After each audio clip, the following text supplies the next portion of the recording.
November 2021. ITAC is an organization that was created in 2004 out of the National Security Policy to independently produce Okay. threat assessment. So actually, Okay, everyone, we're this good. is yeah, we are live, but so sorry about those technical errors. It's been a little while since I've been here, but just to clarify. So again, there's some really weird background noises. Sounds like Darth Vader, maybe. Yeah, hear like a hum. Okay, so anyways, sorry about those technical errors. It would not be the same thing if there was no technical errors, and I wasn't expecting CSIS to actually be testifying right now, but they are testifying. So right now we have David Vigneault, I can't say his name, and some other people from CSIS. We'll get their names up as soon as possible here. All right, hold on. Let's get back into that now. Operate under the CSIS Act. Welcome. And so I do have a reporting. I did think that they would be testifying in camera. That's what I heard. Justice Rouleau said that, so I don't know why they're here now, but we'll find out. Very closely with CSIS partners. We have access to the intelligence that is collected by the service, and we assess it independently.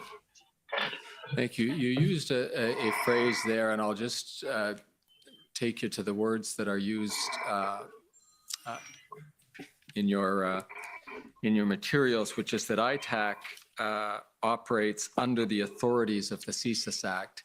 Now, we don't see ITAC mentioned in the CSIS Act. Am I correct there? That's correct. So can you explain for the Commissioner why you would characterize ITAC as operating under the authorities of the CSIS Act? Yes, of course. So as I mentioned, ITAC was created in 2004, so after the CSIS Act was enacted. And when it was created, after the 9/11 incident, basically, to avoid silos in intelligence assessment. And when it was created, it was decided by the government of the time to put it under the CSIS Act. So all the founding documents, the founding documentation of the center stipulates that it operates under the CSIS Act. So the institution put itself under the authority of the CSIS Act, even though it's not mentioned there? The government of the day decided to put it under the CSIS Act. Nice move. When you say ITAC is responsible for determining the national terrorism threat level, can you explain how those determinations are made? Yes, actually, ITAC is responsible to recommend the national terrorism threat level. The director of the service sets the level. Thank you. Well, why don't you describe exactly that, the input you have, and then the role that the director plays in that? Yes. So we use a very rigorous methodology to do that. So our analysts are trained to look at a number of indicators to come up with a recommendation. So the methodology uses both qualitative indicators and quantitative indicators. We look at all available intelligence. We consult with many security partners, and we specifically do an assessment of threat actors' intent, capabilities, and opportunities to conduct an act of terrorism. It's very important to point out that the assessment is specifically on the likelihood of an act of terrorism occurring in Canada. So once we've done all this work, those consultations, this analysis, we do it at least 3 times a year or more often is required. When I'm satisfied with the assessment, we present it to the director, who then decides whether or not he takes a recommendation on the proposed level. And just before we go over to you, Mr. Vigneault, as to your role in this, perhaps, Madam Chayer, you could explain whether there is any relationship between the definition we've seen a lot of in this hearing, that is the 2 sub C definition of threat to the security of Canada, and the conclusion you and your organization reach on the national terrorism threat level. Yes, of course. So so as you very well know, the 2C and all the Act unlocks investigative powers for the service, right? ITAC is not a collecting agency. We do not collect intelligence. We assess already collected intelligence. And so the intelligence that the service collects under 2C, this is the intelligence that we assess along with other informations or consultations with partners to come up with the recommendation of threat level. If I understand what you're saying, the recommendation that you make as to a threat level isn't a recommendation that a 2C threat has been found. No. These are independent concepts. Yes.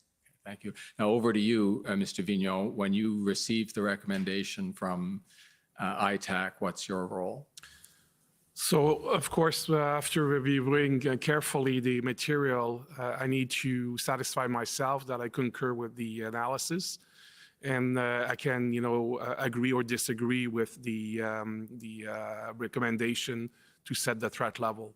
And so I do that, as Madame Chayer described, regularly during the year, or as required if there is a specific incident that happens in between those set time periods.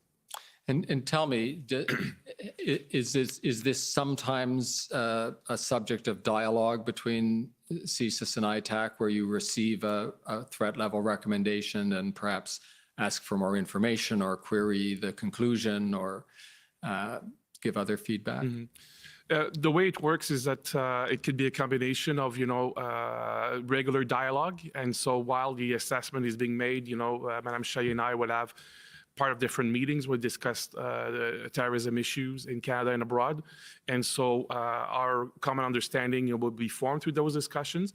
And it happens also that, when I receive the formal material, I will ask to sit down with the executive director of ITAC to formally question some elements to make sure that I understand exactly what's the basis of the analysis and make sure that I'm comfortable with such analysis.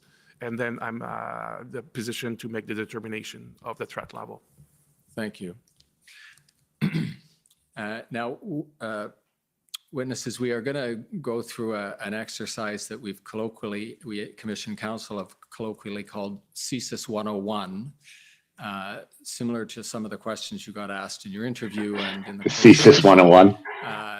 Probably, Madame Tessier, these are mostly for you. This is your working, the concepts you work with every day, but other witnesses, please feel free to add or qualify as you think appropriate. And these questions, sorry about that, got caught off witnesses, guard. will be about your core mandate. So your section, well, soon we will come We're just in time for CSIS 101. Your mandate to investigate threats to the security of Canada. And so let's start with section 12. And Mr. Clerk, if you could call, you might already have it on hand. It's the same document, the doj.ir.701, and page 2, you have in the second paragraph that begins pursuant, an extract from section 12, which I'll just read for the transcript. Pursuant, and the first part is a lead-in, and I'll mention when the quotation starts.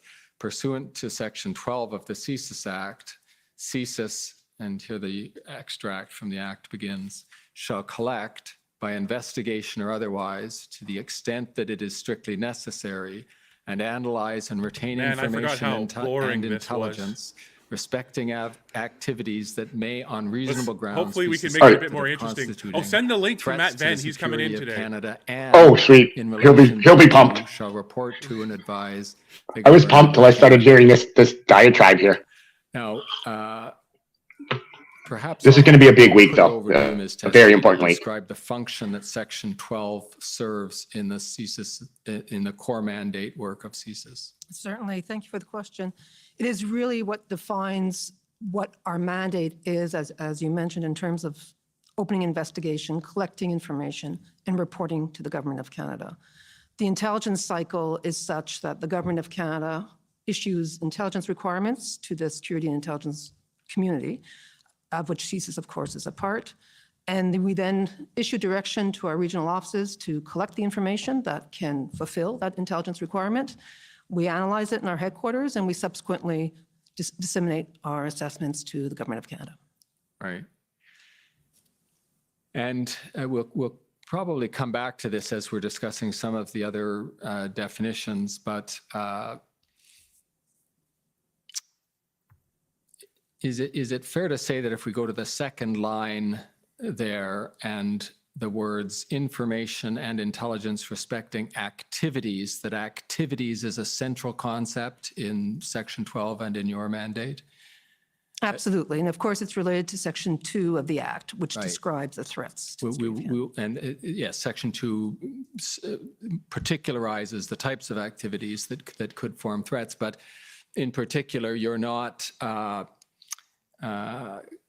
investigating ideas, you're investigating activities, right? You're investigating when perhaps ideas motivate people to action. That's correct. They should be investigating And, crimes, not the thought crimes. standard, which we've already seen we're- talked about a fair bit. So they definitely in investigate the threats. Hearing to date, So let's be clear is about in the that. third line there. A threat is a crime. is to conduct an investigation, to have the authority to investigate these activities. The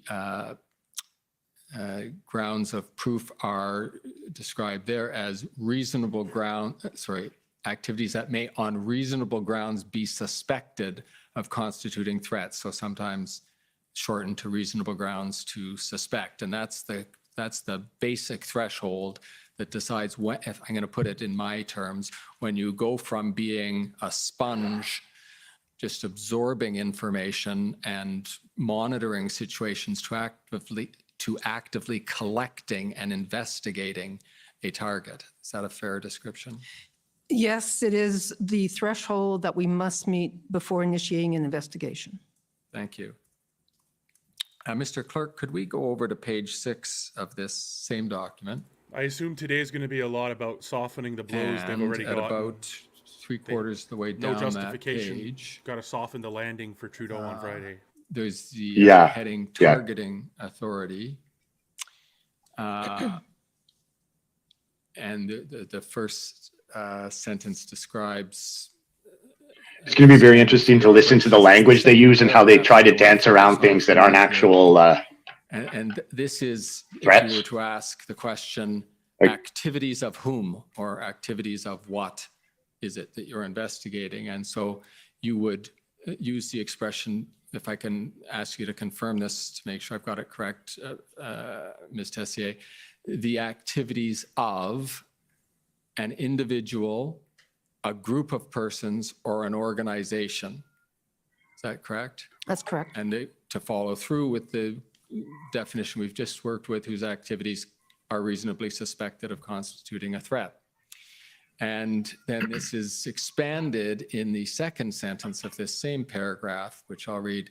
CSIS may also target issues or events to allow for an investigation of activities which are reasonably suspected of constituting a threat to the security of Canada that arise because of or are related to the issue or event. And then parenthetically, you give the example of threats to Vancouver 2010 Olympics.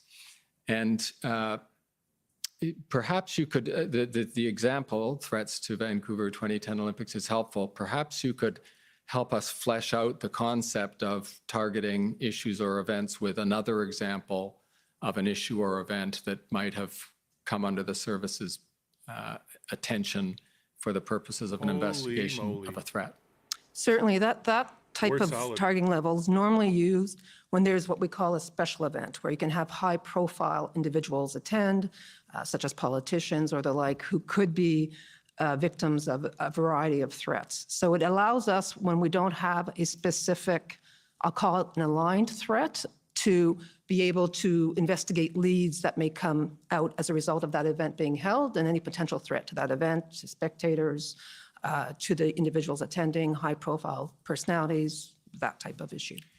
And do you have an example of when an issue might be something that is constituting a threat? It's not, to be clear, it's not the actual event or issue that is the threat. It's the ability to investigate activities that, because that that event is being held, there could be a threat that comes as a result of that. So it's not the issue or event itself. Thank you. So a got threat later may in my possibly arise. description. Whenever there's a What group you're of people talking about together, a is threat can arise. An issue or an event. Even anyone could turn into a threat at any in time. relation to which there could be activities that But they've been through this themselves over and over constitute the again. threat. I know. And That's correct. we know And exactly so if I how can take everything you back played to the out. question, is Yeah. there an example that Yes, comes to exactly. mind That there were no where an credible issue threats. might give rise to activities that constitute a threat? As I mentioned, several high-profile issues where there's a gathering of personalities such as a G7, G20 event, the Olympic Games, significant events that could attract threat actors to target that event. In this context, could an issue be an ideology like Islamic terrorism? That would be, if that falls within the activities of a threat to terrorism does, of course, under 2C, then that would be its own. It wouldn't necessarily be a more general issue-based event that would fall squarely under 2C of the CSIS Act. Okay. And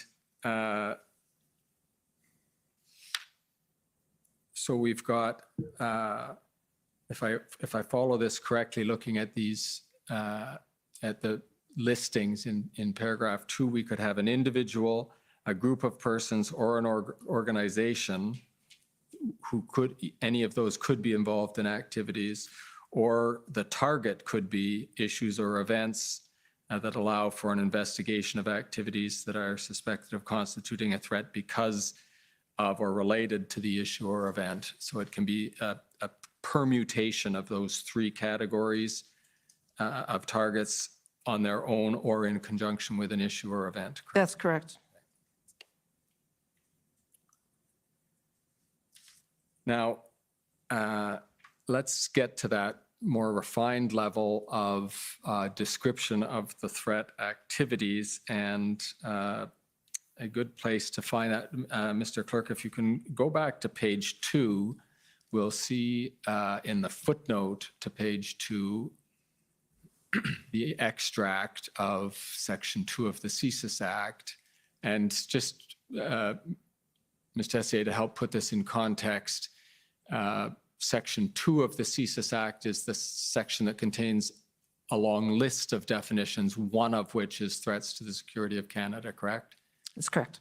I say that because sometimes we talk almost exclusively about Section 2 as if threats is all it is. But when we say 2C, we actually mean the threat, the definition of threat to the security of Canada, that is the third of the subcategories of threats to the security of Canada, correct? That's correct. And is it fair to say that for the purposes we are talking about in relation to the convoy, the blockades, the protests that in January and February of this year, that certainly the concentration and ultimately I think the exclusive area of interest for potential threats or for investigation of threats would be 2C. Is that right? That's right. Okay. And I'll just read that out again so it appears in the transcript. Activities within or relating to Canada directed toward or in support of the threat or use of acts of serious violence against persons or property for the purpose of achieving a political, religious, or ideological objective within Canada or a foreign state. And so that we don't have to keep repeating that, in your community, you often refer to threat-related activities as a compact way of describing 2C. We often refer to it as terrorism, but yeah, threat-related activities related to terrorism. Other phrases I've seen are threats of serious violence, and we all built into that, we know it has to be all of those other words, including ideologically motivated, et cetera. But if you hear me use that expression, threats of serious violence or activities directed towards serious violence, you'll know that I'm talking about a 2C threat. Can we agree on that? I would be careful on that because there could be criminal activity that is serious violence, a murder, a homicide, that is not related to the security of Canada. So I would just want to be clear that it Oh, has to more relate padding. to, as you pointed out, Yeah. various. Also, we need to remember this part when they later on clip out what they say and talk about violence, and they try to misinterpret it as not to see violence. Yeah, so she's getting ready to say that there was no 2C violence, but hold on, there was other things going on. Yeah, well, there was an unrelated murder in Ottawa, which is violence, right? So Now, assuming you meet Morning, your Tracy. reasonable grounds to suspect threshold under Section 12, then depending on the urgency and seriousness of the threat, Please give me and the something. I have resources to you go have and get available, supper tonight. you Please. could decide to open an investigation. And I owe you a dinner, John. then you have to decide what things. investigative tools you're going to use. We'll go for to one this week, carry maybe, out if you have time. investigation, correct? Where's That's Matt, Ben? correct. And where I'm going to take you here is that there are certain investigative tools you can use having only that reasonable grounds to suspect This as the guy's standard really of certainty you have. Very That a is, lot of body generally language. speaking, we'll call them the less intrusive investigative tools, correct? Correct. Surveillance, collecting information from open sources, basically building a file, but not going so far into the level of intrusive. building the padding for Trudeau to land on. If it's only reasonable grounds to suspect, that's correct. Building. And then He needs it. He's coming if in the hot. He's coming in hot. circumstances Oh, yeah, He's big coming time. up. the seriousness time. of the threat or the difficulty you have in collecting information on it. So Coming in hot is right. indicated appropriate, you might then apply to a court to get more intrusive, to get authorities, judicially granted authorities for more intrusive investigative techniques, right? That's, yes, once we go past the threshold of reasonable grounds to believe, at that point, yes, we can apply for a federal court warrant. Right. I'm going to try to break that up into smaller pieces Oh, and that's a pretty small suggest piece. that what you realize is that you need more investigative authorities than you have without a warrant. And then you see if you have reasonable grounds to believe that there is a threat to the security of Canada, because you know you are going to have to satisfy a judge on that point before you will get the warrant, right? That's correct, yeah. Okay. And the reason I want to break it out there is I think you'll agree if we can make this observation that the higher evidentiary threshold of reasonable grounds to believe there's a threat to the security of Canada, that standard of certainty has to do with the fact that you are using more intrusive techniques. Yes. You always had the authority to spying on people's investigate once you phones, passed Yes. reasonable Their grounds to emails, suspect looking at their Without warrant. threshold. Well, right? They were tracking me. So the higher threshold of reasonable grounds to believe isn't what gives you the authority to investigate. It's what gives you authority to use more intrusive investigative techniques. Yes, that's correct. Thank you.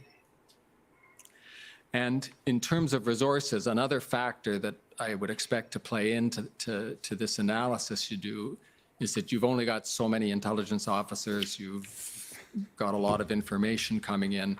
They have a So lot. there's some proportionality and triaging, et cetera, that you do when you decide which threats that do plausibly meet the reasonable grounds to suspect threshold you're actually going to devote your resources to, and how much resources you'll devote to them.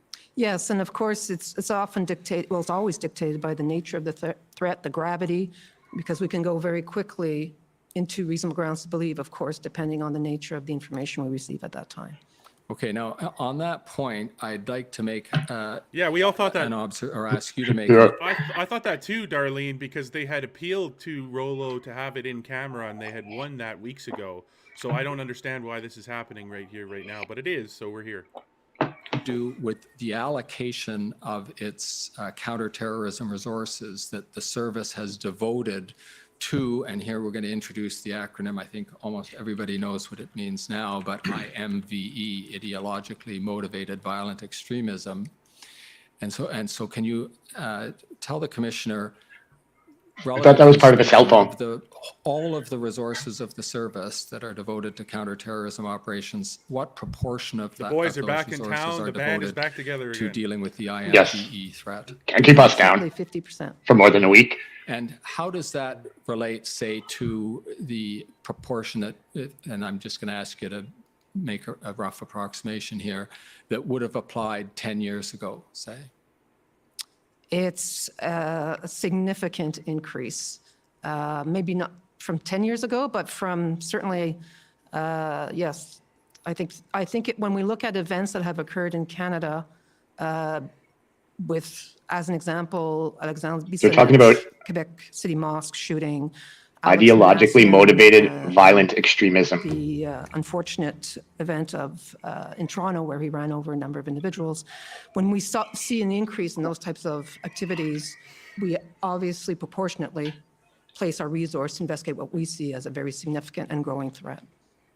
Okay, so even with and to the extent there are still threats out there from organized terrorist groups like Al-Qaeda or other groups that took so many of your resources back around the turn of the century, you are Turn of the you are century. now That sounds weird. devoting either half or more than half The turn of the your millennium, good resources sir. exclusively to responding Well, to it's the both. IMVE threat. Is that correct? so I know. Sounds weird. They Now, both sound weird. I'm going to ask Ms. Khan to come We're up old. and You're a millennial. You're- expand Don't call me some that. on that threat and That's the way violence. that the service has handled it, and then I'll come back afterwards with some questions that follow on that. So they're basing this all about, they're talking about Taliban, about violent extremist terrorism. And now they're going to try to make a link to Canadians that don't agree with the government. Good morning. You can tell what they're setting up Great here. to see you again. Good morning, Mr. Commissioner. Another commissioner council. For the record, I'm Nasser Khan, Commission Counsel. Tag team, boom. I think my questions are probably best placed to you, Ms. Tessier, but Coming in off the top as Mr. ropes. Cameron said, please, if the other panelists feel able, jump in where you feel it's appropriate. So I would like This to is go dry as hell. through the IMVE framework that the service has adopted. Have 6 coffees, it helps. And I understand that this terminology and this framework is something that the service has Someone buy adopted John a coffee. as He a needs one. policy framework in recent years. Is that correct? That's correct. Okay. So I'm going to pull up The PSYOP a is real. placemat, which I think just you're no making- doubt I'm familiar making- with. It's I'm making a brilliant tweet right now. I'll read it to you. I've forgotten how dry the Emergencies Act inquiry is. Drier than a bad Thanksgiving turkey. That's what I'm going to tweet. you've touched Okay. on this already a bit, Ms. Tessier, but perhaps you can explain Riveting what stuff. led to the adoption of this terminology and this framework.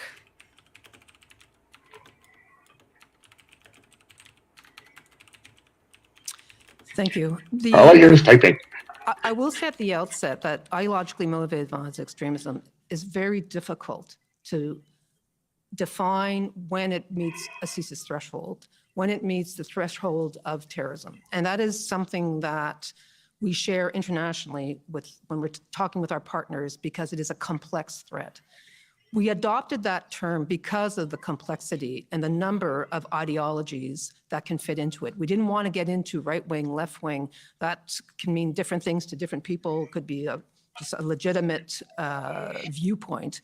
And so we wanted to highlight. We want it very broad various and vague so we can target whoever we steps or want. Criteria is a better word that would bring CSIS's investigations into the fore. So we want it to be ideologically motivated. So that it's not just a personal grievance. It is something somebody fundamentally believes in. And they want a societal change. So they want to change the world. They really believe in this extreme vision of changing society. Great reset. And then, of course, serious violence, death. They are looking to kill. Right. And so I understand you're referring to So our to government. the 4 criteria that are set out in this placemat there. So we see willingness to kill, attempting to affect societal change, ideological Both right. Yeah. influence, and serious violence. So these are the. So let's go after our government for this.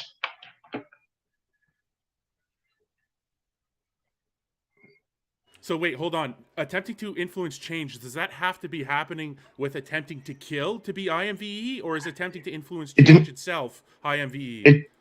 It doesn't say all are required at once. And as a matter of fact, zoom many of this our in? international allies have adopted the same Control C. vocabulary because No, we we know can't it's zoom this. challenging. So we try to narrow it to those criteria in order for CSIS to begin. Try to get a screen grab of it. I'll try to get a screen grab of it, but I don't Okay, know if so it'll work. perhaps we can walk through the criteria in turn. So I'll just Exactly, note, Jen, they really don't. actually, before we go there, What's the document number? a threat actor in this scenario. I don't know. Is not something Does he really somebody look like that he's the the director? target is, that the service is investigating. Is that correct? No, Sorry, I don't think I understand you. He hasn't said a word, hasn't So in order for somebody to move, I don't think so. being an actor into a target, Right. they would have to meet these three criteria. Is that Yes, correct? that's correct. Yes. So they have And to an be a actor target to doesn't kill people. necessarily need to be a person or an individual. Is that correct? Well, normally it could be a group, could be an organization.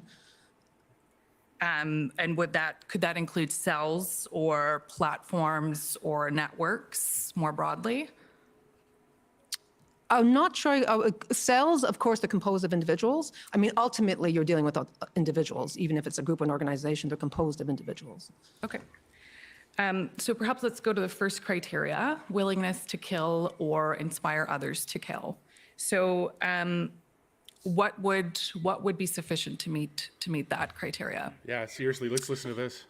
Our Yeah. information indicating that somebody is seriously has communicated that they want to commit murder, that they're acquiring arms, but it could also mean damaging property in such a way that could lead to somebody being killed, even if that wasn't the initial intent. Yeah, It see, could that's- also be Expand inciting on that. individuals to violence. Yeah. Because oftentimes it is the consumers of Or this type of inspiring people to violence too is very iffy. Ones become radicalized and commit- Propaganda. Okay, now Right, we're so I now want we're to pick seeing up on something exactly you what just they're said coming at. there. You said it could be destruction to property as well if it leads to loss of life. Is that a fair characterization? Yes. So there has to be the potential for loss of life. Yes. So if we zoom in. to Yeah, place that doesn't mean that someone on parked somewhere scenario and maybe here, somebody could get hurt if a whole bunch of stuff happened. It's got to this be is a lot more scenario in specific than which, that. Presumably, there's a threat to Holy one hell. of Canada's 10 critical infrastructure sectors, and loss of life isn't an objective per se, but it's a possible outcome, and that's what would trigger this Yeah, see, look, criteria. look Yes, where they're that's going correct. here. So Got to get if we just scroll to the next page, please, Mr. Clerk. here. I got the chart, Jonathan. So I think there's a definition up there about serious violence. And if we just zoom in a little bit more and scroll to the right. Serious violence in relation to the 10 Government of Canada critical infrastructure sectors is defined as a threat actor who willfully destroys or damages property if such actions could endanger a person's life. And that's what we were just referring to, correct? That's correct. So, for example, a willingness to engage in just pure destruction of property, if all the other criteria are met, That's very vague. wouldn't be sufficient to bring somebody up to the Wouldn't level be. of being a target. Is that correct? Yeah, not necessary, but yes. Okay. And so, would an example of this be somebody, for instance, who might want to tear down a statue for an ideological purpose and for a desire to affect societal change, but because the potential sent you those of documents, loss of John. life isn't made out, they wouldn't rise to the level of being a threat. Is that correct? That's a fair statement, yes. Yeah, so they're talking about what the protest that happened 2 years ago on And the how generally might left-wing an sides. actor demonstrate a willingness to kill or to inspire others to kill? So you mentioned inciting violence. This Would person that looks be really posting tired. things online? I just noticed that.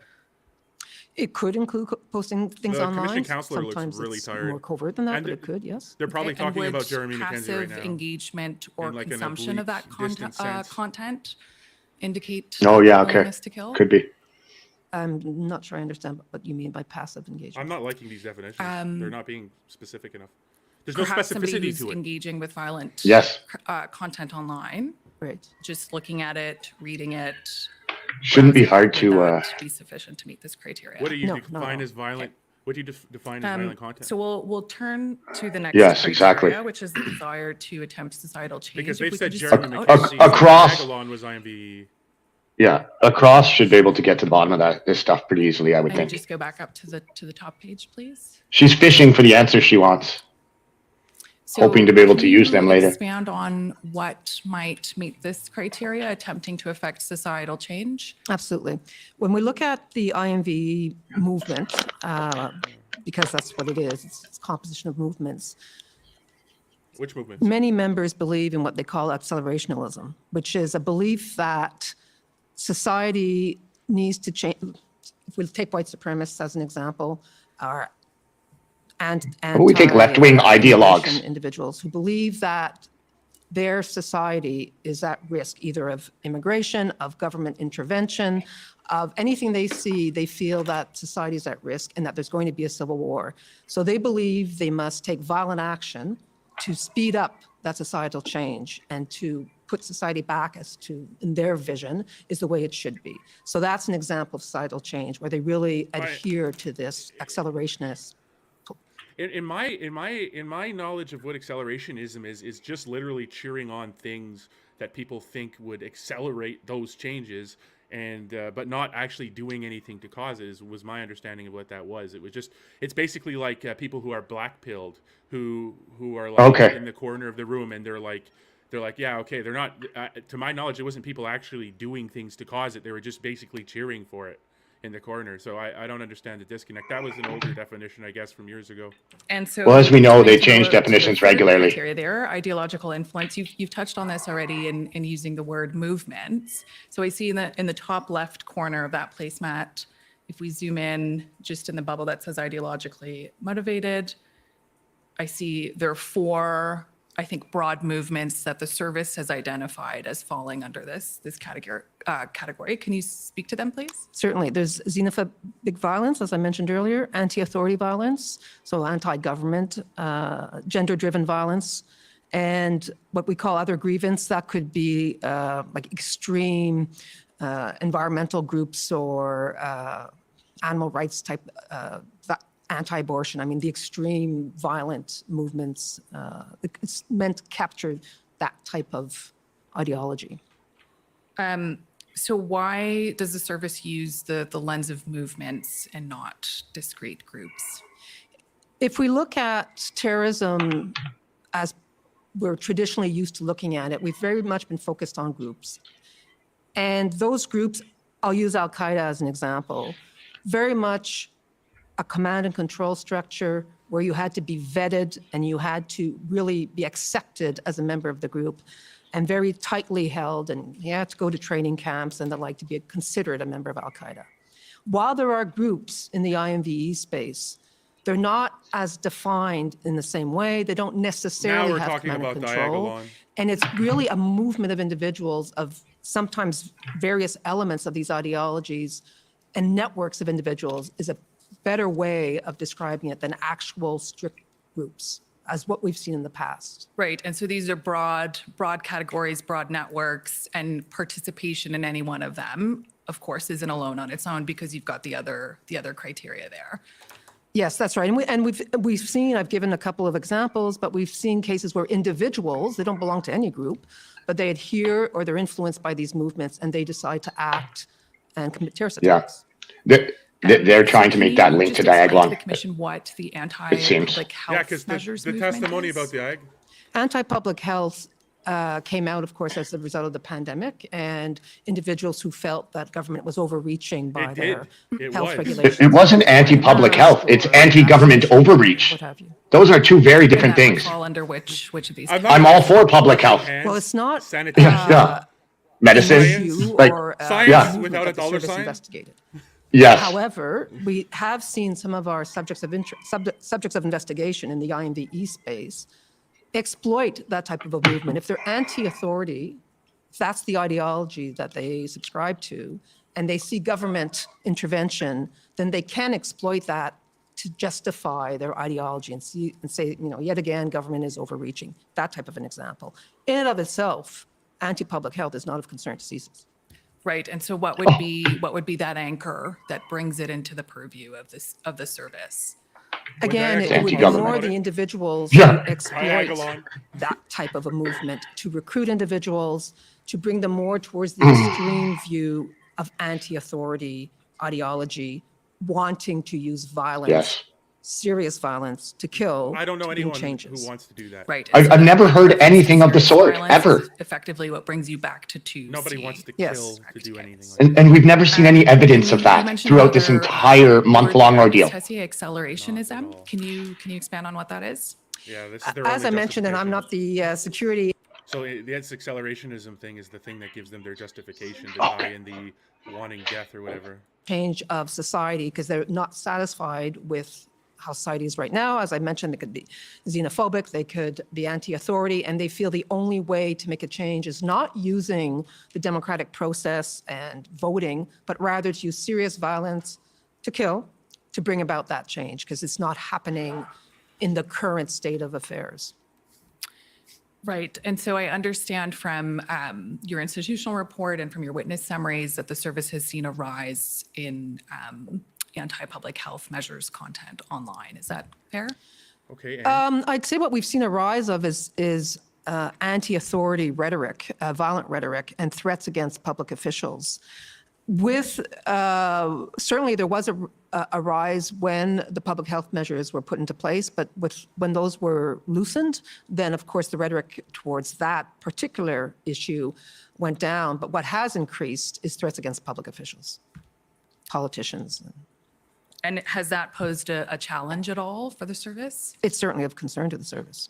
Yes. So how does the service go about distinguishing between Okay, credible this threats is of normal. violence This always and happens. something that might just be a social media Morning. post that expresses anti-authority views?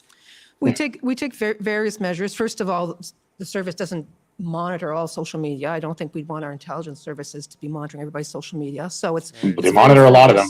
where I don't know about we believe Yeah. I don't there think are that's entirely truthful. threats being Well, communicated. it's truthful because they don't monitor internally. every single person's. Just And, most. But we They use use all our Five Eyes methodologies. methods. If Five Eyes. again, if we feel that we have This- sufficient information to begin. This came out a long time ago. Five Eyes, all the national security apparatuses of UK, US, etc., all use each other's external intelligence services to get around domestic spying laws. Yes. To monitor each other's social media. It's like I'll Well, scratch your back, you scratch mine. And this. we is heard that they were, Snowden and everything. This came out. Julian Assange. This came out. They were monitoring something like over 30 million cell phones in Canada, and that's more than there are adults in Canada. So, So there you go. I mean, they're absolutely data farming everything online. Absolutely, 100% they are, 100%. But they're very specific. and sharing it with their allies. Yeah. And the allies are sharing it with them to do more invasive things. Making the threat that we're most Just a concerned matter of about is fact. the people who will consume that rhetoric and be triggered and mobilized to violence. And to We never encourage also violence answer at all. another of your questions to how we evaluate the threats. At ITAC, we look at this fairly closely, and we apply the same type of methodology that we use for the terrorism threat level, which is to look at the threat actors, their intent, their capability, and their opportunities. And so our analysts are trained, they have very detailed tradecraft to learn to evaluate the intent based on a message.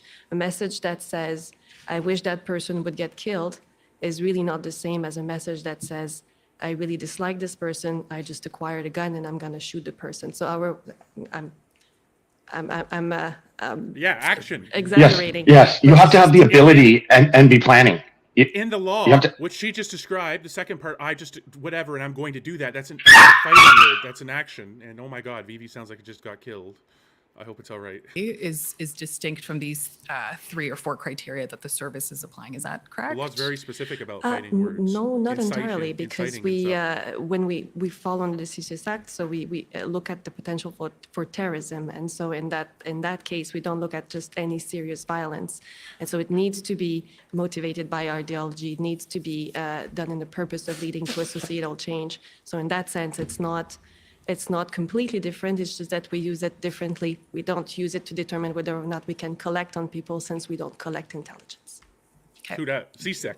So get CSEC then, because CSEC would do it then. So I'm going to ask you to define 2 big concepts, and so I'll pose this question to the whole panel. One thing that the service is struggling CSEC with, as I works. understand, is dealing What's with CSIS? misinformation and disinformation as it navigates That's not in their the purview. challenges of determining between assessing credible threats online and online. That attacks. is- So can that you is in their purview. explain to the commission what misinformation She's and all right. disinformation might mean and The how dog- that impacts your work? Aussie Shepherds are just really, they need the attention. They're just attention, sucks. So that my colleagues can certainly add any comments they like. Misinformation tends to be erroneous information that is that continues to be sent online, Yeah, communicated online, Like people not saying- necessarily like people saying the convoy was violent. That's erroneous information. disinformation is purposely spreading false information, if that helps at all.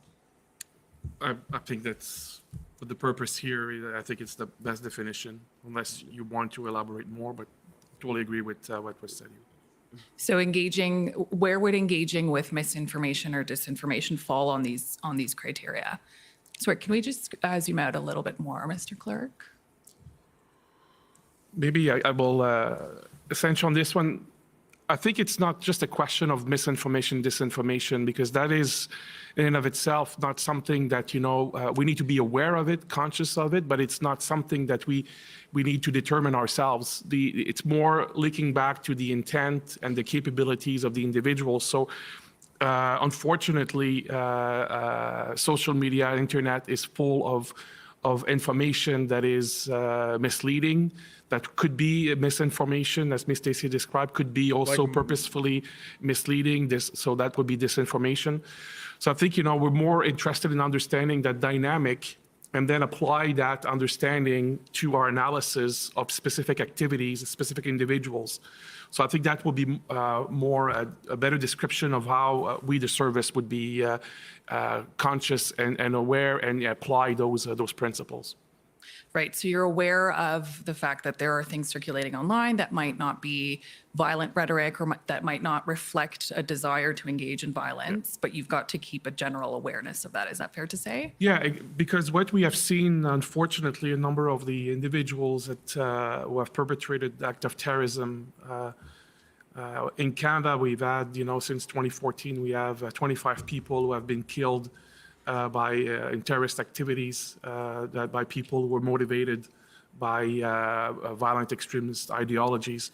And so when you Some really good comments in the chat about the facts. Yeah. often because they left manifestos or writings behind and so on, you see a conflation of different issues. It could be, xenophobic ideology. And then when you start to look at the material and the understanding, you realize that there is a lot of misinformation and disinformation that is weaved into their writings or their understanding that creates that belief for these individuals that they must act. So that's why we, CSIS, will need to have that kind of awareness, not because we will be interested, in every misinformation, disinformation that exists, but that reality informs the threat-related activity of that we must investigate. Thank you. I'd like to shift gears now, so we can just take that document down, Mr. Clerk. Thank you. Cross-examination is and gonna be talk to you good. about the services activities in respect of the convoy in particular. So as I understand it, the service was aware or had pre-existing targets and came to learn of the convoy through that activity. Is that fair? Sorry, we became aware of the convoy. Yes, of course. Right. And so the service had pre-existing targets who might have been involved. Yes, we had pre-existing targets in the IMVE space, to be clear. And was the service at any point, Oh, was the service at any point investigating the protest itself? Mike, what did they say? So there? maybe if I can step back a little bit, just to make sure that we provide the commission with the best possible overview. We, of course, had been, generally aware of, what's happening in our country. We have seen the tension that, was created by reticence or a different perspective on public health measures. We saw, of course, in the mid-January when the government mandate on that will apply to truckers, was being discussed and was about to take effect. We saw this kind of, increasing volatility and intensity of being opposing those measures. So we kept a general awareness of that. We saw some subject of investigation of CSIS, so the individuals were already meeting the thresholds that Ms. Tessier described earlier. Start to get interested in the discussion and discussing potential ways of engaging. And so at that point, we started to engage more resources, both in our headquarters in terms of analytical understanding, but also across the region. CSIS is an intelligence organization that has offices across the country and across the world. So we started to engage our regional offices in Canada and some stations abroad to better understand the dynamic.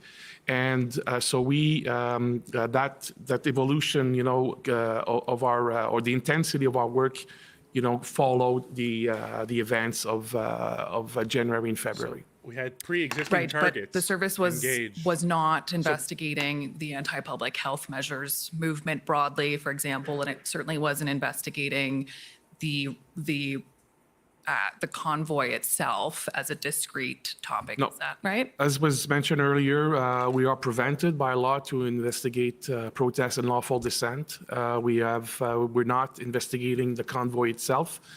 Our interest is to understand how that dynamic is potentially influencing individuals that were known already to CSIS, and others potentially to radicalize further and engage in potential threat-related activity.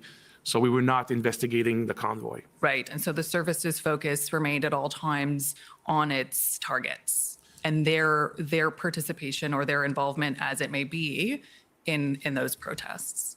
I would maybe clarify, Commissioner. I would say that we were, of course, focusing on our subject of investigations. And they investigated but everyone. also the dynamic of such events is that you have people. Sometimes it can refer to lone wolves or individuals who might be further radicalized by the protest, and so our work was to engage with our federal partners, with law enforcement at the federal, provincial, municipal level, in Ottawa and across the country, to understand how potentially what was happening in the protest world, if I can put it this way, could have an influence on individuals those who were known already to us are subject to investigations, or others who could be radicalized. So it was essentially a twofold analysis, making sure we understood what our subject investigations were doing, associating with, and so on, but also understanding who were others who could potentially radicalize, who could potentially start to recruit and meet others to further threat-related activity. And so that focus is one that we maintain from the beginning to the end, and to a large extent that's what we continue to do. Is we always make sure that we don't have tunnel vision in our analysis. Is that we challenge ourselves on an ongoing basis to make sure that our perspective of threat-related activity is not just linear and doesn't. What he's saying very carefully is that they looked at everyone, at least cursory. And they have certainly have the capacity and the capability to do that with different intelligence gathering methods. So that's what he's saying very, very carefully. How our intelligence professionals are executing. Right. So would it be fair to say CSIS was looking at the protests in conjunction with its targets, as the Section 2C definition allows? Our targets, but also looking at the broader perspective to see if others would eventually engage in such activity that they could become subject of investigations. There you go. So looking for potential threats. Yes. There you go. I would like to pull up a document. TSNSC can find. Started off saying that they weren't investigating the protest. The law forbids them from investigating protests, to very carefully saying that they were investigating the protest. Okay. the protests, and we can discuss them. So do you recognize this document? But what that means is when they can't say that there was this threat under Section 2 is they looked at everyone and there wasn't a threat under Section 2. Prepared for a senior executive in the organization, Ms. Tessier, myself, to brief outside partners. In this case would be Minister Mendicino, Minister of Public Safety, who I report to as Director of CSIS. So this would have been a ministerial briefing that you would have Please provided, don't is that post garbage right? in my comments. Yeah, well, I think we can describe it like that. Right. And so this is January 27th, around the time of the first ADM NSOPS meeting, is that fair? Yeah, I trust that those dates are accurate, yeah. Okay. So I just want to go through the content. If we can scroll down a bit, we have sort of the very first assessment prepared by the service, I think, of the Freedom Convoy. And so there's a bullet there that says CSIS is investigating IMVE activities and monitoring IMVE social media content. They're referring to Diagolon, which is a nothing burger. Hill buildings. And then the next bullet, CSIS is tracking engagement of its targets in relation to the convoy. Over the coming days, CSIS will be monitoring the involvement of these targets and other persons of interest, in particular for any indications of mobilization to violence. So what do those two bullets mean there? What does Morning. CSIS will be monitoring the involvement of these Morning. targets and other persons of interest, in particular Morning. for indications of mobilization to violence mean? So I think, as we were just describing in the previous exchange, is that we had already an awareness of a number of individuals in Canada who were engaged in activities that met our threshold for 2C investigations. And so we were aware that some of these individuals were interested in paying a lot of close interest to the convoy, and trying to understand, what it meant, saw potential opportunities. And so we were looking at those individuals. So these are the known actors, if you want. Our work as well is to make sure, as I mentioned, that we don't have tunnel vision, that we just don't look at what we know, but also in this context of other people who might be influenced by the events, by some specific decision by the Justin. government, some specific. We are a while away from Miller time, I'm sad to say. It's my time, I need to do something.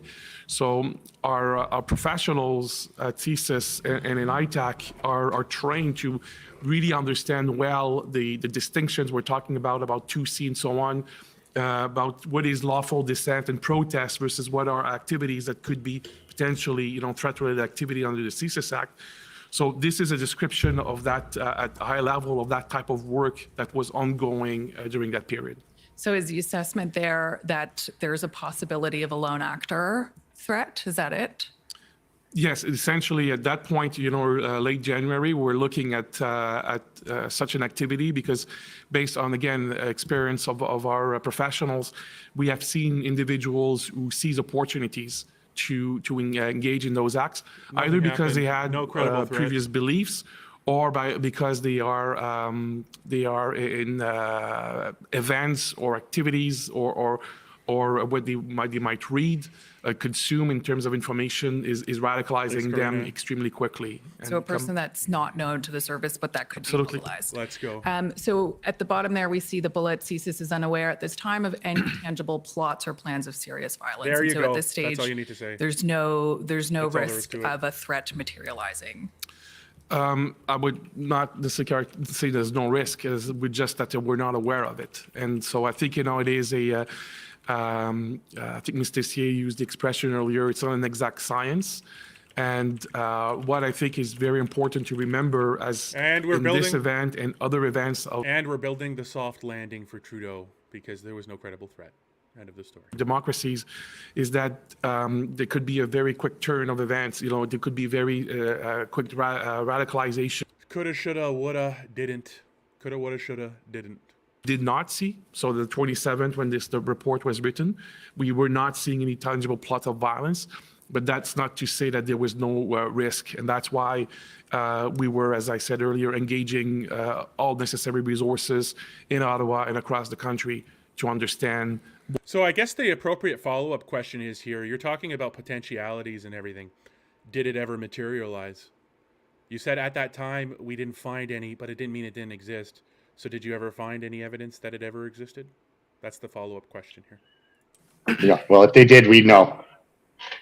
They did not. So this right here, all of those words he just said are useless. All of those words he just said is a padding for the Prime Minister. They never found a credible threat at that time, nor did they after the fact.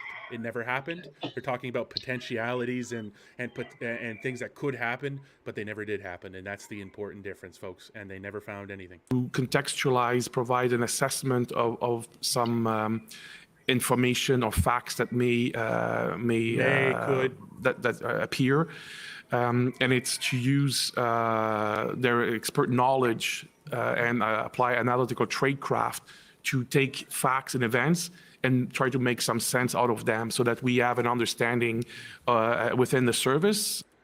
The Canadian flag was the most prevalent flag on display in the crowd, likely reflecting participants' belief that they are patriotic Canadians standing up for their democratic rights.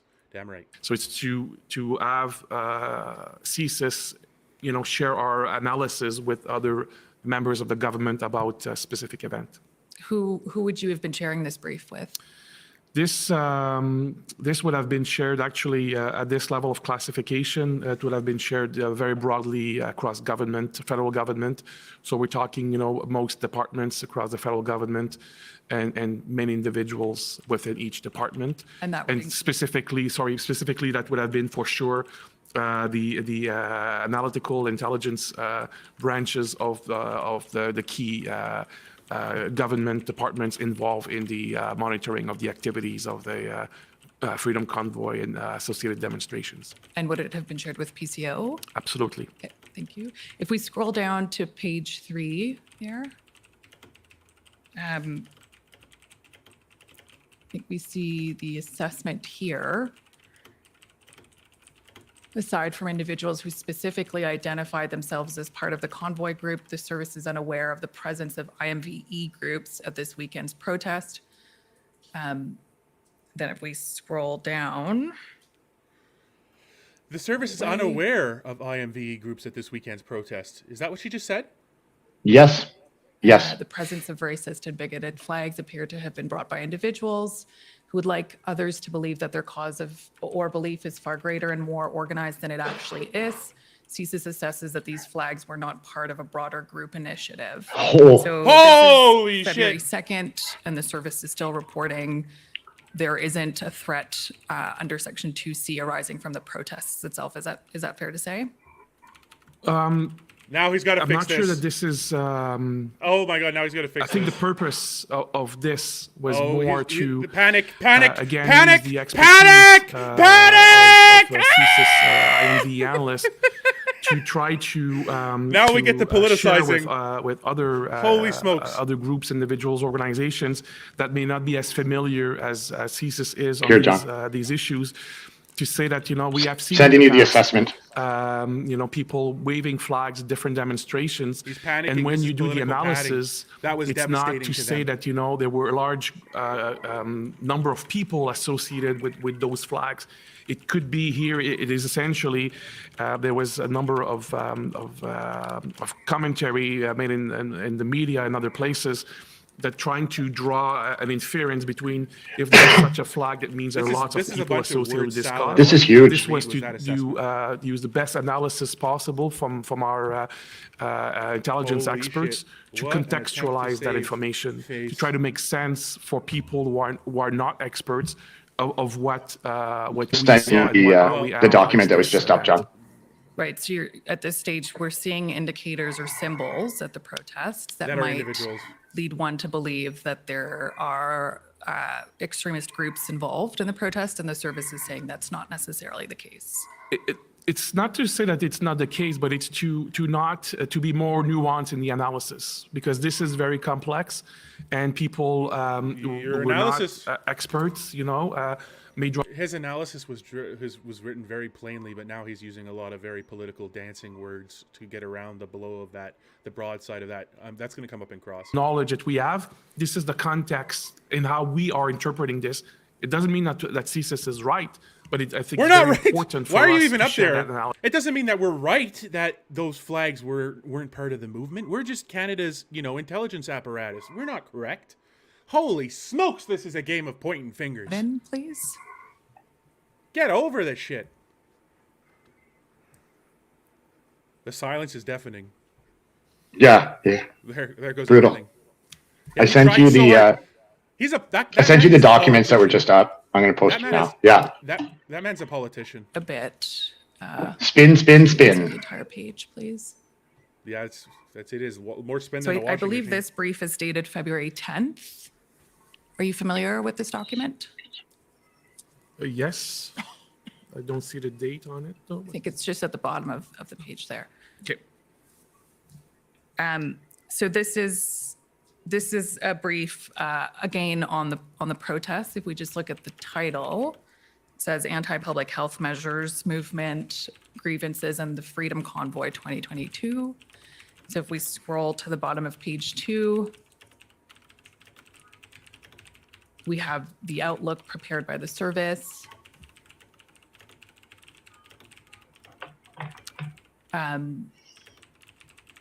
Sorry, if we scroll up a bit as well. So we see there just before the redaction, no formal organized plot of violence has been identified. CSIS assesses that the Freedom Convoy Boom. 2022 is of interest to various subjects of investigation, especially those who hold anti-mandate or broader anti-government views. And then just underneath outlook there, CSIS will continue to monitor the involvement of IMVEs within the Freedom Convoy 2022 in order to better understand the public health measures movement. So what is the assessment being shared here? So essentially, as the first line above the outlook you mentioned is that at that point, CSIS assessment was that we did not see specific actions being taken that would characterize a threat to the security of Canada associated with the events. So exactly. And so the last question that I'll and the testimony right there. We didn't see it. Cameron is, the commission has heard evidence about the distinction between lawful and unlawful protests. So in this period between January 27th up to February 10th, you might have even formed the view, just as a personal opinion, that the protests might have gone from being a lawful one to an unlawful one. Would that have had any bearing on your assessments or on your work? No, because that would it's not the criteria we'll be looking at per se. It has again related to violence. So we're going back very closely to the 2C definition we've talked about earlier. So a declaration of an event that is unlawful, for example, you can have a permit for a demonstration, and then there's too many people, therefore your demonstration is outside the bounds of the permit. It could be unlawful, but that would not engage us. So the unlawfulness in and of itself alone is not just a criteria that would be determinative for CSIS. Can I Yeah, add if you're something? violating It's a the last bylaw. line on page 2 here. If I can read. And also dancing over the fact that you do not need a permission to protest. That's not what a protest is, and that's what they're dancing around there. Important to underline is that this is Also, this is a very all fluid, sorts of laws volatile- exist beyond needing the Emergencies Act to do any of this. None of this is involving the Emergencies Act. This is powers that CSIS has already. Every day we were re-looking at our information, our investigations to ensure that we were up to our assessments. So I just want to underline that it's sometimes a snapshot in time, that date when that particular brief was written, but that we were also very aware that this was very much a fluid situation. Thank you.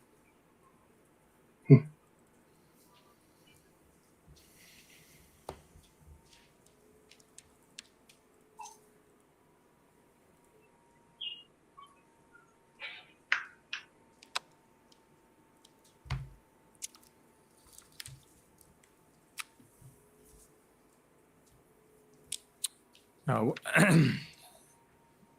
witnesses, what I'm going to do is pick up now with following on that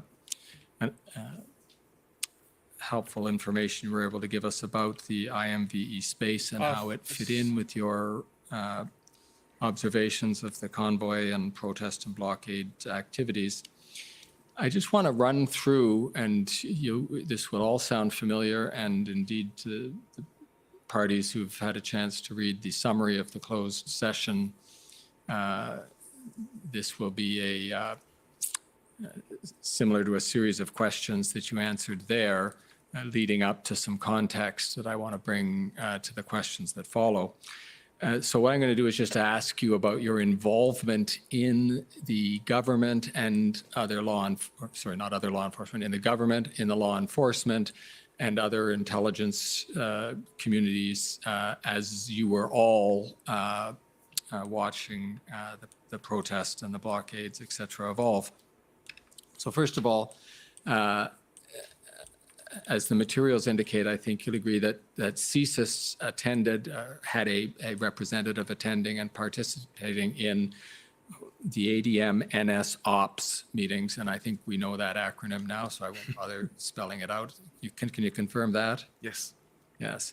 And CSIS, a representative, attended the DMOC meetings in relation to the convoy and blockade events? Yes. Yeah. And Probably. you had regular interaction with the NSIA about the convoy and blockade events? Yes. And you were a member when it was formed of the combined intelligence group that was set up so that all the intelligence collected by the various law enforcement and intelligence agencies could be shared among the parties involved in the convoy and blockade events? Yes. And CSIS was a member, or at least had a representative at Intersect meetings, that broader group of law enforcement and first responder personnel involved in major events such as the convoy posed for Ottawa. Yes. And indeed, if we step back to before the actual formation of the combined intelligence group, it looks from the documentation that CSIS was receiving intelligence such as the Hendon Al Harrington. reports that were generated by the OPP and other information that once they became involved, the OPS was also generating with respect to intelligence on the convoy. Yes. Okay. And if we could call up again, Mr. Clerk, please, the information, the institutional report, all 701, and go to page 13.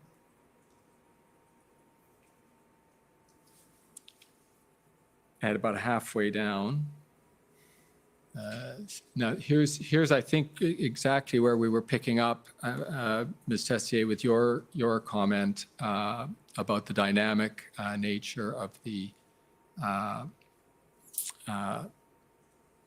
events that were unfolding in front of you, and putting it in context of what I was just describing about your many-faceted interrelations with the intelligence and law enforcement community. It says here, CSIS continually monitored streams of intelligence and shared information with domestic and foreign partners, including through the One Vision processes with the RCMP and police of jurisdiction, to assess threats of serious violence in relation to the convoy. And here I'm going to ask you to remember and see if you can provide for me in this open forum that your classified institutional report contained an actual itemization of all of the agencies. And I don't need you to be more specific than you want to be, but it was tens or dozens of agencies that you were collecting and sharing information with, correct? Yes, that's correct. We have, as was mentioned earlier, we have offices throughout Canada, and we deal with police of jurisdiction at all levels. Right. So to the extent that there was intelligence or information available in relation to potential threats to the security of Canada as defined in the CSIS Act, it was received and considered by the service. Yes, that's accurate. Thank you. Sorry, guys, just Now, working on this. if we post can here. look at one other, where you were giving input, we looked at where you were getting and sharing intelligence stuff, where you were giving input to government. If we go to page 13 again, just a little bit higher, or I guess immediately above where we just were, cabinet meetings, you and, was that Mr. Vigneault, you were attending mostly to the SSE and the IRG meetings? Most of them, Ms. Tessier attended a couple as well. Thank you. Where your role was, and I am quoting here at the end of the paragraph, to provide updates on national security threats that may arise and answer questions. So that was your role at those cabinet meetings? Correct? Yes. Now, if we can go to, Mr. Clerk, the witness summary, which is the interview summary, which is WTS 60. So 6 zeros and then 60.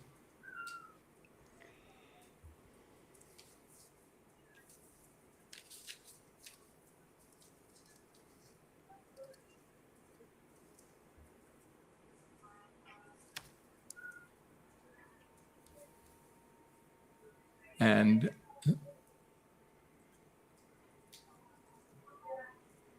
thank you. If you can go to page 5, about 2/3 of the way down. And this is just Yeah, glad to be back. situate you. This is a Just trying to paragraph save everything that you from have the here. summary of the interview we had. Yeah, take your time, man. Meeting with you earlier in the year. And it reads in the first paragraph under the heading intelligence, Mr. not letting Vigneault me stated that download at no everything, yeah. point did the service assess that the protests in Ottawa or elsewhere, and then there's a parenthetical definition of what that refers to, constituted a threat to the security of Canada as defined by Section 2 of the CSIS Act, and Yeah. that CSIS cannot investigate activity constituting lawful protest. And I'm going to ask you to hold these thoughts in your mind, but I'll just, on that point, you recollect telling us that during the interview, Mr. Vigneault? Yes, I do. Yes. And if we go to page 8 of the same document, about halfway down, Here we go, folks. We are in full party mode today. Full panic mode, I mean, for them. under the heading recommendation to cabinet, the first line there is Mr. Vigneault learned that the EA, which would be the Emergencies Act, referenced the threat definition set out in Section 2 of the CSIS Act once the federal government began to seriously consider invoking the Emergencies Act. And then there's the parenthetical date bracket there between the 10th and 13th of February. And then you've requested that the service prepare a threat assessment on the risks associated with the invocation of the Act. And then the last sentence is the one I was going to link to the earlier one you made, which is he felt an obligation to clearly convey the service's position that there did not exist a threat to the security of Canada as defined by the service's legal mandate. Exactly, And again, you which is all that recollect matters. us telling us that during the interview. Yes. And your legal mandate, as we saw it, I don't think we need to call it up because you can probably recite it from heart and thus recognize it when I put it to you. That legal mandate that you're describing when you say as defined by the service's legal mandate is to investigate threats to the security of Canada and advise the government of Canada on such threats, correct? Yes. If we can go now to, Mr. Clerk, WTS 6079, this is the public summary of the closed session we had on November 5th. And the bottom of page 5 of that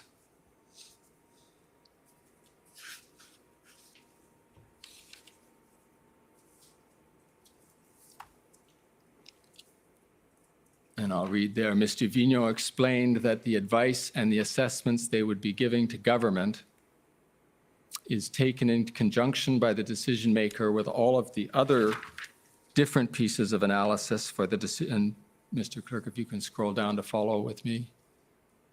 Different pieces of analysis for the decision maker to make a determination in the end if this is a threat to national security or not.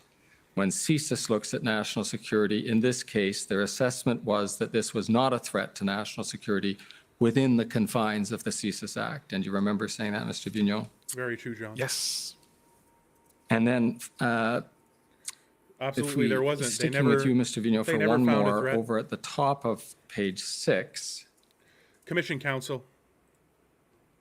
It's Commission counsel question. Sorry, the bottom of page 6, over to the top of 7.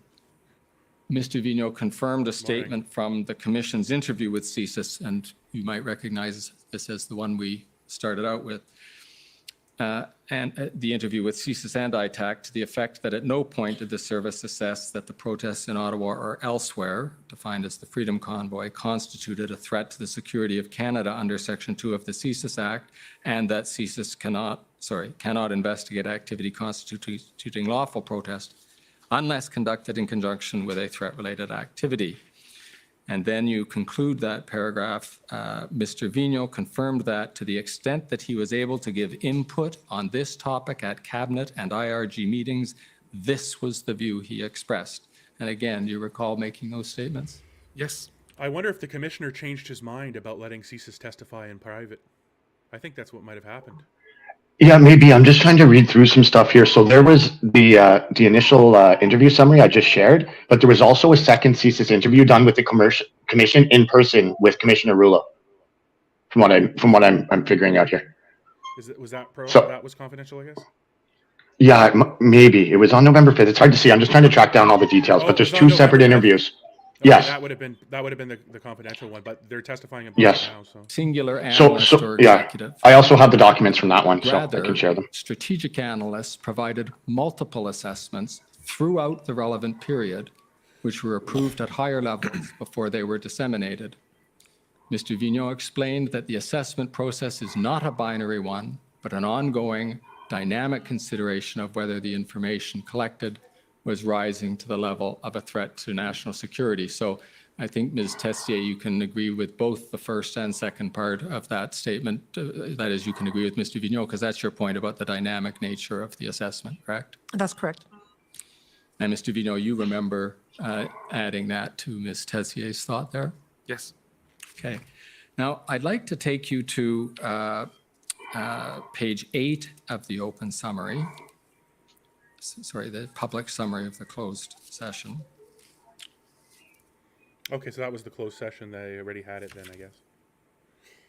And moving to the bottom of that page, the advice to cabinet heading, and Oh, so I guess Commissioner Rouleau decided to make it public. Originally, he wasn't going to. He was going to decide whether or not. So they had a meeting in camera, and Commissioner Yes. Rouleau was going to decide whether he was going to make it public or not. And it looks like he made quite a bit of it. Looks like he Okay. made quite a bit of it public, as we can also see. for the government And of Canada. he may have decided they needed to come back to actually talk to public. I don't know. Let's see.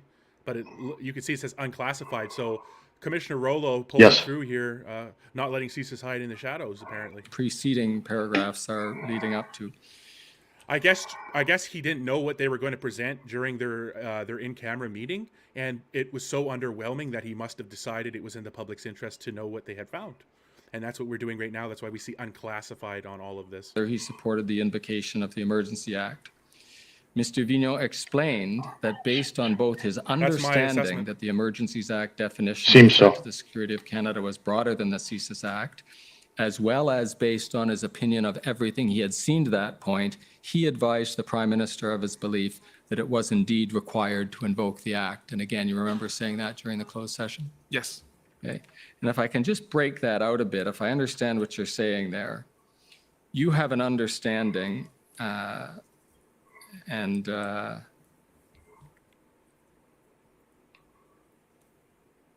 we might find out later in the week where you got that understanding, but I'll let you keep that as a mystery for now. You had an understanding that the Emergencies Act definition of threats to the security of Canada was broader than the CSIS Act definition, correct? Yes. And maybe if you allow me, Commissioner, just want to Doesn't say that. go back to the first element that you took me through, Mr. Cameron, which was that when I learned that the Emergencies Act was to be invoked, I informed myself. So this is, I think, is the crux of the issue. So as director of CSIS, we're very familiar, my colleague and I, we know the act fairly well, of CSIS Act. I was not familiar with the details of the Emergencies Act. So when that was first brought up, the fact that the Emergencies Act was using the same words as the CSIS Act to define the threat, so imported into the Emergencies Act, I needed to understand for myself and for the course of this, what was the implication of that, and that's when I was assured that there was a separate understanding, the confines of the CSIS Act, the same words based on legal interpretation, jurisprudence, federal court rulings, and so on. There was a very clear understanding of what those words meant in the confines of the CSIS Act. And what I was The Emergencies Act is very clear on what it means. Is that there was, in the context of the Emergencies Act, there was to be a separate interpretation based on the confines of that act, and that was, instrumental.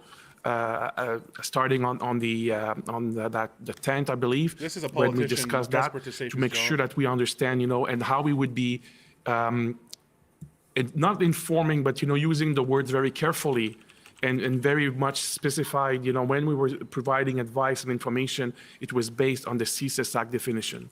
So I just wanted to maybe contextualize That's this a little bit. exactly what it means. Thanks for that.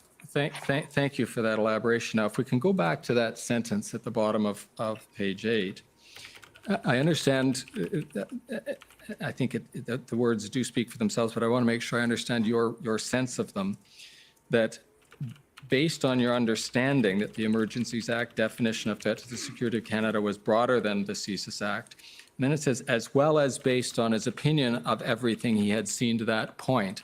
So if I'm understanding the way you've put those two together, that if you take a broader definition and then look more broadly, you Yeah. come up with the Yeah, if you look No. long enough and deep enough, you If find we whatever you change want the to see. definition, required to. if you change the definition and then apply it more broadly, Thank you. then perhaps it will suit your agenda. Now, I want to sort of insert almost a joke. parentheses or come back to Holy hell. Crazy. an observation. And The cross-examination on this is going to be devastating. Oh, pull man. up Yeah. SSM. We picked a good day to come back, man. man. Yeah. 5 It's literally in plain English. It's like if you look wide enough, deep enough, and long enough, you'll find what you need. February 13th. Yeah. And if you don't, we'll change the definitions. We'll find the Holy hell. report to government that you commissioned, Mr. Vigneault, when you learned that the government was considering the invocation of the act. And you've mentioned elsewhere in your evidence, I think it's now well understood by the commission and the parties, that as you learned that the government was considering the invocation of the Emergencies Act, a concern that you had because of your understanding of the IMVE space, and feel free to join in, Ms. Tessier, if you want to add here. The concern was that the invocation of the act actually had the potential to, I think the word inflame is used, but to raise the temperature and actually increase the risk of a threat of serious violence. Is that right? Yes, it is. And this is really when, we feel that it is our responsibility, a little bit like when Ms. Khan walked me through to another of the assessment in relation to the flags. We have experts, we have people inside the organizations that, really well understand those dynamics. And in this context was to make sure that the government, yes, within the confine of the reflection on the invocation of the Emergencies Act, but also more broadly about what is happening in the country and what could be, how could the dynamic change. We felt it was important that we took that expertise within the service and we shared that more broadly with partners, with the government, so that everybody had that understanding that we had at the service. So it is within that spirit. So both in the context of the Emergencies Act, but also in the context of what we see, what could potentially see in Canada. Right. So if I understand the purpose of this report, it was to alert the government to a potential movement in the threat environment. And by that, I'll tell you what I'm trying to get at. You weren't, by offering this assessment or deciding to do the assessment, concluding that the government itself was, by invoking the act, engaging in activities that posed a threat to the security of Canada? No, absolutely not. Threat. It was really much, again, based on the expertise and understanding of the IMV milieu, is to see how some of these elements can be interpreted. And Ms. Conyer asked us earlier about disinformation, misinformation, and that would be a good example of how some objective decision could be misconstrued deliberately or not, and what is the impact on potential threat activity in Canada. So that really was the spirit in which we produced that document. Right, and this document, perhaps also in the spirit of things we see in your annual reports or some of your reports to Parliament, CSIS sometimes prepares reports to government related to threats to the security of Canada that aren't actually premised on the commencement of an investigation based on reasonable grounds that the activity poses a threat, but it's simply advice to the government, a report to the government on threat-related issues, correct? Yes, it essentially is to use the expertise, the knowledge, and to try to bring a level of understanding or bring a light into very complex dynamic issues that are, in the case of IMVE, fast evolving in our country. So we try to bring that level of understanding. Yes. Okay, and if we can go back then, Mr. Clerk, to the public summary, that's WTS 6079, and just wrap up the chronology and indeed this examination by going to page 7 of that summary. Yeah, glad to be back. I'm going to try to be back this whole week. We're now at the stage where Thank you. the act has been invoked, and the point I understand you to be making in the paragraph that begins, Mr. Vigneault explained, the point being that after revocation, you continued to provide input both to partner agencies and to Cabinet through the IRG about the evolution of the protests, the blockades, et cetera, the convoy. So you're continuing to give input proactively, but you weren't actually asked the question, should we revoke the act? No, we were not. Thank you.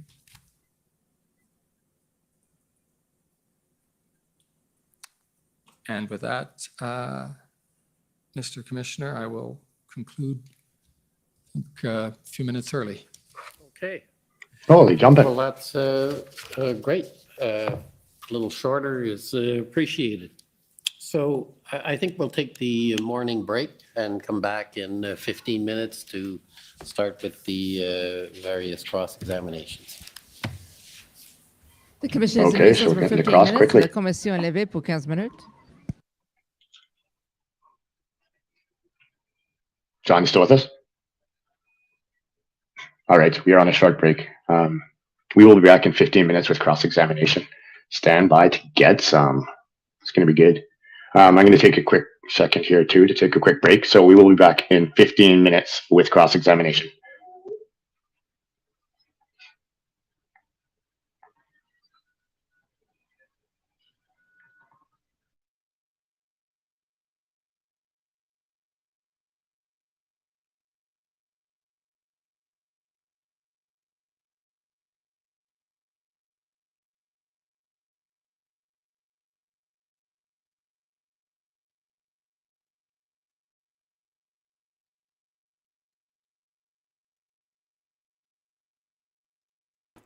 I go and warm up some food and we're on break?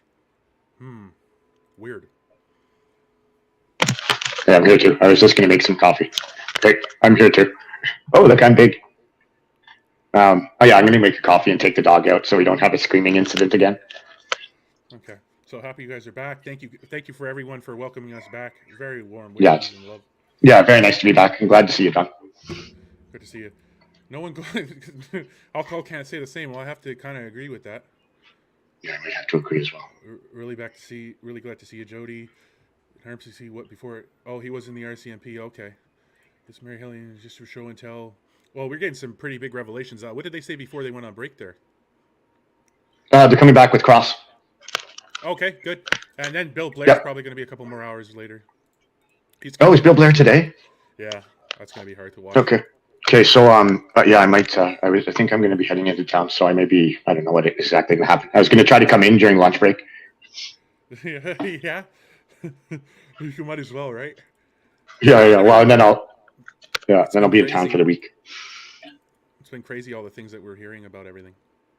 This was a surprising morning. Like, we got a lot of stuff out of there. I posted the documents that they were going through, the original one and then the unclassified one. I posted that. So if you check my page, all the documents that they've been talking about are up. I didn't hear that at all. Did Vigneault, did the CSIS advise to invoke the EA? I didn't hear that. No, I didn't hear that either. I think there was talk about like withdrawing it. Maybe. I'm just trying to read through everything now. Check my notes. They were warning them about it. They were saying it was a bad idea. Yeah. Yes, and I think there was something about it being like we need to revoke this thing type of thing.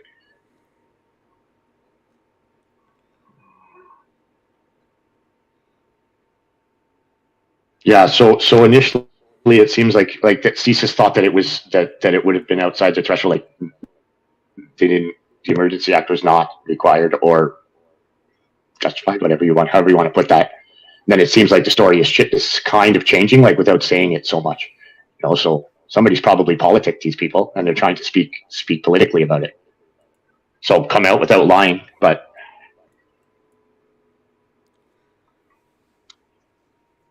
Okay, I'm going to take a few seconds here. I will be back in a minute. You good, John? Yeah.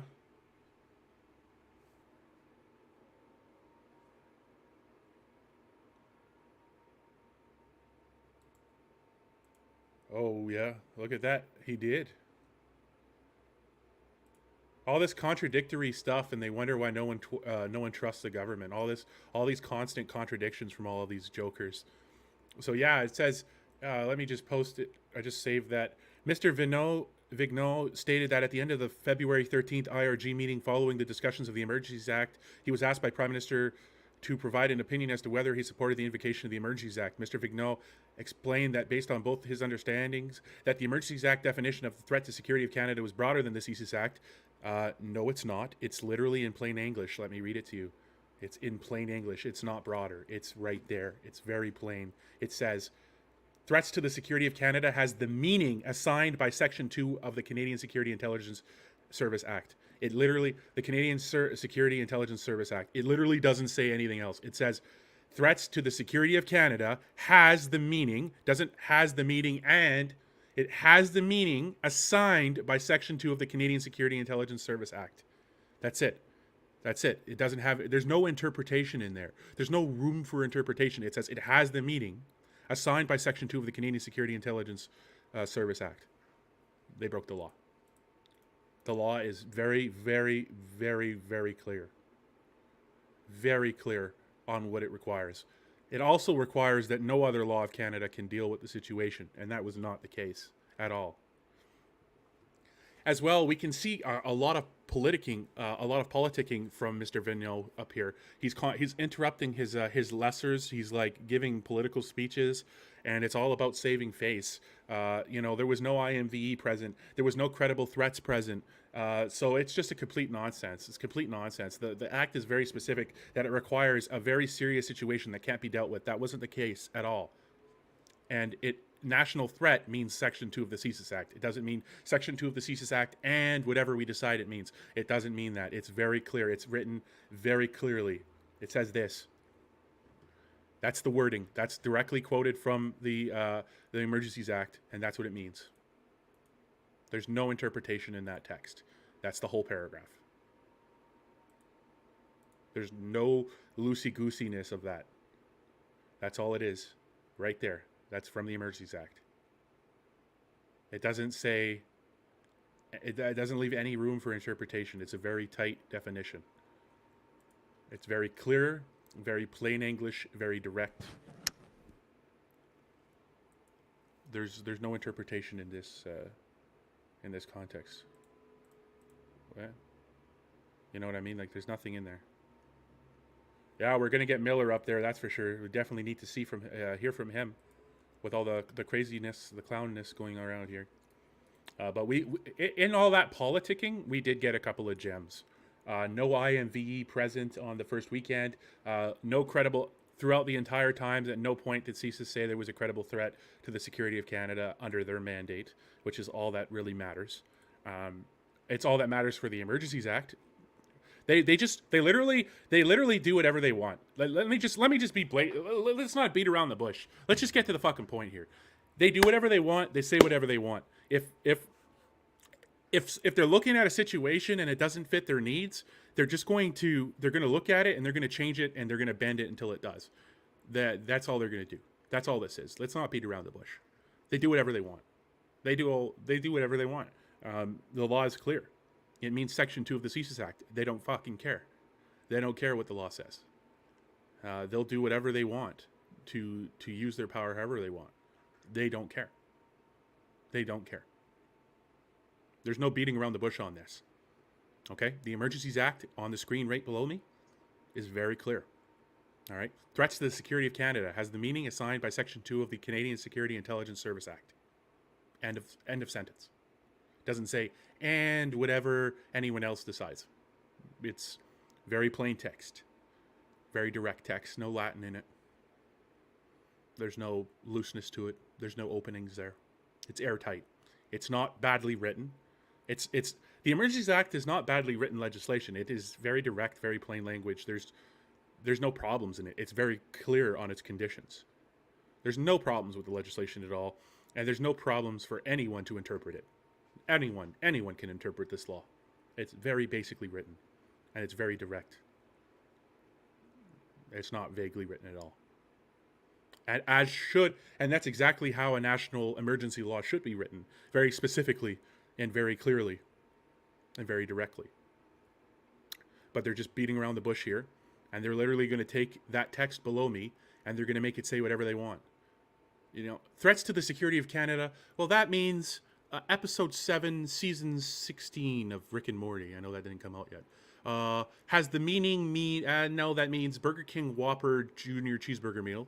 Assigned by Section 2, that's going to mean extra rocks around the grassy knoll, or the big hill, of the Canadian Security Intelligence Service Act, of whatever I decide. You know, just replace every word in that with whatever you want, and it means whatever you want it to. So, threats to the security of Canada has the meaning assigned by Section 2 of the Canadian Security Intelligence Service Act. If I'm a Liberal member of Cabinet, or I'm a Liberal MP, that's not what it says. It says Liberal MPs and Liberal lawmakers and their cohorts can do whatever the hell they want. There will be no repercussions for them, and you can't do anything about it, in the sense that it's open season for them. They get to do whatever they want, whenever they want. Period. And that's what we're seeing from this. CSIS has maintained the position in their professional outlets, not in their politicking, in their actual reports, in their actual intelligence products, that there was no credible threat to the security of Canada under their mandate, or no credible threat from IMVE or whatever else they want to call it. But then they're going to politic, and they're going to go here and they say, well, there was the potential for this, there was the potential for that. Oh, there's the potential that a big pot of gold will fall out of the sky and crash through my ceiling right now and solve all my financial problems. But that's not going to happen. It's a potential. A potential truly for anything exists. But that word has no meaning in law. That word has no meaning in actuality and what was realized and what actually happened. It doesn't mean anything. It's useless. What actually happened? No credible threats. What actually happened? No IMVE at the first weekend. What actually happened? Oh, well, the flags were mostly Canadian, and the ones who did have other flags were either making political statements about the government, not their associations, or they were individuals who had nothing to do with the group at large. These are facts. These are the facts as they are. Now let's hope and let's get to it. Let's get to the cross-examination, because it's going to be interesting. I'm sure the government of Canada is going to come in and play goalie with their buddy there, but oh well. At least we're going to sit here and laugh about it. But we're not really allowed to laugh about it, are we? But I'm going to do it anyways. I'm going to laugh. I'm going to laugh, damn it. I'm going to laugh, and I'm going to keep laughing.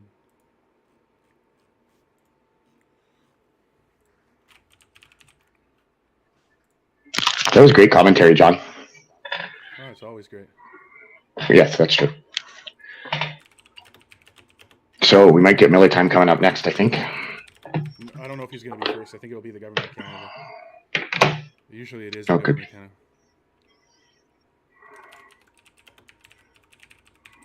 Oh, Miller's up first, is the word I'm getting. Okay. This is going to be hilarious. I have an inside line to the commission.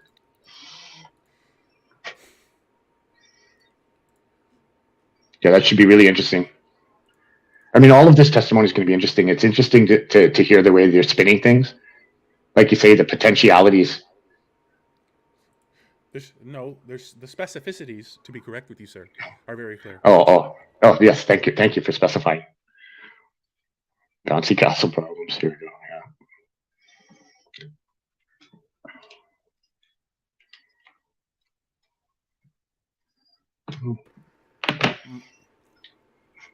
I'm eating my salmon.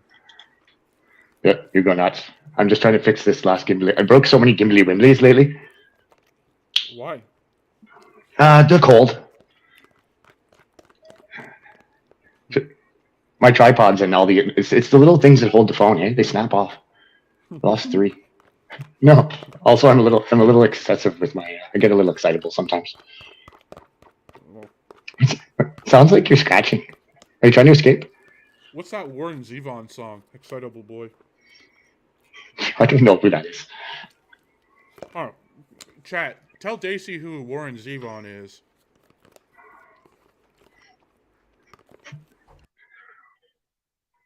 No, man. I have no videos prepared. Oh, thanks everyone. We could just play one from way back in the day. Yeah, we can play them all. Hold on. Is it still in there? It's been so long since I've been in here, I don't remember how it works. Oh yeah, we still got videos. Here we go. Let's hear. Okay. What is this video? Daisy here. So hashtag as an Ottawa resident one. So this is a new hashtag that was started recently by a friend of mine from made through this convoy experience. So as an Ottawa resident, the whole point is to get people from Ottawa. Myself, I'm a lifelong resident of Ottawa. I've lived in and around Ottawa my entire life. I was living on Kent Street, actually, Kent and Nepean pretty much when the convoy arrived. So it arrived right in around me. I mean, a lot of the stuff we're hearing at the commission is centered right around where I was living at the time. I spent the entire time it was there, every day and night on the ground, and I was in Ottawa for quite some time after. So I've got quite a bit of a story to tell about my experience as a resident of Ottawa. But the whole point of this is just quickly, while I have time, to get out this hashtag and to put out a call maybe to anyone in Ottawa who's a resident of Ottawa, to share their experience and use that hashtag. Anybody that wants to make a short video and send it my way. I've started an album on my Facebook page and I'll share those.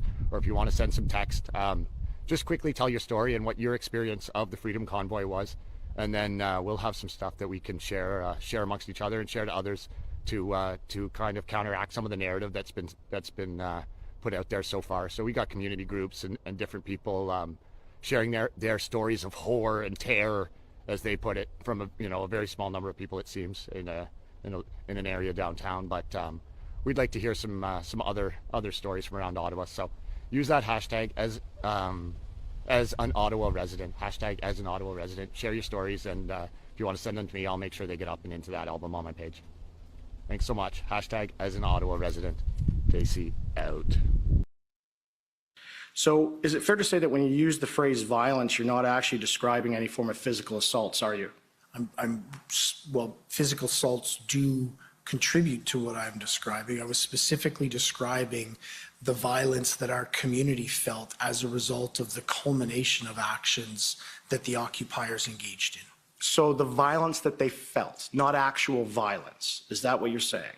That is correct. Not the criminal code definition of violence, but the violence that they felt by having incessant horns blared. Right, and by not- having trucks run 24/7 a day. Right. By having people intimidate them and follow them, and by having people rip masks off their head, by feeling sheltered in their homes. Well, where they couldn't leave. thank you. I understand what you mean. But you're not talking about violence under Section 2 of the CSIS Act, are you?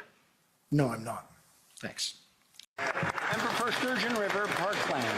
Well, Mr. Speaker, without parliamentary accountability, Canadians would never know the truth about how this Liberal government invoked the Emergencies Act.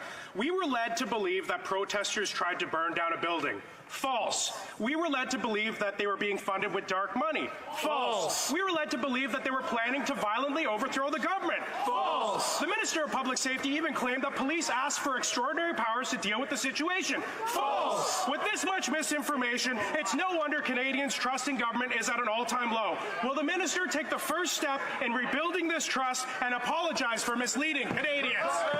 The Honourable Minister for Public Safety. Wow. Wow. Sad. We are not talking about violence as defined by the CSIS Act. We are talking about perceived violence. Violence people felt. Or the criminal code, but then he goes on Yep. to describe a criminal code assault with somebody ripping something off someone's face. And Yeah, he's like, yes. obviously didn't cite it, so. Okay. Oh, yeah, no charges filed. Strange.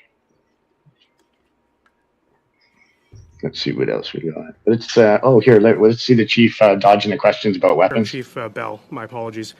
In Ottawa, during the protest clearing operation, were any loaded shotguns found in the trucks of protesters?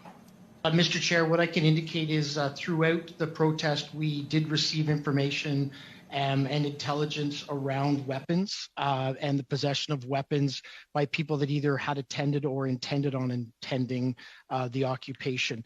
As a result of the clearing, at no point did we lay any firearms related charges, yet there are investigations that continue in relation to weapons possessions at the occupation. I guess yes or no, Interim Chief, were loaded firearms found in the trucks during the protest clearing operation? Has been no charges laid to date in relations to weapons at the occupation site. It's just a clear question, Interim Chief. Like, were weapons found? Like, were loaded firearms found? Yes or no? No, not Okay. to relating to any charges to this point. No. The answer would be no. And there are still no charges. Should be back any minute. The commissioner, waiting on the commish.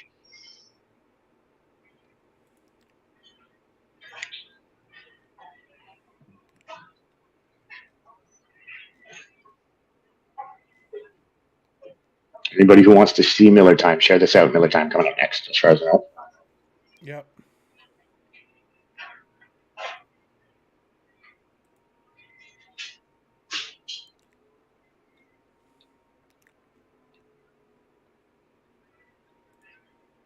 Hashtag CSIS.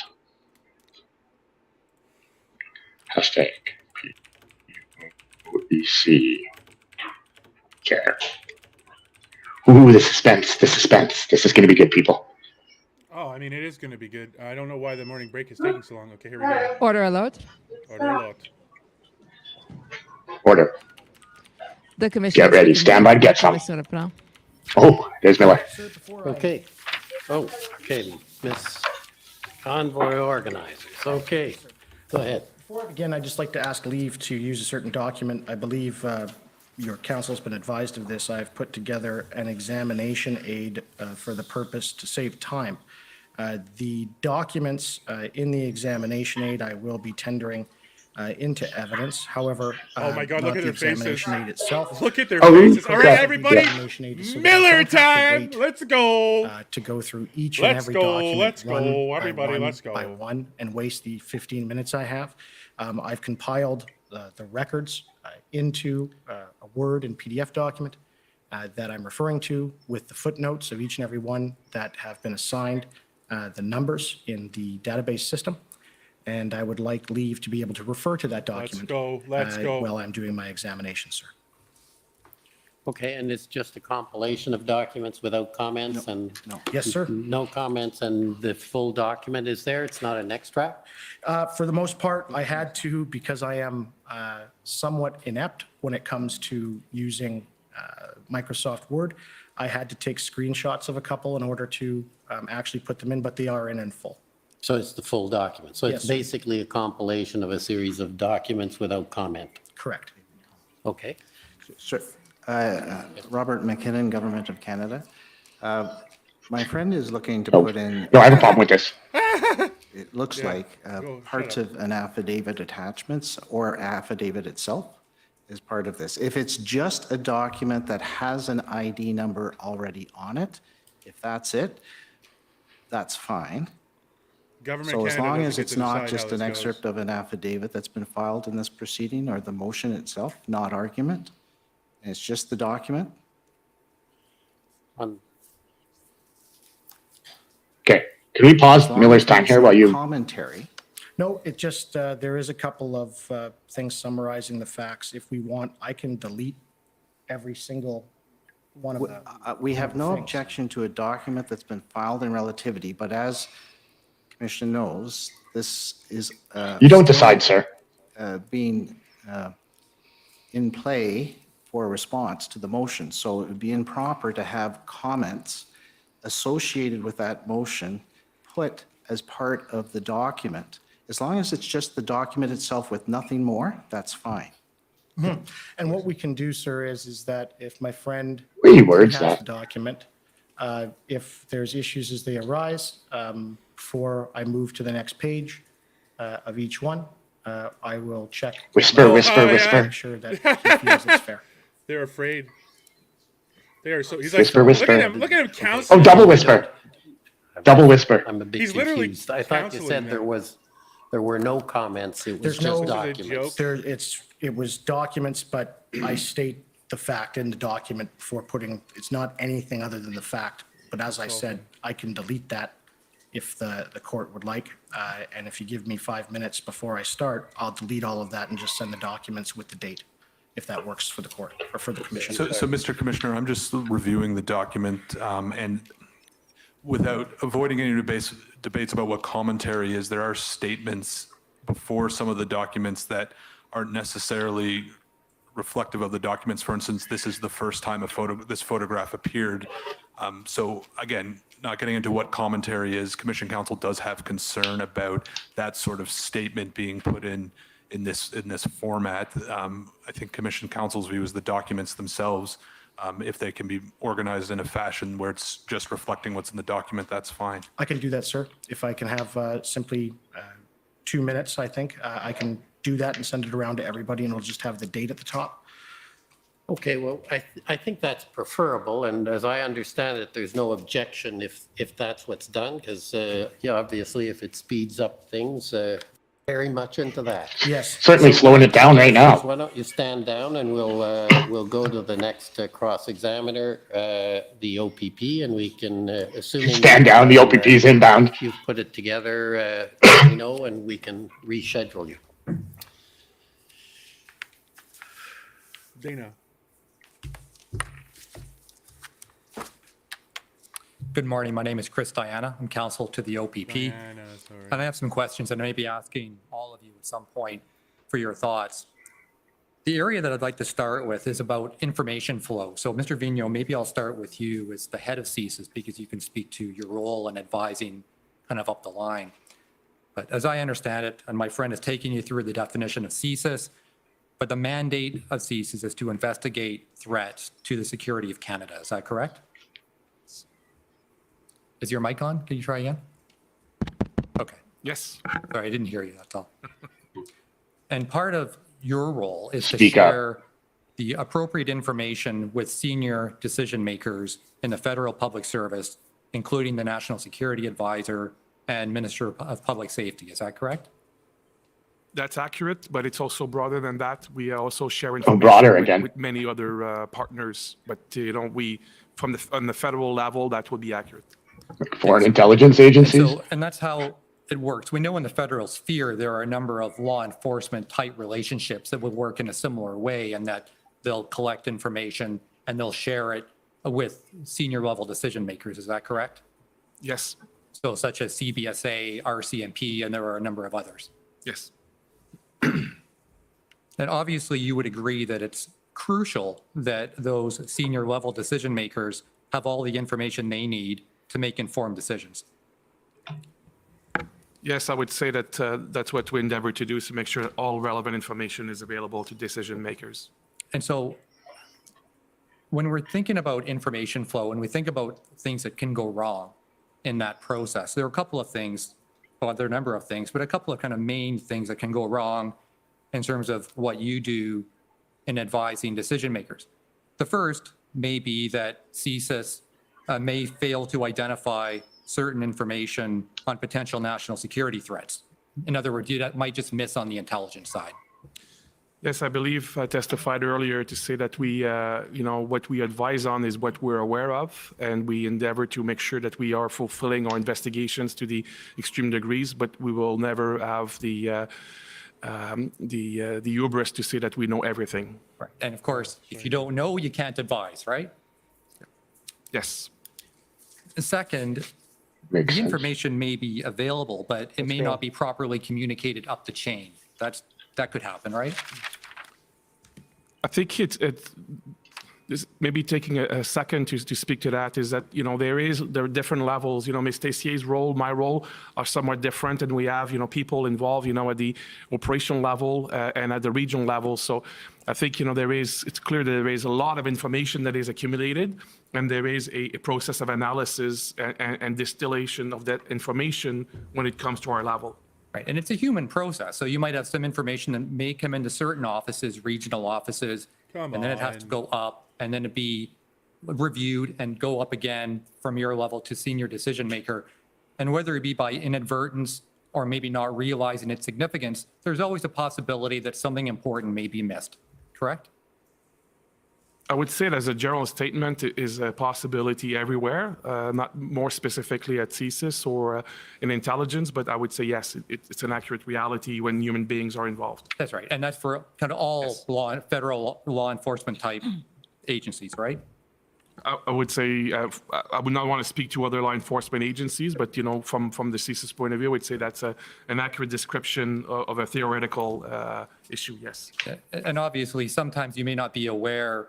When I say you, it could be CSIS, it could be another law enforcement agency, may not be aware of the potential significance of a certain fact, and it may just be missed.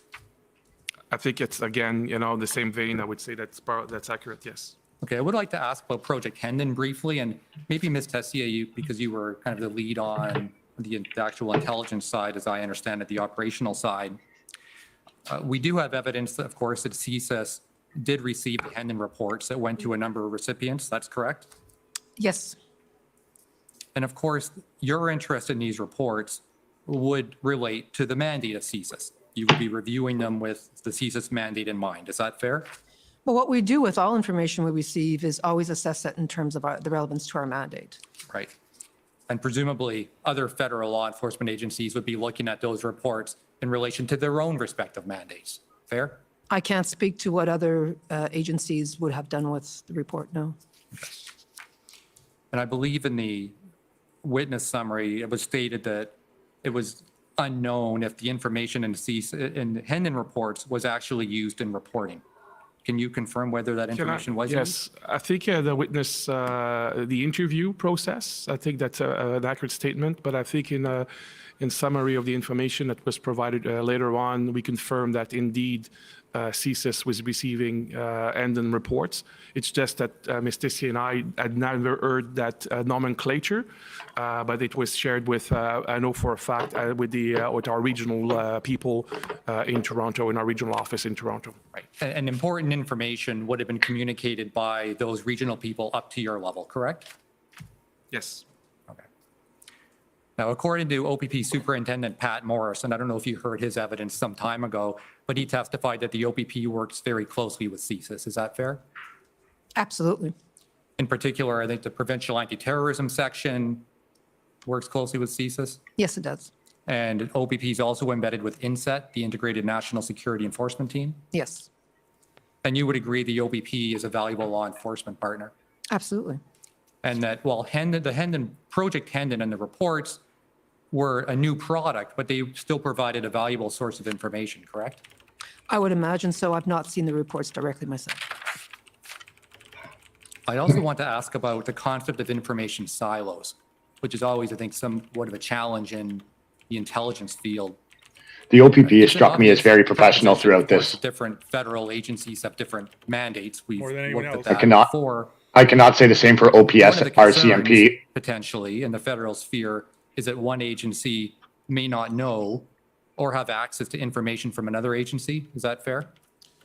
It's fair, but I would, for the commission's sake, I would say that collectively, individually, as organizations, we have learned a lot of lessons over the years, and to make sure that we move away from the risk of information being siloed. It was introduced in evidence today.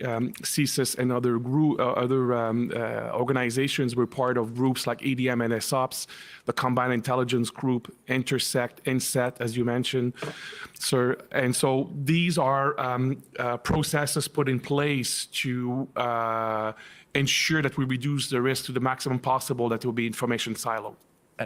And so efforts have been made to get around the silo issue.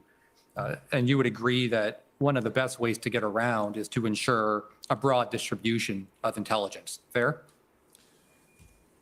I would say that to a broad dissemination of the information to people who need to know, because when you have and the complex context and concept of need to know is important, but it's in a case like this, and I think, you know, as we've seen in, and we may speak to that later, CSIS took a very open approach to share a lot of our information with the maximum people possible. So those who need to know specific details, we endeavor to share those details with them. And but the same thing with criminal investigations and national security investigations. You just need to make sure to maintain the integrity of those investigations. That you sometimes will you'll take the two concept of sharing as much information possible. While making sure that those who need to know have the same information. And that's what our experts are doing on a day-to-day basis, on an ongoing basis. Because we don't want the third-party rule to kind of get in the way of broad information sharing, correct? Well, in the case specifically of when we talk about intelligence, there is a concept called intelligence and evidence, which means that if you were to use information collected by CSIS, for example, on intelligence basis, share with law enforcement, there is a process of inherent complexity for law enforcement and eventually Crown prosecutors to use that information in open court. So there are a number of rules that are been put in place, having learned over time what the pitfalls were. And Ms. Tessier referred to earlier as the One Vision process, which is an elaborate process that has been put in place with between the RCMP and CSIS to make sure that we are sharing all of the information, relevant in the right way to enable law enforcement. So this is just boring politicking, and it's just like, this is how we exchange information, but literally has nothing to do with the crux of the issue, with actually what matters. But we're going to get to that very soon. Share Yeah, third-party OPP covering information. themselves a little We bit. always ask for permission to do so. Right. And so as far as Project Hendon is concerned, and you may not be aware, but it had a very broad distribution list that went to all federal law enforcement related agencies, and that works to break down silos. Fair? I don't have personal knowledge of that, so I can't speak to that. All right. And final topic is on social media. We've heard a lot in this inquiry about social media. Anyone can go on, fire up the Twitter machine, and you can find lots of vile content and threats and things of that nature on social media. Fair? Yes. And I believe it was mentioned in your witness summary that it's very difficult to assess the intent and impact of violent online rhetoric. That's fair? That's fair.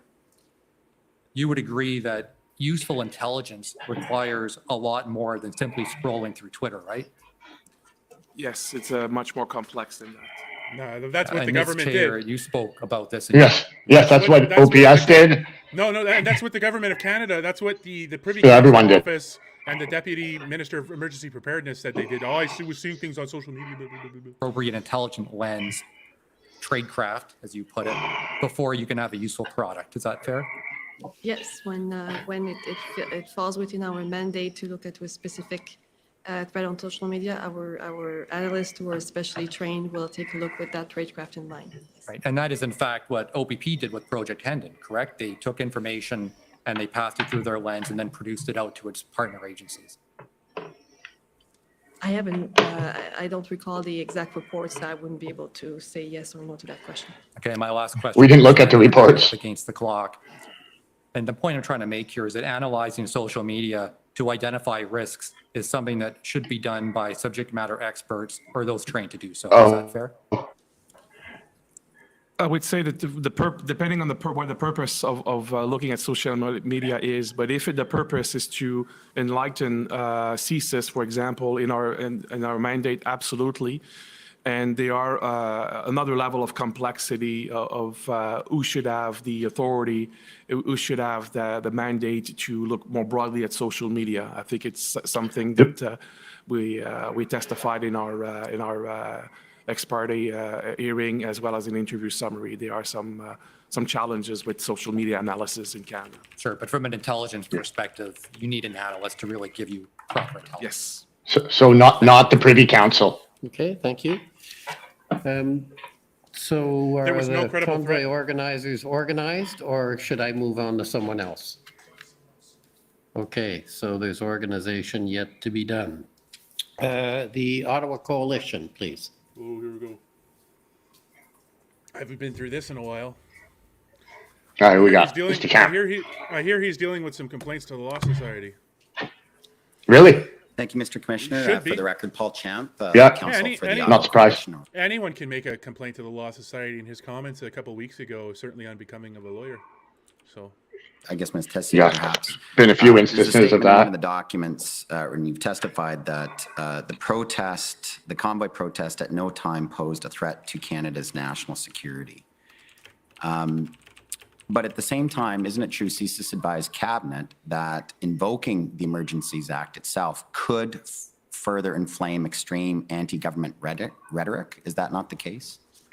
I'm not sure which document you're referring to in the first Could. statement. That CSIS Could said, inflame. No time to the protest. Is there a document I could I look at? apologize. Maybe it was Mr. Vigneault, the director. That was the advice you provided to Cabinet, was it not, sir? Yeah, I believe that the statement I made was related to that the analysis continued to be that there was no threat to the security of Canada. That's the concept that we'll be normally using in our vernacular. Yeah, by security of Canada, we're talking about 2C, violence associated with ideologically motivated objectives, right? Yes, very much within the confine of the CSIS Act. But Mr. Vigneault, if there was a concern that, and it was also your advice that invoking the Emergencies Act could further inflame that kind of a rhetoric, correct?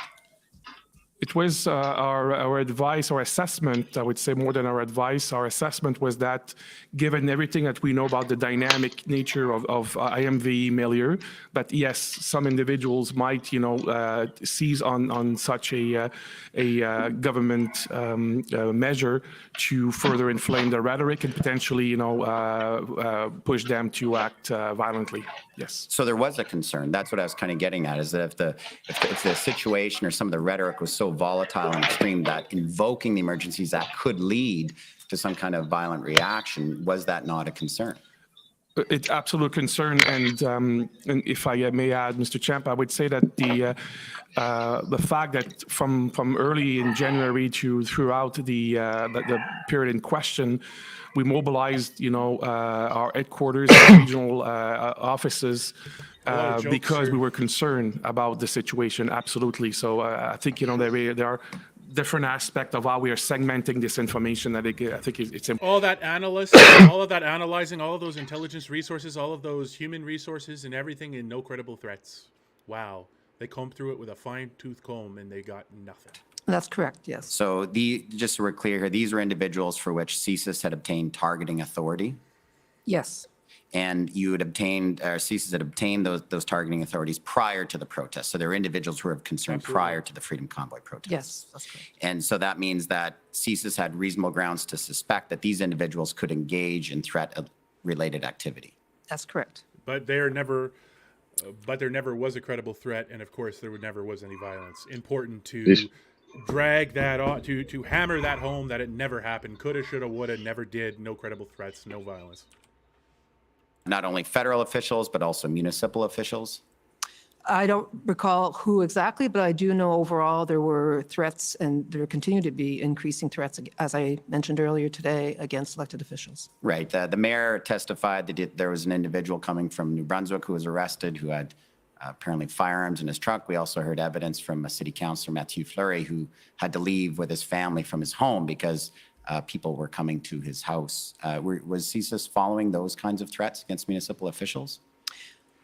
As I mentioned earlier, we maintained, our focus was on our subjects of investigation, of course, but naturally, we worked very closely with our law enforcement partners, shared information, and continued to assess the situation as it related to our mandate. And as I described earlier in terms of how we assess the situation in order to open an investigation. Champ is getting Ms. Tessier, frustrated. just to be clear, like if someone's making a threat against a public government official, whether it's federal or municipal or provincial, isn't that inherently falling under 2C? If someone's threatening a public official because they want some type of different political If it's a credible threat, isn't that and not just people venting.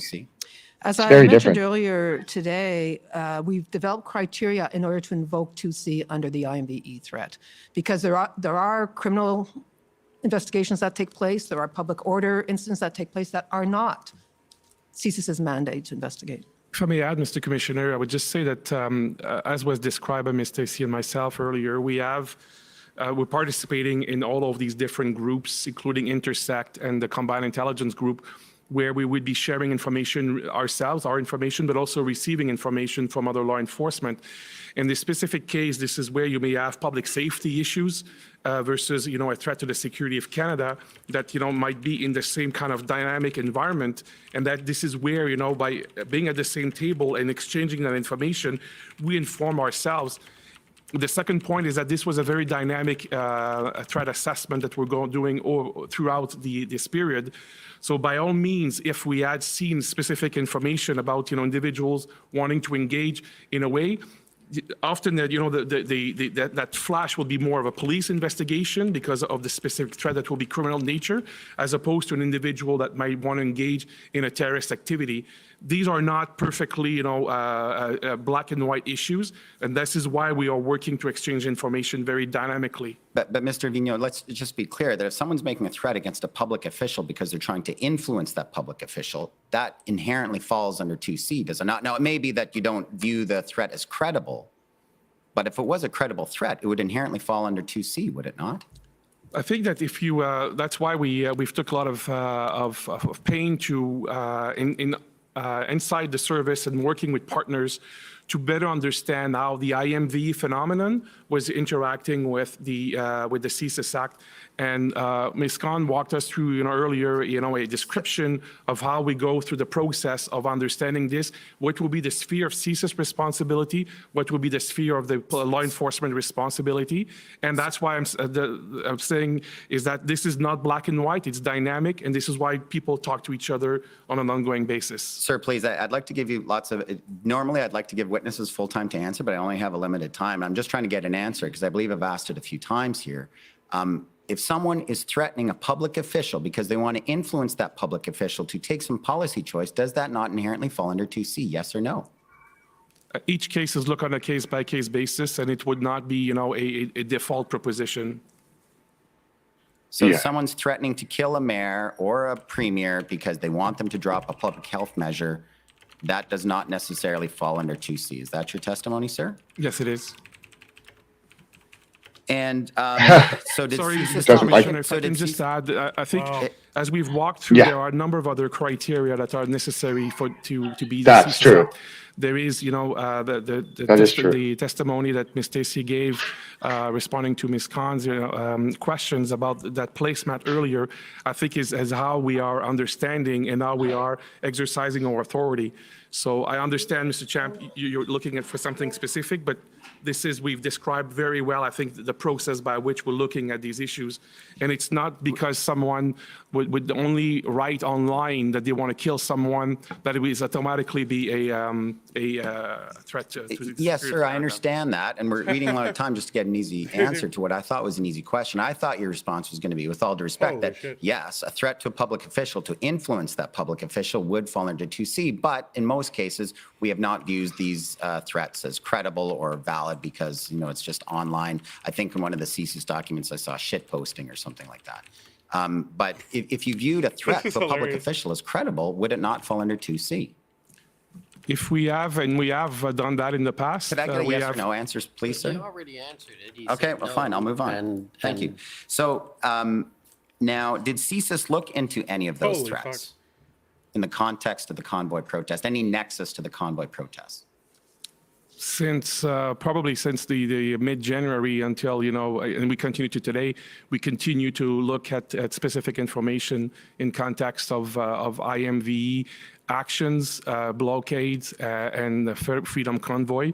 So we have done that very intensely throughout that period.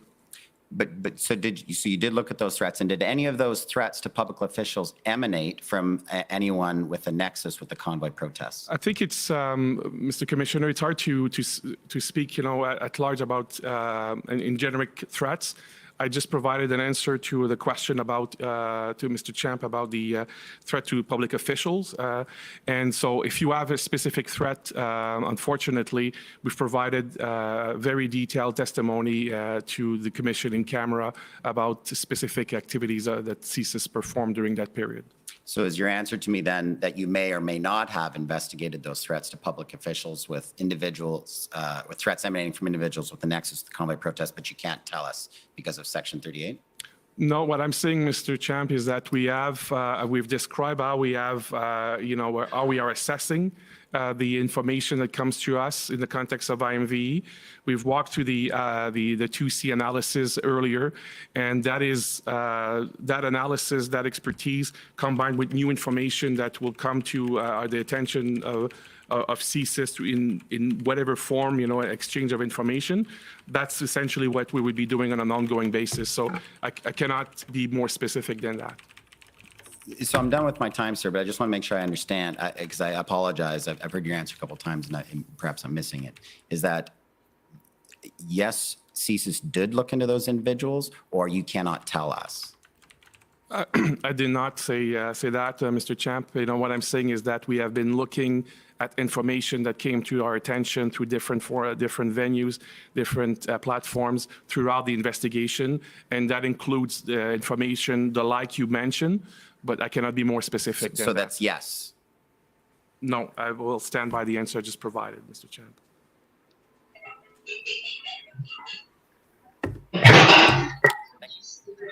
Okay. Thank you. Oh, man. Champ.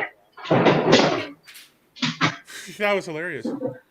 You think you could act a little more professionally? Yeah. Wait. Okay, well, let's go to the Democracy Fund, JCCF. Ooh. Oh, Paul Champ, man. Left everyone speechless. Like, Paul Ray doesn't even know what to say. You got some Yeah, he's crap just like- there, Daisy. Oh, man. Yeah, like the complaints to the Law Society Good must be given to afternoon. him. I'm Hatem Kir, counsel for the Justice Center for Constitutional I Freedoms. represent the peaceful protesters. No, that's a different guy. So to begin, Ms. Chayer, the national terrorist threat level has been at medium since October 2014, right? Yes, correct. Okay, and it didn't change during the protests? The threat level has 5 different levels, and they're fairly broad Yes, ma'am. bands, and so the threat level fluctuates within the medium band. So it fluctuated during the convoy. But it never left medium? No. Okay, thank you. Okay, so answer the Mr. question. Vigneault, Holy hell. the CSIS Act is the home statute of your organization. So is it fair to say that CSIS has expertise in applying the statute? Yes, I would say that. Okay.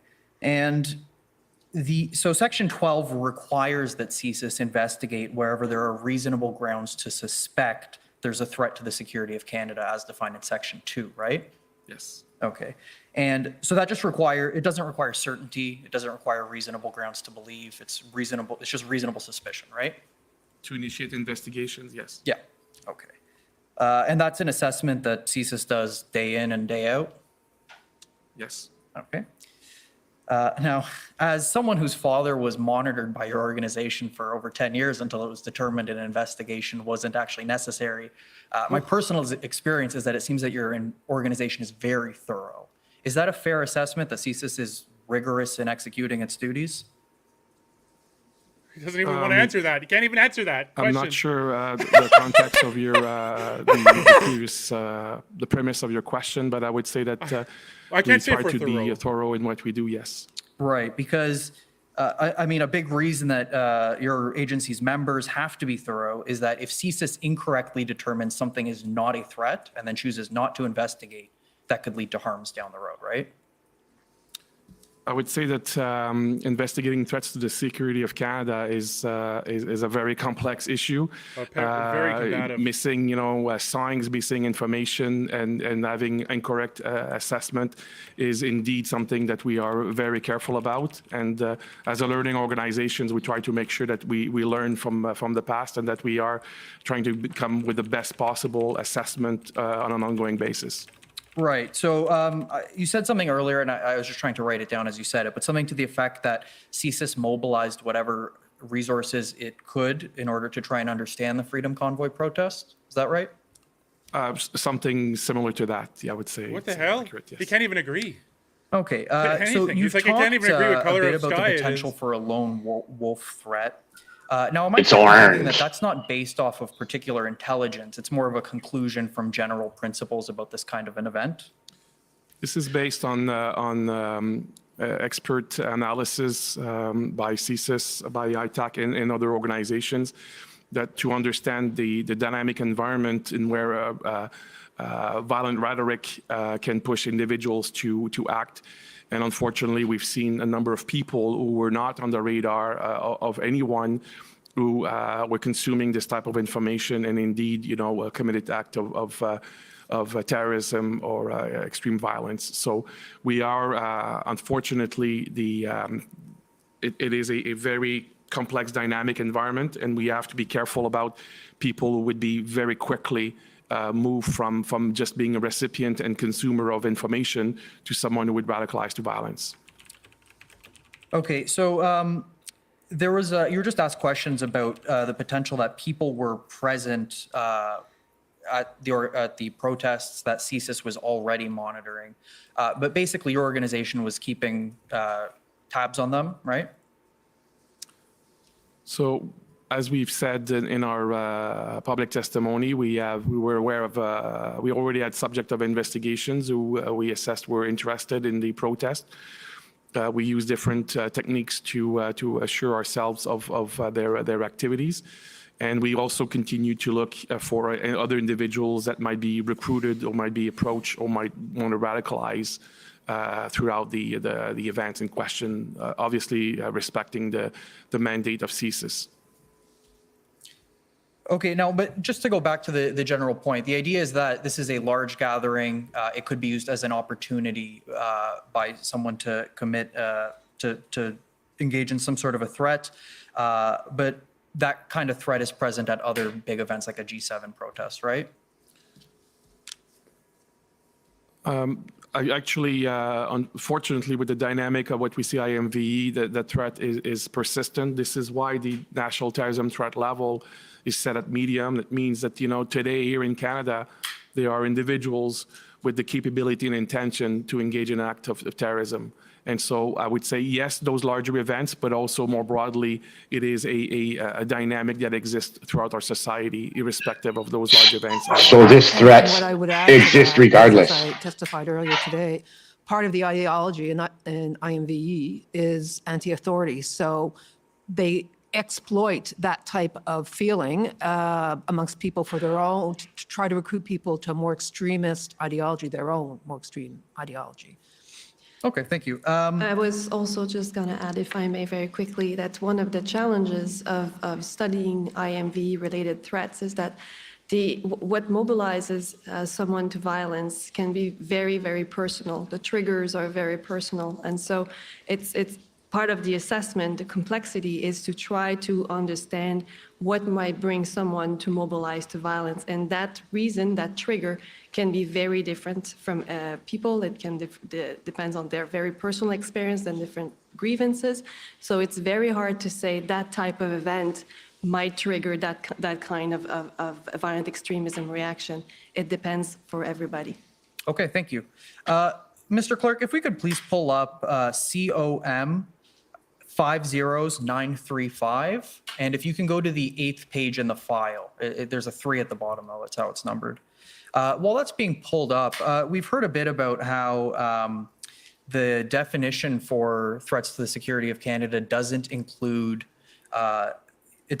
protest. Am I right in thinking that the basic idea here is that if there's a protest where one of the 4 factors aren't present, you don't investigate, and if there's a protest where the 4 factors are present, you would investigate, right? I think the CSIS Act is pretty clear. If we look at the document, the paragraph under D, under 2D, does not include lawful advocacy, protest, or dissent unless carried on in conjunction with any of the activities cited above. Right, so the fact that it's a protest isn't a barrier to an investigation if one of these things is present. I would say, generally speaking, the service stays away from investigating protests. We recognize it's a democratic right in Canada, so we don't investigate Except for protests that the government doesn't What agree this means is if, an example perhaps I can give. If Very, you had very important information distinction. That a terrorist group was Literally going just to wasting pretend to use an event in order to conduct a terrorist activity, well, of course, that would be of interest to CSIS. But we are very, very conscious and aware of balancing the rights of individuals in a democracy like Canada with our own mandate and our more intrusive techniques. Okay, Mr. Vigneault. More intrusive techniques. So let's look at, we can look at A first. Based on the services Bend assessment, over. there was no espionage or sabotage associated with the protest, correct? That's correct. So Correct. 2A definition wasn't met? No. Okay. And there Nope. was no foreign interference? We have, I think it's in our testimony that we have said that we investigated foreign interference in relation to the event, including foreign funding, and we do not see these activities amounting to a threat to the security of Canada. So 2B wasn't met? Yeah. Thank you. And Thank you. there wasn't any serious violence associated with the protests? I would not say that. Or a credible threat of serious violence? That's not what we're looking at. We're looking at, how these events, it or is. individuals, You already might said- engage. Just said that is what you look at. It's our threshold. This is where I was answering questions earlier about, distinction between what law enforcement would be doing in terms of serious violence versus what we would do as a CSIS under the confine of the CSIS Speak Act. to yourself. Okay, I'll be more specific then. There were no activities within or relating to Canada directed toward or in support of the threat or use of acts of serious violence against persons or property for the purpose of achieving a political, religious, or ideological objective within Canada, correct? Yes, and we've testified to that earlier. Okay, so stop wasting So time. 2C wasn't 2C was not met. Okay. Thank you. 2A, 2B, And 2C. 2A, 2B, 2C, not met. There's no credible threat to overthrowing our established system of government? I can say that we have not investigated under 2D. Okay, on thank that. you. So not only was there no Section 2 threat present, but there wasn't even reasonable grounds to suspect a Section 2 threat was present. Well, we are on the record to say that we already had individuals who had met the 2C threshold.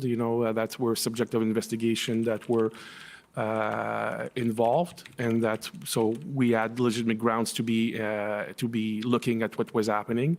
As we've said, based on our expertise, we have seen, unfortunately, events like that where individuals were radicalized and mobilized to violence extremely quickly.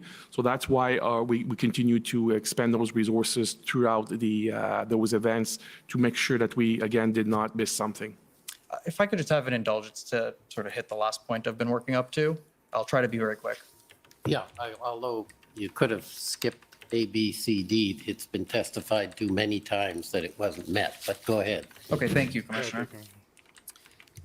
So sorry, that threat that Thanks, you're speaking Commish. about is with respect to individuals, but Testified multiple the times. protest itself did not pose a Section 2 threat to the security of Canada. What we've testified to is that we did not made a determination that the event itself, and I think it's part of our testimony, yes. Okay, and yet you still advised the Prime Minister to invoke the Emergencies Act?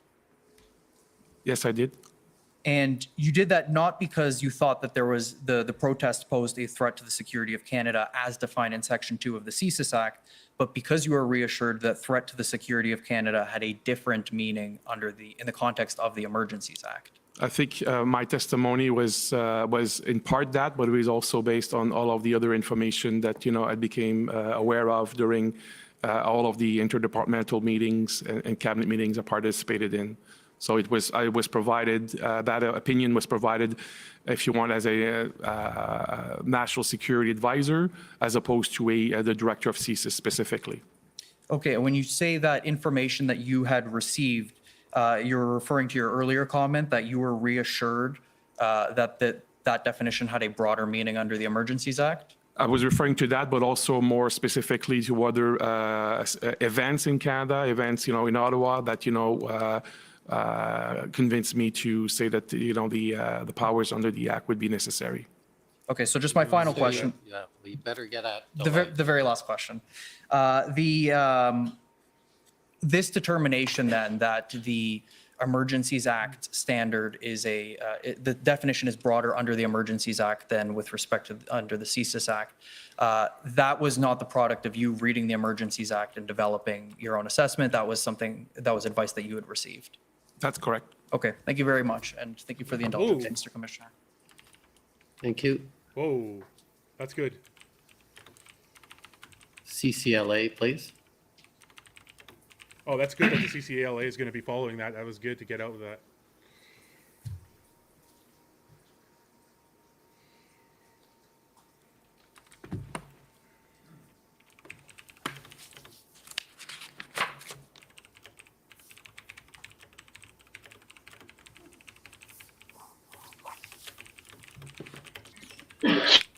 So the commissioner confirmed that it has been testified multiple times that the Section 2 threshold wasn't met. Liberties Association. We just got it confirmed again. I just maybe want to pick up where my friend just left off. Thank you. And maybe we could pull up the summary of the public version of the summary of the hearing that took place, the in-camera hearing, which is WTS 6079, please.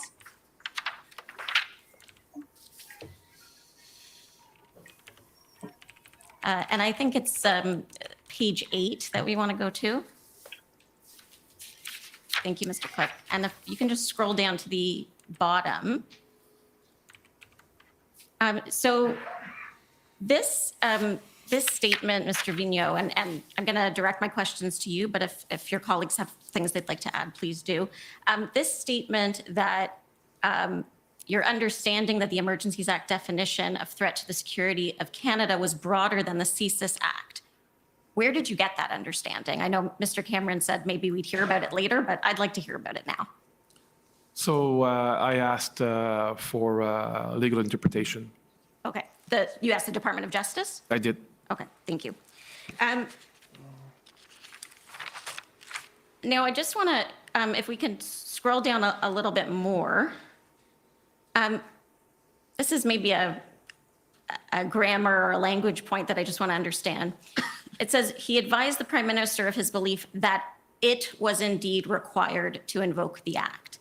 Is that it referring to the government, that the government was required to invoke the Act, or that the Prime Minister, or? Really got to think about that. I'm not sure. Okay, but your view was that Yeah, based on this broader understanding of threats to the security of Canada, the Act should be invoked. Yes. Okay, so I just want to go through, and Mr. Cameron went through some of the timeline here. You had an interview with Commission Counsel on, I believe it was August 29th. And in that interview, you noted that you had only learned that the Emergencies Act referred to the CSIS definition of threats to the security of Canada when the government started to explore the possibility of invoking the act. Is that right? Yes, that's accurate. Okay. And then Commission Counsel prepared a summary of that meeting, that interview with you and your colleagues. We've seen that, and that was produced earlier. And then you had this in-camera proceeding that took place. And I understand that again, you confirmed that it was CSIS's view that the definition of threats to security of Canada in the CSIS Act was not met during the convoy. Yes. Okay. And then under examination from the Government of Canada, this information that you advised the Prime Minister of your view that the act should be invoked was disclosed for the first time. Is that right? Yes, I believe it is, yeah. So you said in your initial witness statement that you felt it was important to communicate at the IRG and to Cabinet that under CSIS's analysis, there wasn't a Section 2 threat. What I wanted to be very clear, Mr. Commissioner, is that because it was very dynamic environment, very, a lot of moving parts, as we say. And I wanted people to be clear about how CSIS, we were analyzing the situation. And so people were talking about using different words in the media, everywhere. And we just wanted to bring a level of clarity. So that's why we said our assessment was very dynamic and we continued to assess. But throughout that period, we wanted to make sure that people did not misinterpret based on everything that, was being mentioned, that CSIS, we saw a threat to national security based on our act. So that was the purpose of us being very deliberate about that approach. Okay, I guess, I mean, you understand that one of the purposes of this commission is to assess whether the act was properly invoked. Sorry, can you just answer audibly? Yes. Thank you. And I guess I'm wondering why you didn't think it was relevant when you met with Commission Counsel in August to note that you had in fact advised the Prime Minister that you believed the act should be invoked. I think there probably two reasons. I would say one is that because I hadn't was not asked, and so just when you go through the dynamic process of the it's kind of the most relevant question at hand. How was it not asked? Specifically asked. But there was also at that point, lack of clarity. What do you think about the issue? What was still a cabinet confidence, and what would be what I was able to say as a participant in cabinet meetings. So that was further clarified throughout that period, and that's why I think. Again, Mrs. Wiebel, you mentioned, the nature of this commission. As a senior official in government, we're never allowed to speak about cabinet confidences. We're never allowed, in the case of CSIS, to produce, a number of the information that has been, put in front of in public for Commissioner, for Canadians to see. Normally, that will not be public.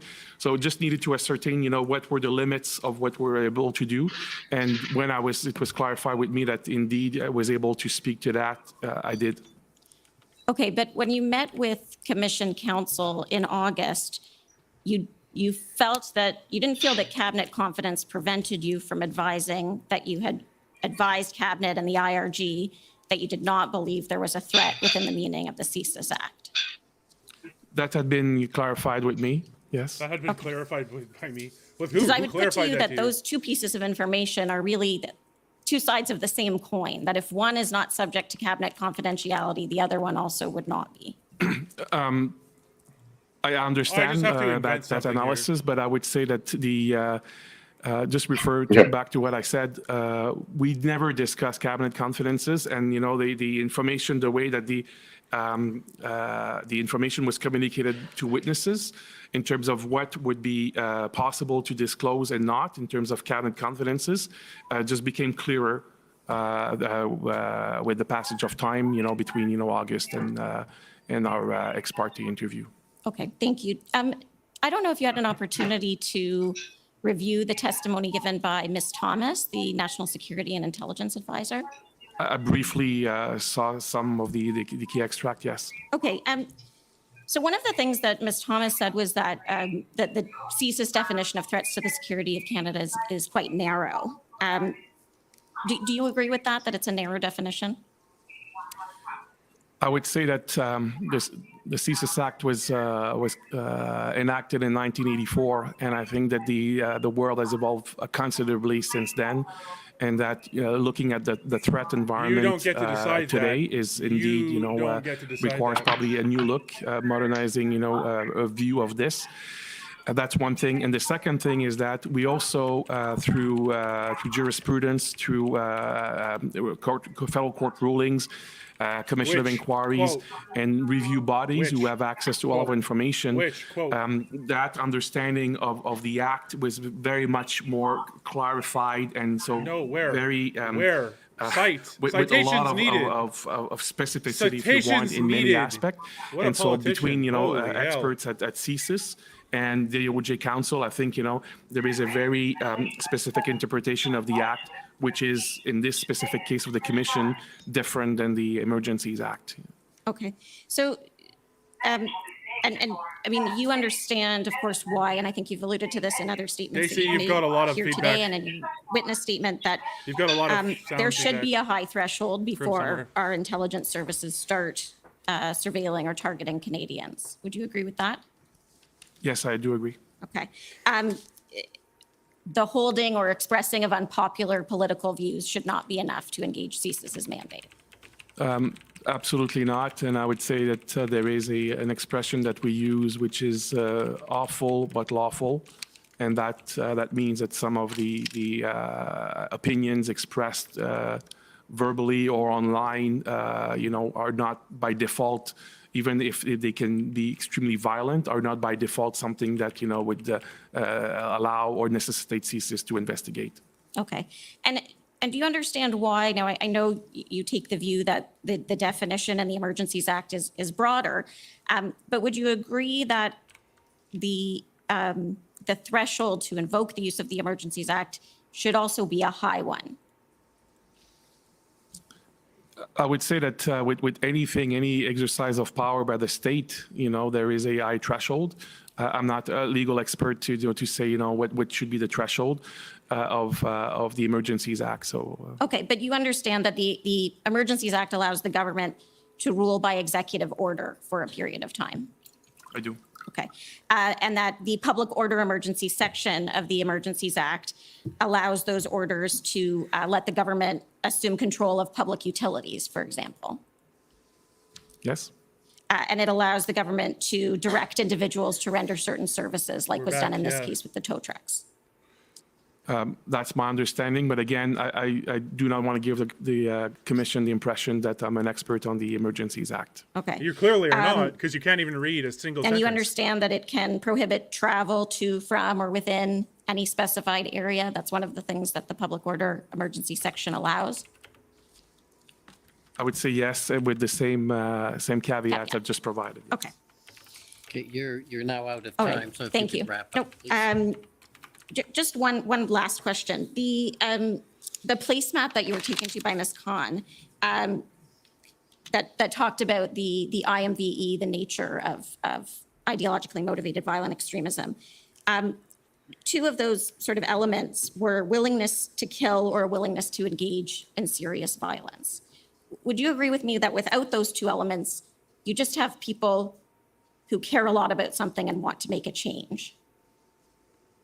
I'll answer that question. That's exactly why we developed the criteria as to what should be looked at in this space, in this IMVE space, was to ensure that those criteria were met before we open an investigation. Thank you.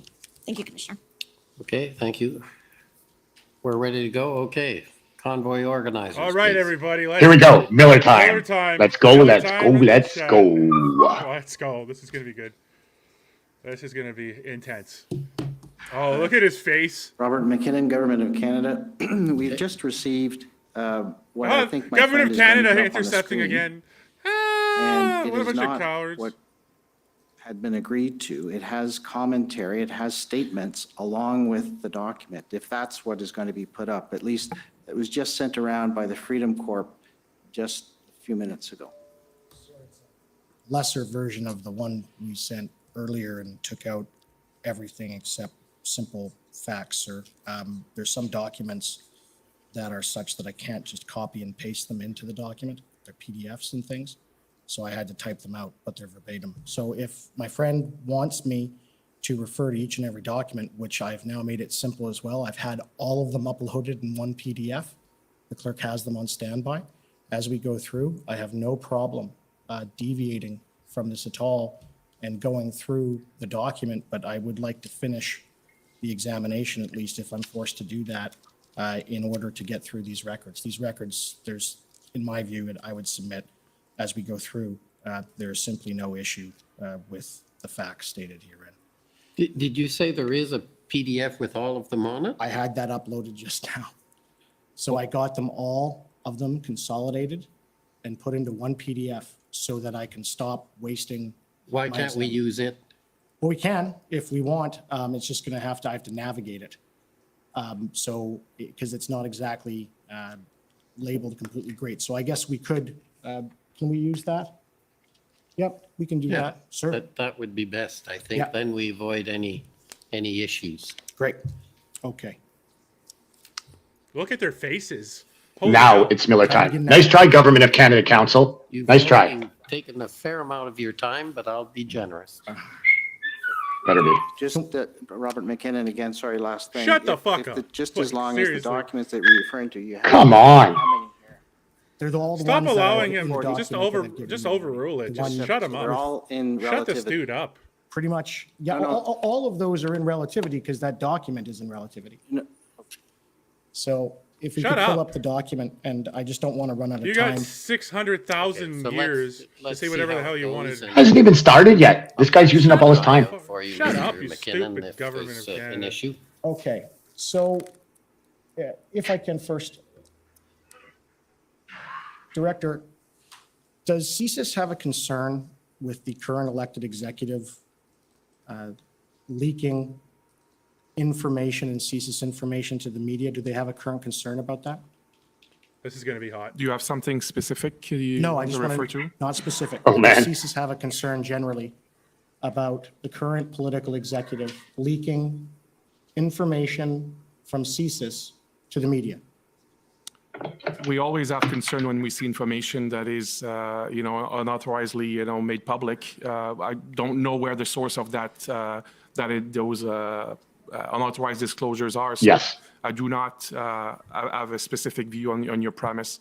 I'm concerned when I see unauthorized disclosure. Point. Right. So, but I take it the unauthorized disclosure, it's highly unlikely it's actually coming from your agency. It's not coming from them directly, is it? I'd like to think that, we have an organization that, has a very high standard for that. But, I would not want to speculate as to the source of potential unauthorized disclosures. Okay. If we could go to the January 24th tweet of Mr. McGregor. Or sorry, the January 25th one of Alethea Raj. Tweet 14, number 14.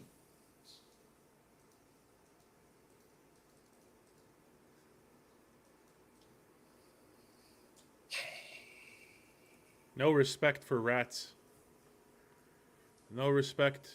They don't give any respect. No respect. This is a commentary stream. Council, There's, may be assistance for you in your time. there's a If you million know the page streams. reference in that PDF, it'd be a little bit Go anywhere faster. It else. does not appear to be hyperlinking to the particular. Yes, I think the hyperlinks didn't carry through when we uploaded. Unfortunately, that happens sometimes. Unfortunately, yeah. That's why I wanted to use my sheet. That's why I prepared all that stuff. The government In any won't. event, sir, I'm just gonna ask you. I want to bring up then the document. Just a second.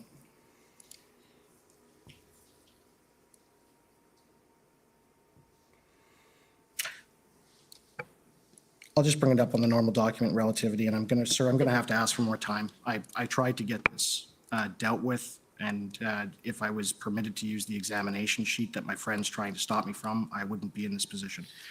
Mr. Commissioner, I do have this is Bathsheba Vandenberg, Counsel for Freedom Corps. I do have a number that I can give to the clerk if I may.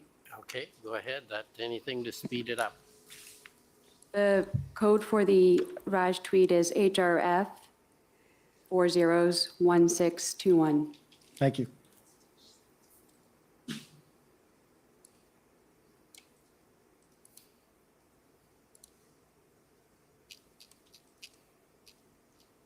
And that's also at page 17 of the document that I had put up, actually. So if you want to bring, we can do that. So, sir, do you see that, that tweet there? It's from the 25th. It's retweeting the January 6th event. Oh, Brad, they're terrified. Good to narrative see you back, buddy. that, had been released in the media prior to the convoy arrived. Well, I'm looking at the screen now. Yep. Okay. Did you know that that tweet is what resulted in the political executive essentially becoming concerned with the convoy and having internal discussions about the narrative they were going to build? Were you aware of that? I'm not sure I understand your question. I'm sorry, Council. Okay, so I'm going to take you to, and sir, I have them consolidated. They're the text messages between Mary Liz Power and as well as Alexander Cohen. They're verbatim in my examination aid. There's nothing added. If I could bring up the examination aid, please, again, and I can use that, and we can just scroll to where it starts with Mary Liz Power.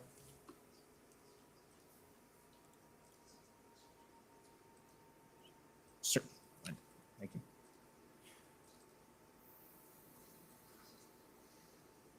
you. Does council have any objection to the use of the examination or? If he's going back to the same document that. Well, then I'll read it to him. Okay, verbatim. So on January 25th at 9:22 a.m., Mary Liz Power, government of Issues and Canada is a Policy joke. Advisor to the Office of the It's a Prime Minister. joke. They have a text message exchange with Alexander Cohen, the Director of Communications to the Minister of Public Safety, okay? And it begins when that tweet is sent. They send it out, all right? And Mary Liz Power sends that text to Alexander Cohen and states, "I'm sure you've seen this, but flagging." Alexander Cohen responds, "Yep. I've been encouraging journalists to take a closer look at who these people are, in brackets, and where their 3 mil comes from, close brackets. Obviously, a light touch given the portfolio." Then Mary Liz Power states, "Do you know if there's anything to be found in that GoFundMe?" And Alexander Cohen replies, "I think it's worth looking into. I've put Mary Wolf on it." Highlighted, well, it was highlighted, and she's obsessed with this kind of stuff. Mary Liz Power replies, "Nice, I'll look into what I can do." Now, can you agree with me from an intelligence perspective that those are two staffers building a political narrative with respect to a national security issue? Commissioner, there's a lot of information that has been put to us now. I have not read those tweets Obstruction. before. Obstruction. I could not make Obstruction. any informed, opinion Obstruction. of what this information Coordinated is in the obstruction with the context government. of That's today's fine. hearing. Government obstruction. And then later that What's he day, saying? at 12:02 Government p.m., Canada. Mary Liz Power and Alexander Cohen exchange further text messages, all right? So Mary Liz Power states, "Got a quick response. People are into it. LMK, meaning let me know, if your boss is too. Happy to help however I can." This is what I sent, though, by the way. And this is whoever she sent it to with respect to the narrative. "Hi. I just had a chat with Alex at PS, who had a bit of an interesting idea. As you saw in the pod goals chats, the trucker convoy and some of their more extreme comments, in brackets, i.e. calling for a January 6th style insurrection, close brackets, are getting more coverage in media. Alex was surveying where there'd be interest in his boss, that's the public safety's minister, doing some media on this eventually. He was chatting with Vigneault about right before he went into the cabinet retreat. I think there could be an opportunity in getting in on the narrative of the truckers, particularly with the research that the LRB is Simple doing fact. into their backers. My thoughts of framing here would be similar to what the PM and Blair said last year when January 6 occurred. Our democracy is something we need to nurture and protect every day. We will always protect the right to peaceful protest. Some calls that organizers of these events are making are concerning, and we're taking them seriously. We'd need something to back this up in brackets. We'll continue to monitor the situation closely, and the fine line to walk would be to ensure we are not looking like we're directing the police, which obviously is not the goal here. Hoping to canvass your thoughts. Alex said he'd come back to me with a proposal this aft when he gets to chat to Mendicio again, and obviously pending his boss and our interests in looking into this further. Mr. Cohen responds, thanks. I had an initial chat with my boss and he's supportive, but wants to wait a day or two. There's a danger that if we come down too hard, they might push out the crazies. Mary Liz Power replies, I think that's fair. Apparently Global and others are working on stories. Maybe see how those land. Now, I'm going to ask the same question again. At that point, are there a bunch of political staffers essentially planning to create a national security issue or make one look like it is?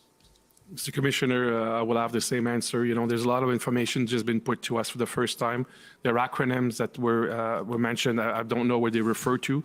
And I think, you know, I could speak to information I'm aware of, privy to, but unfortunately not this one, Council. So are you aware of the LRB, what it is? You are, aren't you? Not the specific acronym, maybe if you spell it out. Liberal Research Bureau. Yeah, I know about the Liberal Research Bureau. All right. And so is it fair to say that it's kind of strange that the political branch would have the Liberal Research Bureau doing research on protesters with respect to these concerns they're raising, as opposed to yourselves who are the National Security Agency? Mr. Commissioner, I would say that, you know, this is not something that would be of interest to CSIS. As my colleagues and I have testified, we very much, you know, since the beginning, mid-January on, we've been looking at these issues and the developments and potential threat to the security of Canada based on the CSIS Act. So we would not be looking necessarily for what other parties would be involved in this context. Okay, can we go to document SXM.can.00006358 _rel.0001? Yeah, we could. I'm just glad. My one saving grace from all of this is that it's just so visible. It's just so palpable. It's just so blatant. Like anyone watching this can see what's happening in real time, and that's the one consoling factor. Palpable is right.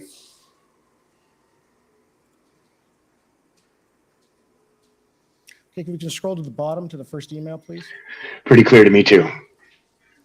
Pretty clear to everyone. Okay, so this email is from January 27th, okay? And it's an email between, again, more political staffers. It begins with Carolyn Williams. She's the Director of Parliamentary Affairs at the Privy Council. You're aware of that? No, I don't know what that is. Nope, I do not know Carolyn Williams. And what Nailed about it, John. Zita Estrava, the Chief of Staff to the Minister of Emergency Preparedness Bill Blair? Do you know her?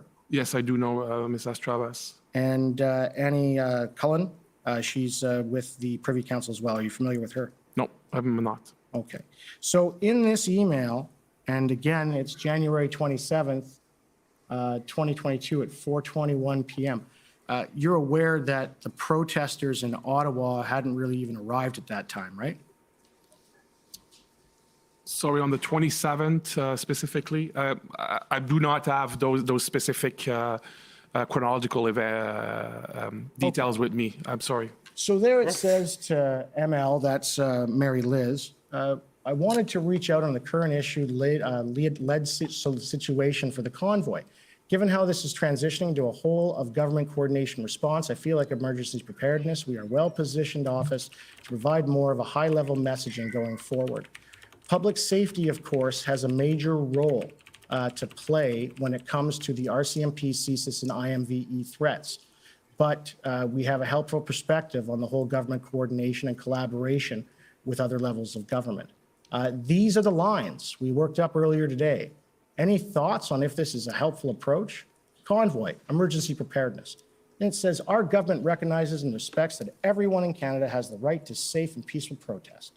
Threatening acts of violence and inciting hatred, as we have seen from a select few in recent days, is unacceptable and does not reflect the views of the majority of Canadians. We condemn all such hateful and violent rhetoric in the strongest terms. As is common with any significant gathering with potential impacts of government operations, such as the annual Canada Day celebration, law enforcement and security agencies across all levels of government are engaged in coordinating to ensure a safe event. Now, do you recognize the phrases and the sentences in the first 3 bullet points? Have you heard them somewhere before? I do not have a specific recollection of these words. Do you recall the Prime Minister's speech on January 31st? Do you recall him when he was in isolation? He came out and gave a speech on January 31st about the protest. Do you remember that? I do not remember the specific date. I remember having the Prime Minister speaking, to this effect when he was indeed in isolation. That's what he said. Okay. So he said, can you agree with me that writing out a narrative like this prior to the protest even arriving, and then on the January 31st, despite the fact, and this is in evidence, This is big. there had been no real actual violence in Ottawa, he says these things. Do you find that concerning? From what point of view? As an intelligence officer, as an intelligence agency, that there's a narrative being built for an emergency before the purported thing creating the emergency has even taken place. Mr. Commissioner, what I can say is that as we've testified, the interdepartmental community got together to understand what was happening, share information, make sure that each of the organization will be able to discharge their mandate appropriately. And so at that point, of course, we are, as I testified, we're keeping aware of what's happening around us, but we are very much focused on making sure that we are discharging our investigative responsibilities and not opine on other issues. Okay, and let me ask you this. The biggest concern, it appeared, was over the first weekend of the protest. There was the appearances of Confederate flags and Nazi flags and Nazi symbols, right? Did you investigate those issues at all? Mr. Commissioner, we testified earlier that we have written an intelligence assessment about the presence of flags and some of the meaning of those flags. And so I can go back to our analysis, what we've described then. I'd be happy to, if you want to refer me back to the document, speak to that Okay. concept. Yeah. Mr. Clerk, if you could just go back to my examination aid, this shouldn't be an issue. It's a paragraph 16, just scroll right down to it. Sorry, Mr. Commissioner, just for your information, this is the document that the DOJ has an outstanding Yes. objection over. And if we can go to paragraph 16. Mr. Commissioner, we've already objected to this document being put up. I understand, but I'm going to ask for a ruling on the commissioner to put this page to them. So let's deal with that if we can. So if we can put up Just a page second. 16 again. And what is page 16? Or paragraph 16 is just the 2 pictures of the first post in time at 10:13 a.m. on January 28th, 2022 of the spotting of a Confederate flag. And there's also a license plate number. If you'd like me to go through and bring up all of the documents, I'm just trying to get this done quicker, sir. Well, you're way over time already. I so understand, but I'm not, just- this is so important, sir, that I need more time to get through this area. It is extraordinarily important. Well, so far asking a bunch of questions Right. to people who have no knowledge of the documents or the I understand. information I understand. So- is not, I'm trying to explain something. And I know you're frustrated but that's Okay, not let's good do it. use. Understandably. If you, and Okay. Okay, because you won't let them show the document. that exchange of texts was done Oh, wow. days ago. And again, that's not a good use. So I'm just, I'm trying to be patient. He has to build something. I understand you want to get something done, so let's try and work together to figure out how we can navigate this in a Oh, wow. appropriate way. The obstruction So is off you the want to charts. put up a picture of a license plate that's in relativity? Yes. Okay, and I think your co-counsel has the number for that, the relativity number, so we can, I'm guessing.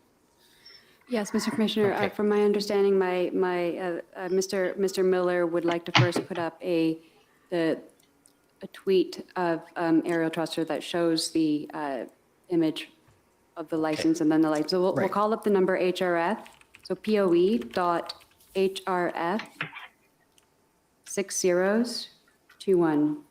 Okay, so I think that's okay, Mr. McKinnon. We're just putting up the picture for what it's worth. We'll see what it is.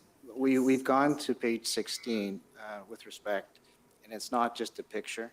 We're not But putting up that's it. page We're- 16. We've moved on, Mr. McKinnon. so- Holy crap, get it together. If it's just the picture, that's fine. Okay, so that's. what I think Oh, it's your we do. decision, is it?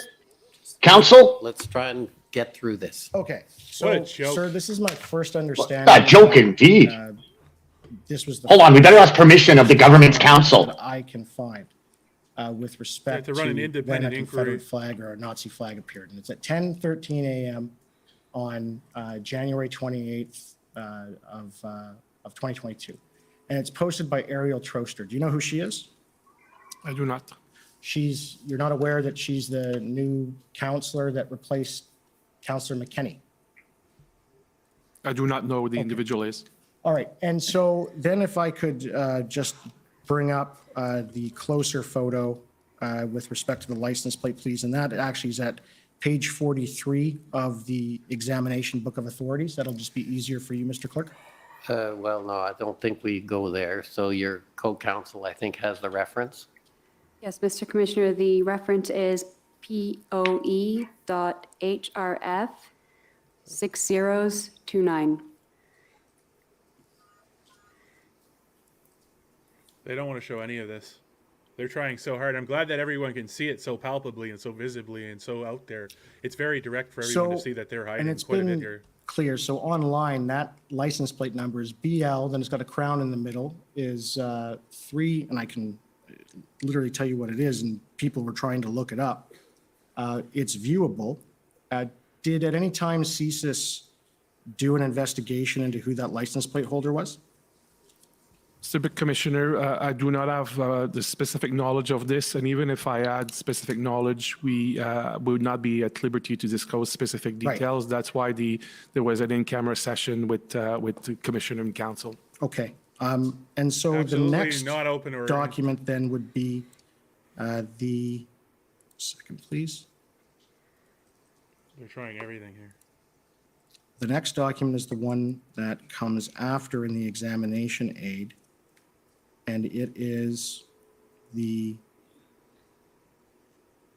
January 29th being POEHRF 0000000024.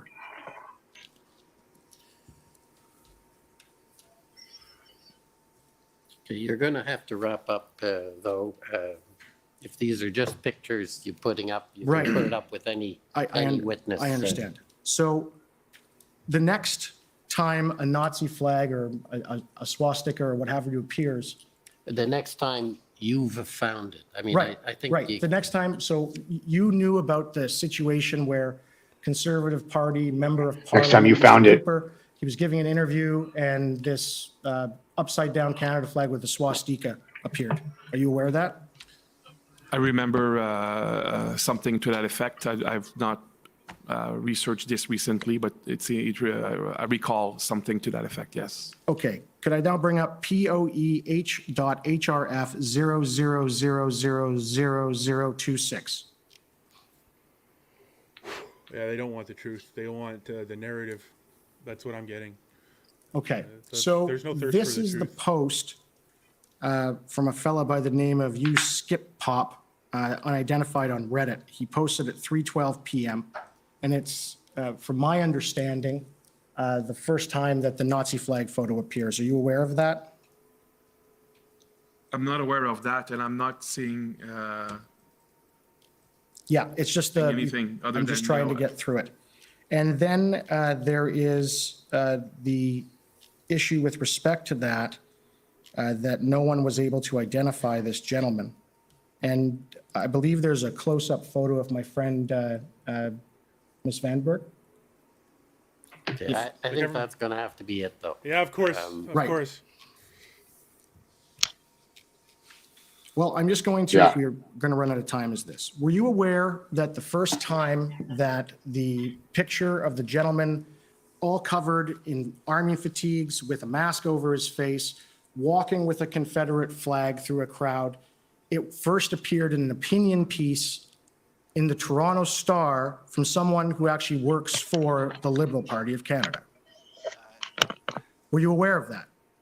Mr. Commissioner, my friend seems to be giving evidence now. I'm asking if he's Well, aware of he it. asked a question, and I can guess at what the answer is Right. going to Right, be. okay, but there's a presupposition of a fact that's not a. Yeah, because you keep interrupting me when I'm trying to ask questions. Oh my God, come on. This is a joke. Please. Yeah, it is a joke.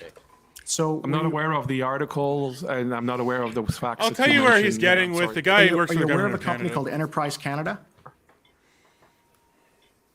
Not specifically. What? You don't know what And Enterprise have you Canada? identified the that what you're talking individual, about? one that is, it was all over the news, the gentleman that was carrying the Nazi flag? Just get through this. Just get through this. you Just identified him? stop the Yeah. lead. Just get to the end of it. Mr. Commissioner, as I've said before, the specific details of our investigations have been shared, with Commission earlier. I would not be able to go into more specific details. So I think that's it. Right, yeah, no, and I Thank take you. it, then, sir, that You keep going. that individual was Brian Fox from Enterprise Group. I have not said anything No! with respect to the council. I have not testified to Okay. that, council. Yeah, Okay. you haven't testified to it, but you know that to be true, don't you? No, that's not fair. Firstly, not a fair statement. So Yeah, it please. is. Okay. And Yeah. Is it want the fair truth. that Commissioner is it doesn't fair want that the truth. commission or the government council interrupts 100 times? Don't make statements back to the crowd as you leave the podium, please. As council, you're well aware of the appropriate way to conduct yourself. Yeah, boom is right. Who is that individual? Okay, next, Works for the I'd government like of to Canada. call on the This is why they fought tooth Canadian and nail. Constitution Foundation. Unbelievable. This is why they fought so hard here. There's the government of Canada lawyer is leaving out the back room here. Government of Yeah. Canada council is leaving out the room, I think. Running out the door. I'm out of here. Good afternoon. Maybe they're going to go fight in the parking My name lot. is Sujit Chaudhary. I'm counsel for the Canadian Constitution Foundation. I wanted to The commission ask you a doesn't want the few truth. questions about the legislative history of Section 2C and the emergence of IMVE as a central focus for CSIS's activities, if I may.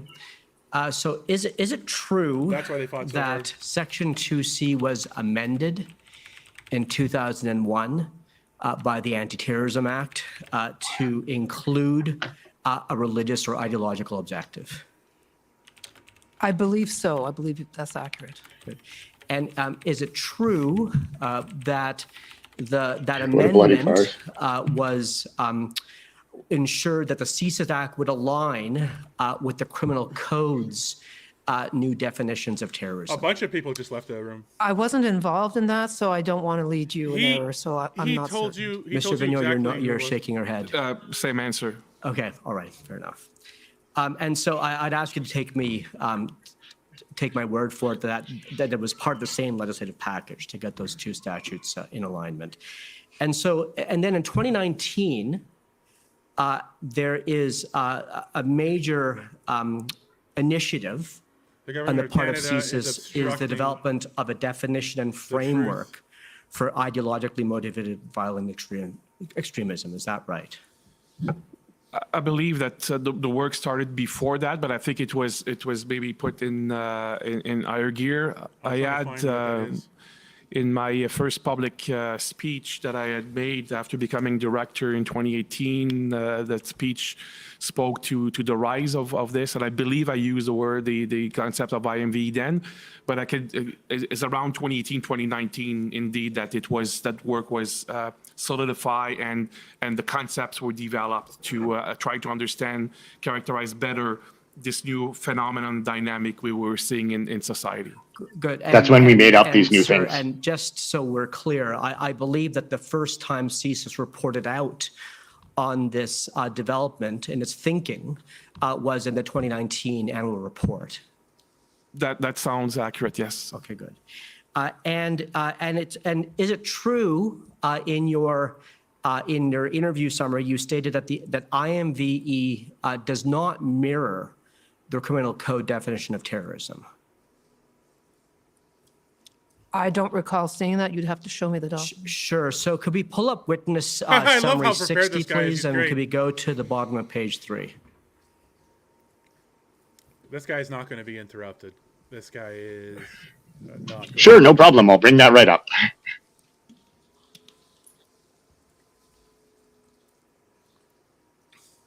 Who is Brian Fox? Who is Brian Fox? Thank you. If we could expand, yes, that's very helpful. Thank you. Okay. So, Mr. Vigneault, do you agree that you said here that the definition of IMVE does not mirror the criminal code definition of terrorism? Go. I'm just trying to look at it here. Is it the last sentence? Yeah, it's the last. It start at the third line from the bottom, sir. Yes. Yeah, obstructing. And then if you could continue, you could just continue to, you said, you gave them the example of Alexandre Bissonnette, who met the services definition of an ideologically motivated extremist, but who was not charged with terrorism offenses under the code. Did you say that? Yes. And so is it reasonable to infer from your evidence there that the definition of IMVE is broader than the criminal code definition of terrorism? I'm not sure I would say it's broader, but it's for different purposes for sure. And I think I'm very familiar with the attack at the Quebec City Mosque, and this example and other unfortunate examples is what forced CSIS to say this dynamic. We need to better understand what is happening. So that work to better define IMV, the 4 quadrants, and so on, was in relation to that. But it's also very important. And this comment, when I say that it was different than the criminal code, is that you could meet a definition of threat to security of Canada under the CSIS Act. Sure. You could meet the sociological definition of terrorist activity, which I believe that Alexandre Bissonnette was indeed engaged in terrorist activity, but that may not transfer the Crown charging someone for a terrorist offense. And I think it is a very important notion that indeed has been, very troubling for many in the country, including in this specific case, the Muslim community in Canada. So does it follow, sir, from what you've just said, speeches. that IMVE or the notion of IMVE gives CSIS broader tools? We're talking about the Muslim community now, To for some assess reason. and respond to extremism that might be available under the criminal code. I think by statute, CSIS has been built to be separate in this thing from law enforcement and from the criminal code, in the sense that our threshold for investigations would be different than the police. Our techniques might be also different. So I think, it is clearly separate, the two. And sorry, ma'am, did you? No, I think that's a very accurate. Okay.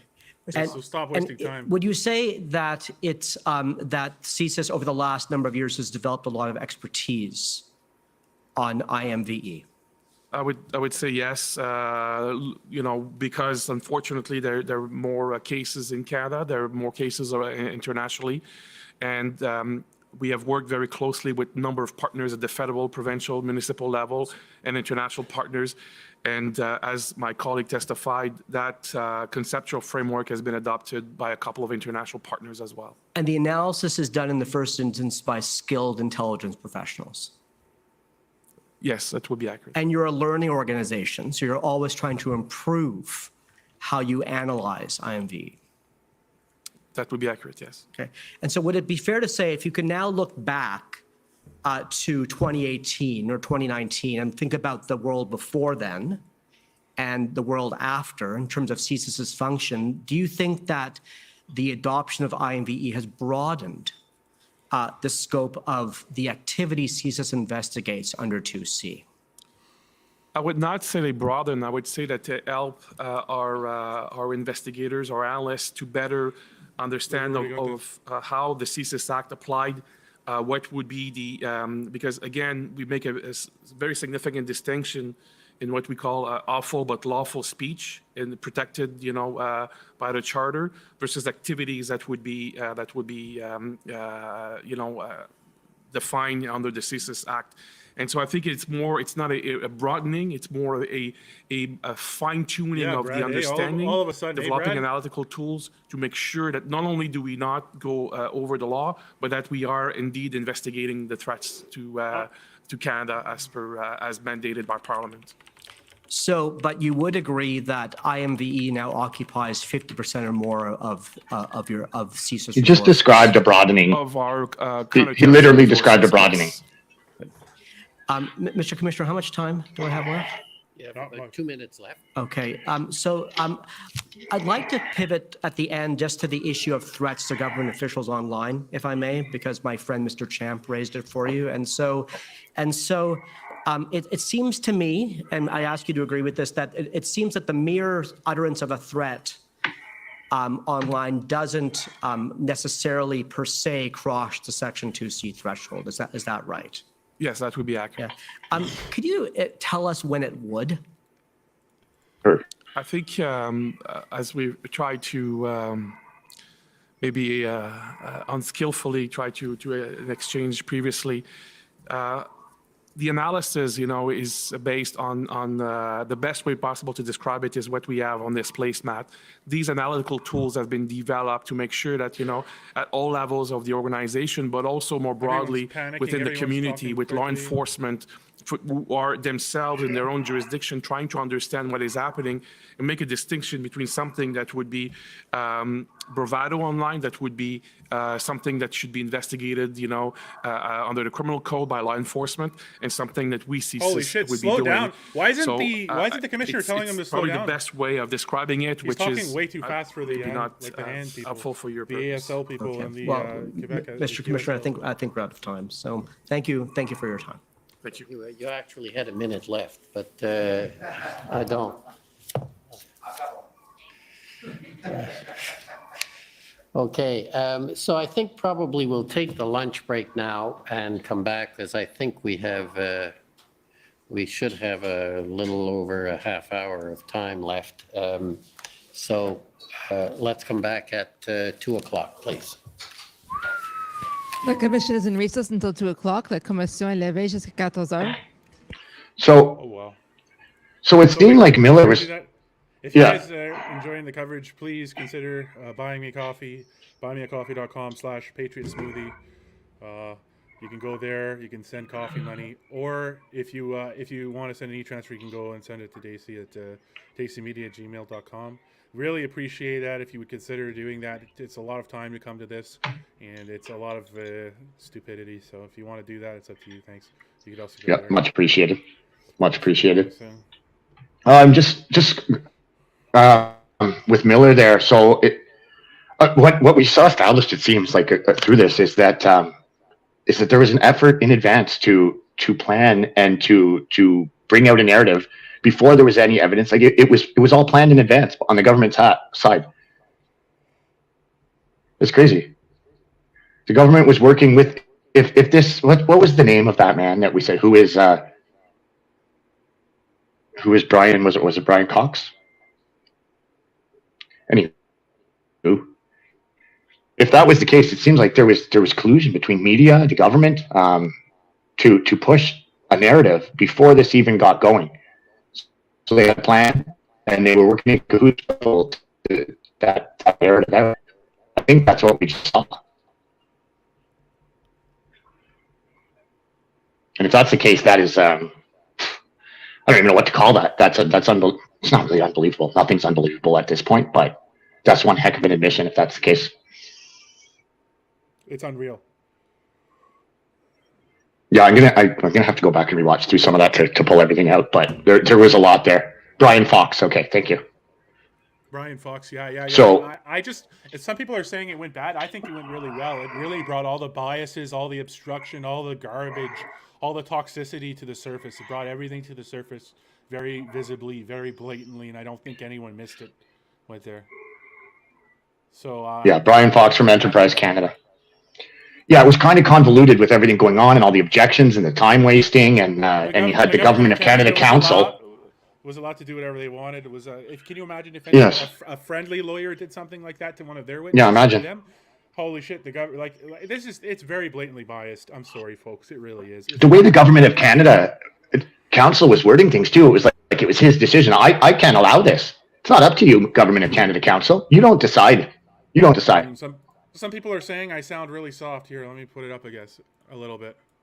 You can't hear me, Daisy? Is that right? Yeah, I can hear you fine. You were a little quiet during the ad. You got a little sheepish sounding, but sound okay to me. Oh no. Okay, so I'll turn this up a little bit. Maybe not that much. I'll turn it to like. If you yell, I can certainly hear you. Yeah, see, that's the problem though. So I'll put it to 67 for now. Okay, so yeah, I think it brought everything to the surface. And guys, again, if you want to help out, e-transfer daisymedia@gmail.com, or you can go to buymeacoffee.com/patriotsmoothie. Again, that's buymeacoffee.com/patriotsmoothie, or you can e-transfer us at daisymedia@gmail.com. I'm going to try to stream for the rest of the week, so you have that to look forward to. I can't make any promises. If something comes up, I got to go. But if you can get the stream up too, I can cover for you. Probably, I should be available most of the week. Yeah, but sometimes I leave at like 2 a.m, so it's Yeah, really yeah, hard. yeah. So It's hard. on Yeah. those days, it's just not. I can't make any promises. I'll try to do what I can do, and I hope it all Yeah. works out. So that's where we're at right now, and I think that went well. We got some names out. They really didn't want that name out. The Government of Canada knew what the name was. They really, Yes. guys, we need to pay Yes. attention to how much Yes. the Government of Canada didn't want those names out. Like, pay attention to that, how much they were objecting. They knew the name Fox was going to come out. They really didn't want that name out. They really didn't want the focus on that license plate. Somebody is saying, I don't know if this is true, somebody is saying that the license plate for the truck is a fleet truck for the Government of Canada. That would be huge. But the way the Government of Canada Council, the way the Council for Canada is acting has me believing that there's a lot of validity to this. They really didn't want any of that out.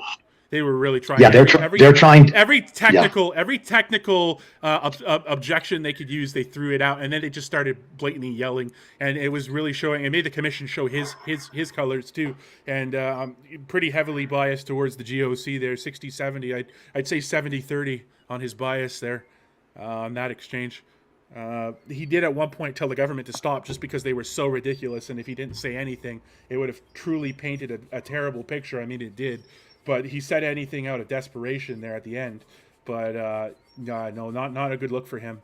Not a good look. Not one of his better exchanges at all in any capacity. He should have stopped the Government of Canada from doing that. That shouldn't have been permitted. The Government of Canada shouldn't have been permitted to waste time like that and to be obstructionist like that. It shouldn't have been permitted. Not open at all. No openness in that. But the names did get out. And the pictures of the license plates did get out, and the name of the company Enterprise did get out. So now it's up to us, the armchair researchers, to fill in the blanks. They gave us a piece. Brian Fox, was it? I think Brian Fox, Enterprise, all these connections to who they're. This is I think the insinuation was that he was an actor, perhaps, that he was one of the individuals there with and people are saying it was a government plate on the truck. Some people are saying on Twitter, I'm seeing this reported on Twitter, that some people are saying that's a government fleet plate. The truck, one of the trucks with the Confederate flags flying down the road. So, and it's interesting. I'll note that on the convoy's journey across Canada, through Steinbeck, through Thunder Bay, through everywhere, we didn't really see Confederate flags on any of the This is an interesting point, everyone. None. You don't see during the convoy, the East Convoy and the West Convoy's approach to Ottawa. There's no videos or pictures on the internet of National Socialist imagery, of of Confederate flags on vehicles as they're traveling across Canada. We only started to see a spattering of that once we were in Ottawa, and now we're getting the name Brian Fox and we're getting the name Enterprise. And I'm not going to make any insinuations or implications or anything, because we didn't get to have it heard in the legal proceeding because the government of Canada obstructed and got to do whatever the fuck they wanted. But we're gonna keep those names up in the air and say, what is that? What is that name? There was a shot of the plate earlier on. It's been posted. I'll tell you. Yeah.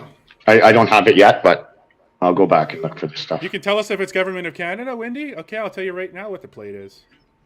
Hold on. There's a lot of people working feverishly in the background here trying to get all this information and make sure we've got to share all this stuff out. There's a lot to unpack there.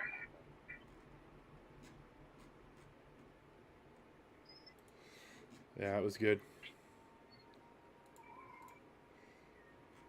Okay. Hold on. So we're back at 2, right? I'm going to get ready. I'm going to head into town. Okay, I'm going to have to rewind this 1 second, Chuck. Okay, I'm going to Who take do a we break got? too, but We have Bill Blair, I think, coming up next. yeah, that's going to be toxic. The government's going to put a goalie for him too. Yeah. Okay, hold on. I'll Hold on. I'll jump in and listen, and I will join you as soon as I get into town or whatever. Should be big. That's a big witness. This is going to be good. Yeah. There's a lot of good information coming out today. So here, reconfirming. I'll tell you the plate in a second. Wendy is in the chat waiting for the plates. Just 1 second here. The commission interrupts. Where is this plate? Sorry, Wendy, I'm just scrubbing through here trying to find it.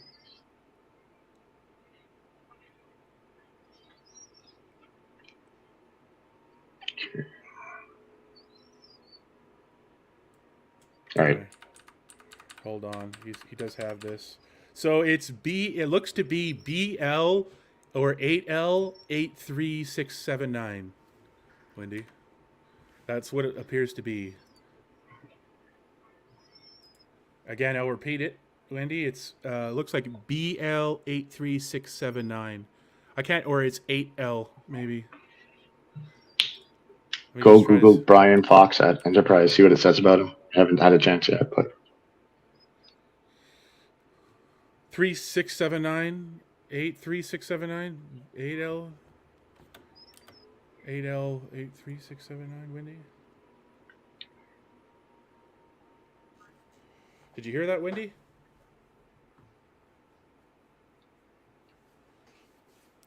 Yeah, it's going to be incredible.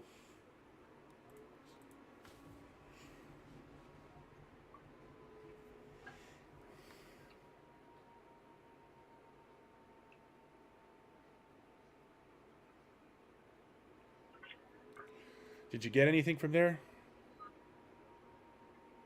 who is Brian Fox? Good question. That's who I'm asking, but I'm like, does anyone...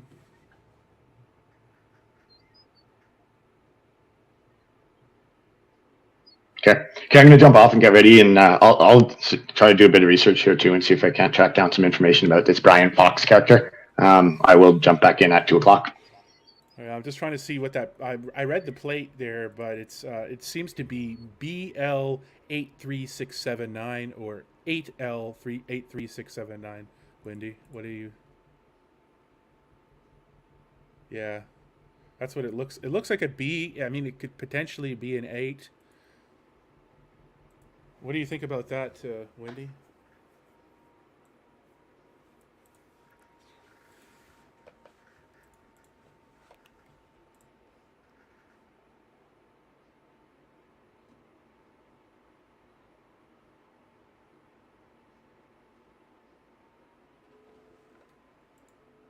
Hold on a second. I'm just Googling here. Brian Fox, Enterprise of Canada, journalist at Windsor Star, and experience in marketing and editorial promotion for the Toronto Star. Several years as a political journalist. I'm not making any assumptions. There we go. No, me neither. Yeah, that's just what I'm finding here. So that seems to be the person they're talking about. Brian's career began at the Windsor Star. journalist and has taken him to Queen's Park Press Gallery, as well as senior branding and marketing roles supporting the finance and tech sectors. So you can bet he's got unique insights into media, government, and boardrooms in Canada and the United States. He gets how powerful combined actions, words, and images are to build and protect reputations, motivate audiences to act, and get through crises.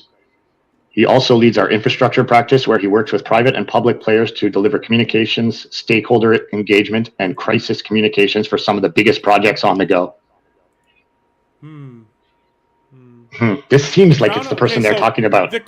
So the crown on the plate is on every Ontario plate. So that's not Dorothy. The crown on the plate is just on Ontario plates.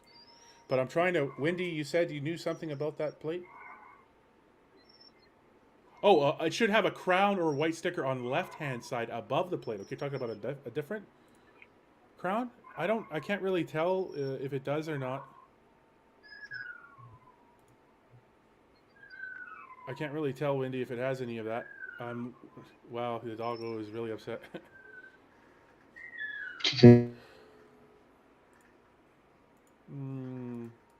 I come back and I have to. It's like an NHL player. Like, I'm not an NHL player. It's like somebody takes a 2 week, like 8-9 days doing something else, and then you come back day one, and you're like literally, you're in the thick of it right away. You're like in the most intense propaganda war that has ever happened to date during this thing, as the government's literally doing everything it can to obstruct, and like nobody's stopping them, or in a so-called neutral hearing, right? And it's just a little bit it's disappointing that that's being allowed.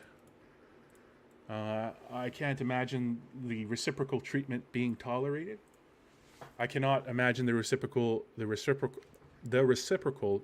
treatment being tolerated at all.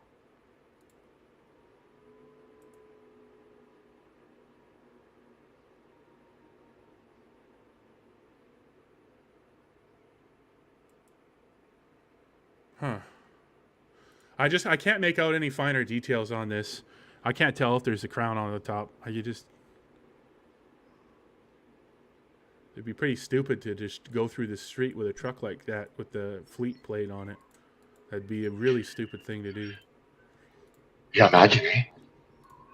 It seems as though that this is the Brian Fox. I just shared it on my Facebook page, a link to it to Brian Fox. So it seems as though that is the person that they're talking about. I haven't independently confirmed that, but I am getting that information from a few people now. Yeah, well, Carol, it's not close enough to make out those kind of details if there's stripes and stuff.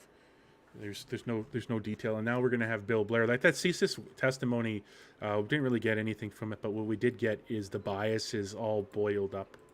Really, they all really boiled up. Okay, all right. I'm going to actually jump off now. I just found that information, so I wanted to come back. If people want to see who the Brian Fox possibly is, that's listed on my Facebook page. And I will see you all in 40 minutes. We need to be careful with these lines of inquiry simply because none of this was able to go and to be heard in the public inquiry because the government obstructed successfully. Well, not entirely successfully. Some did get out. Oh, well.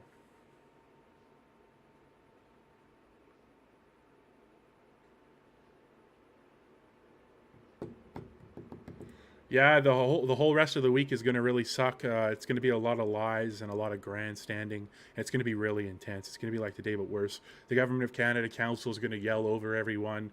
Like the Council for Canada is going to yell over everyone. They're going to start, object to everything, and the commissioner's just going to let them do whatever they want. I mean, that's my betting odds right now on how it's going to go down. That's how they were acting. So we'll see. We'll see.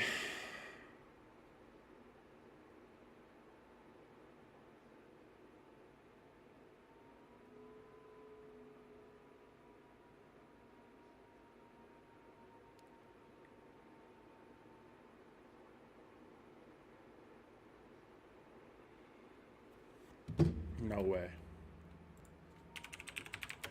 No way.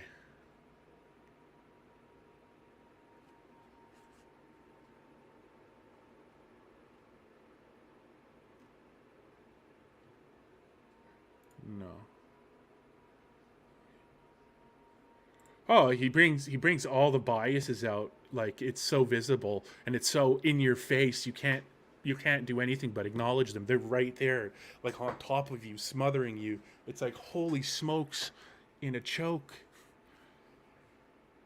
Nobody's gonna know. This is gonna be an intense week, guys. This is gonna be an intense week. Oh my god, this is gonna be nothing but shit shoveling. Holy smokes. You did, and it was just all objections. It just got everyone to act. It just got the government of Canada was objecting like 6 times, talking over Miller the whole time. Commissioner only ever told them to stop once after their claim had been addressed, and it's just like, wow. Anyways. Oh, sorry, I didn't mean to still have that on there.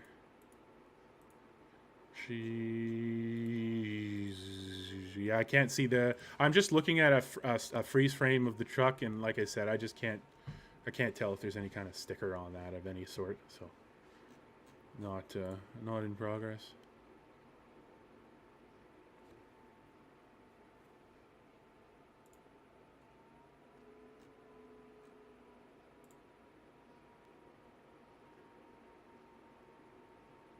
Huh.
Oh, geez.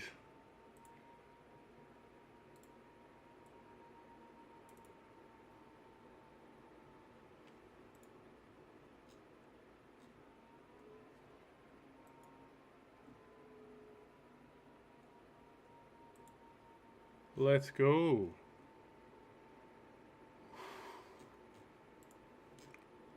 We, everyone's got a pretty good idea of how the apparatus functions.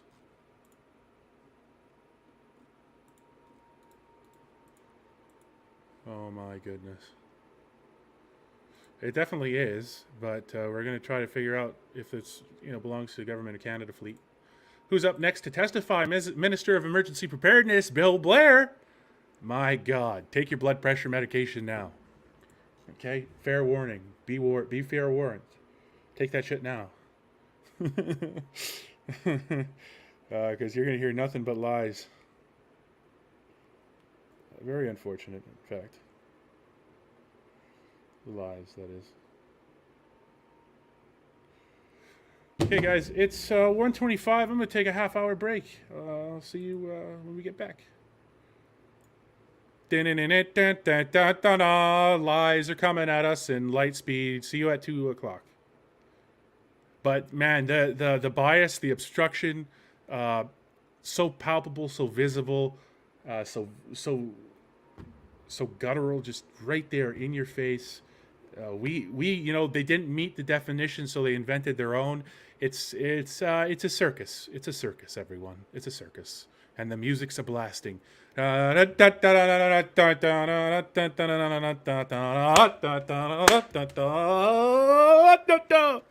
Have a good lunch break. Try to laugh a little bit, because you might as well enjoy it. You might as well laugh a little bit.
I am awake. I am here. Yes. Good to see you, Paula. Good to see everyone. We're here in real time.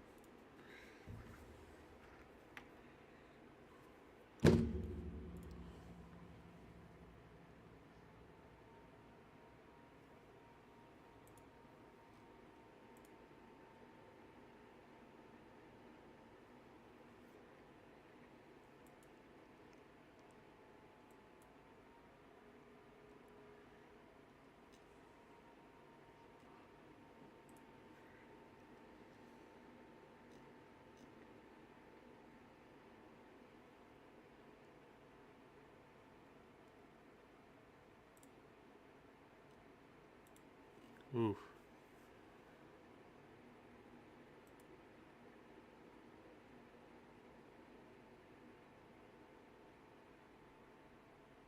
Order à l'autre.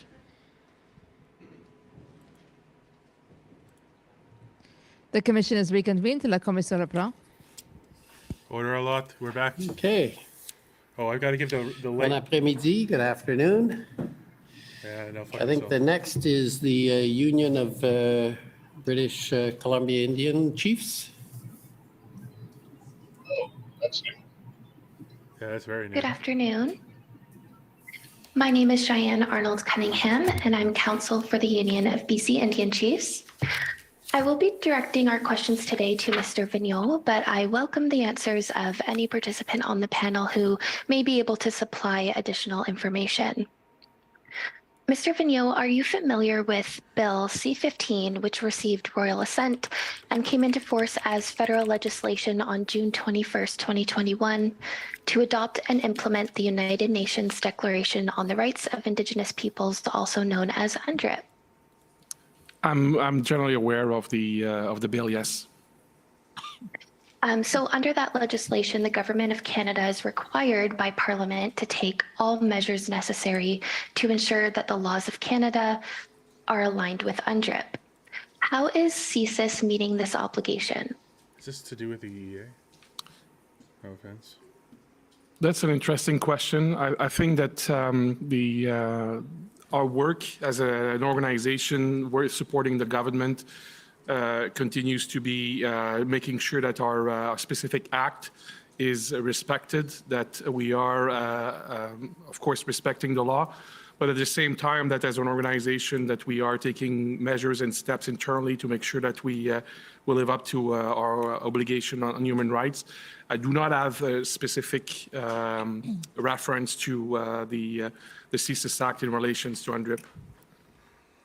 Okay, that's what I was going to ask next. We noticed in your mandate letter that you've been mandated to advise Minister Mendocino on deficiencies within the CSIS Act that require modernization. So I just wanted to confirm if a review of the CSIS Act for alignment with UNDRIP has been prepared within the agency. There's been no specific review of the CSIS Act. We have been advocating in my transition advice to Minister Mendocino. I have advised that the Act is close to 40 years old and the world has changed very significantly. And in order to make sure that CSIS was not only able to discharge its national security mandate, but also make sure that we're doing so with the evolving expectations of Canadians vis-a-vis an intelligence organization, that there was a need to modernize the Act. There's some internal discussions at the moment in that respect, but there's been no specific legislative amendment. The internal discussions they're having regarding the Act is how can we rewrite this to be more flexible to us. Literally this time what they did was outside the law. The law is blatant. The law is like 5 lines of basic English words across 2 paragraphs, basically. And they went outside of that and expanded the definition to be whatever they wanted it to be. So now they're like, oh, how can we rewrite this so that literally it's so ambiguous it gives us the leeway we need every single time to do whatever the hell we want, no matter what. That's where we're at. Looking for is ts.nsc.can.002500225. Okay, great. Thank you so much. Can we, Has CSIS sorry, I'm sorry, is it going to be pulled up? Sorry. I'm going to make note of that document and I'll take a look at it. But I'd like to move on to the next question for. I'm sorry, there's just one specific element. If you go scroll down, scroll. So there is just before, go down. Sorry, you're going too fast. Okay, stop, please. So if you look at the last paragraph here, this is something that I'd like to point out, that as an organization, we are obviously not perfect, but I'm very proud of the work that the organization is doing to be aware of how our activities can potentially, impact people. And so the quote here is, despite the lack of concerted Indigenous support for the Ottawa protest, any law enforcement response must be culturally sensitive in an effort to negate any backlash from the broader Indigenous community. And this is, I think it's important to bring this on the record because, as I said, we're not a perfect organization, but we try very hard to make sure that we understand how our actions are perceived because, again, we are an intelligence service that works in a democracy, and we want to make sure that our actions are specifically directed towards threat-related activity and not unduly to other groups. Okay, thank you. Branching off of that, thank you for bringing that up. Has CSIS considered whether UNDRIP's implementation means that there should be distinct considerations on CSIS's ability to monitor nonviolent and unarmed First Nations people who engage in activism pertaining to their lawful rights, even in situations that are perceived to be public order or emergency events that are allegedly unlawful? So, as I mentioned earlier, we have not done a full analysis of the intersection between the CSIS Act and UNDRIP. What I can say is that, as I think testament to the document I just pulled out there, we're trying to really understand how we can discharge our mandate as directed by under the law that Parliament has given us, but make sure that we do that in a way that is sensitive to how a lawful protest, including in your question, Council, the Indigenous protest is taking place. We have testified that we cannot monitor, investigate lawful protest and dissent, and our analysis, of events always takes that into account. That is not to say that we will not be, of course, in order to make a determination if there is a threat to security. Of course, we look at a number of different issues, and I think there were some documents that recently were released under the Access to Information Act that concluded that CSIS advised government that maybe some Indigenous protests did not constitute a threat to the security of Canada, which is, I think, an important point to make sure that people understand when there are potentially law enforcement action, they understand how we see it from our own mandate's point of view. Okay, thank you. And I'm going to wrap up with just a few last questions. So in your mandate letter in May 2022, Minister Mendicino mandated that CSIS must work to eliminate any systemic racism or unconscious bias in its operations. He specifically made reference to ensuring that, quote, minority communities, unquote, are not subject to unfair scrutiny in the name of national security, and that CSIS, quote, ensure the intelligence and evidence used when making determinations are free of bias, prejudice, and up to date, unquote. What work is CSIS doing or planning specifically to eliminate anti-Indigenous discrimination in its operations, monitoring, intelligence gathering and analysis, or reporting to other government branches or agencies, specifically in the context of Indigenous rights defenders? I would say that there are probably three main aspects of our work. The first one is, I think, as exemplified by the document I pulled out, our intelligence professionals within the organization are trained and continue to receive training to better understand, how the work that they do might be perceived, how it would impact, different communities differently, and to make sure that they have this awareness. So that the aspect of training is an important one. The other aspect is, as an organization, in terms of our management of our organization, how do we make sure that... This is so boring. How are you doing, bro? Not bad, not bad. Yeah, it is boring, but we don't have a choice to go through it. Because guess what, my friend? If we Oh, don't, it's nothing but lies. It's nothing but lies and. Yeah, but it's been like that for 3 weeks, my friend. Yeah. But did you see today? Like the government of Canada was doing everything they could to stop Miller from asking his questions. Did you catch any of Yeah, that? I saw that. When I That came was back gross. a little bit, I saw the argument about. That's because of Brian Fox and Enterprise Canada and the link they might allegedly have to some of the more nefarious things that were happening for the narrative building. Let's get back to the nonsense, I guess. Bye. With community. But it's gross. It's gross. The Government of Canada Council was allowed to act completely unbecomingly and interrupt the proceedings of the hearing with no repercussions from the commissioner. He very quietly once told them to maintain order when they were just completely just yelling out a turn, like so fickle and so just. How do you think it's going to go with CSIS proposals do, and we want to make sure that we understand how it is being received and perceived by the population we serve. Okay, and last question. Do you have any specific Indigenous officials working in those advisory positions, whether it be an advisory body, an internal committee, or just an advisor to advise on matters such as making sure,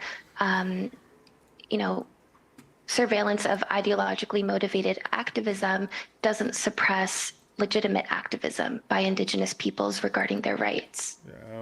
Everyone else as well. I would point out to two specific bodies if you want. One is an internal one. It's called the Black Indigenous Persons of Color Congress within CSIS, the BIPOC Congress. So I personally meet with them. The meeting was probably a month and a half ago, where we are sitting down and looking at our specific strategies, plans to make sure that we get their input before it is our policies are changed. So we want the input, we want co-development of some of these approaches. So that is an internal one. And the second one I would say is not as much an advisory body, but the fact that our activities are reviewed by two specific agencies, the National Security and Intelligence Review Agency and CIRA, and the National Security Intelligence Committee of Parliamentarians, NSICOP. Both organizations have access to all of the specific classified details of our operations, and are looking at our ability to make sure that we not only respect the law but our procedures. And NSICOP in the last couple of years has indeed looked at how the security intelligence community was engaging with communities and how we were making efforts to be a much more diverse and inclusive organizations. Okay, thank you so much for your time today. Those are all of our questions. Okay, thank you. Next, call on the Ottawa Police Service. We were there each morning to talk to everybody, to organize everything. We never had. Thank you. Of people. Counsel for former Chief Sloan. We'll work with Thank you, on Commissioner this. Rebecca Jones, for former that. Never, not we have no once. questions. We're pushed out every morning. The province of Saskatchewan, please. Yes, good afternoon. My name is Mike Morris. I'm counsel for the government of Saskatchewan. I'd like to start out by discussing CSIS's February 13th draft threat assessment. So I'm going to ask the registrar to pull up the document. It's TS-NSC CAN 001 50172.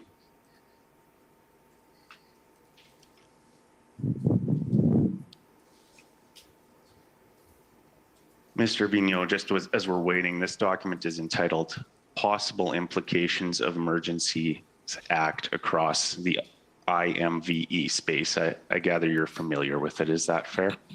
Yes, I am familiar. The clerk of the Privy Council mentioned last week that this document was available to attendees of the February 13th cabinet meeting. Do you recall it being distributed? My recollection is that the document was discussed at the earlier that day at the IRG meeting, and the document was made available to the Privy Council office, who is charged with cabinet materials, cabinet documentations. So I do not have personal knowledge if the document was distributed, but I am aware of the clerk's comments last week. You attended the cabinet meeting on February 13th, correct? I did. I guess my question is, would you expect to have received notice from the clerk that this document was being made available or distributed for that meeting, if it was? I was aware that we CSIS were asked to make the document available to PCO, so I knew that the intent was for the document to be distributed. I just do not have the personal knowledge if indeed it was, because the meeting was obviously scheduled, fairly quickly that Sunday evening. Right. Would all attendees at cabinet have had the security clearance necessary to view this document?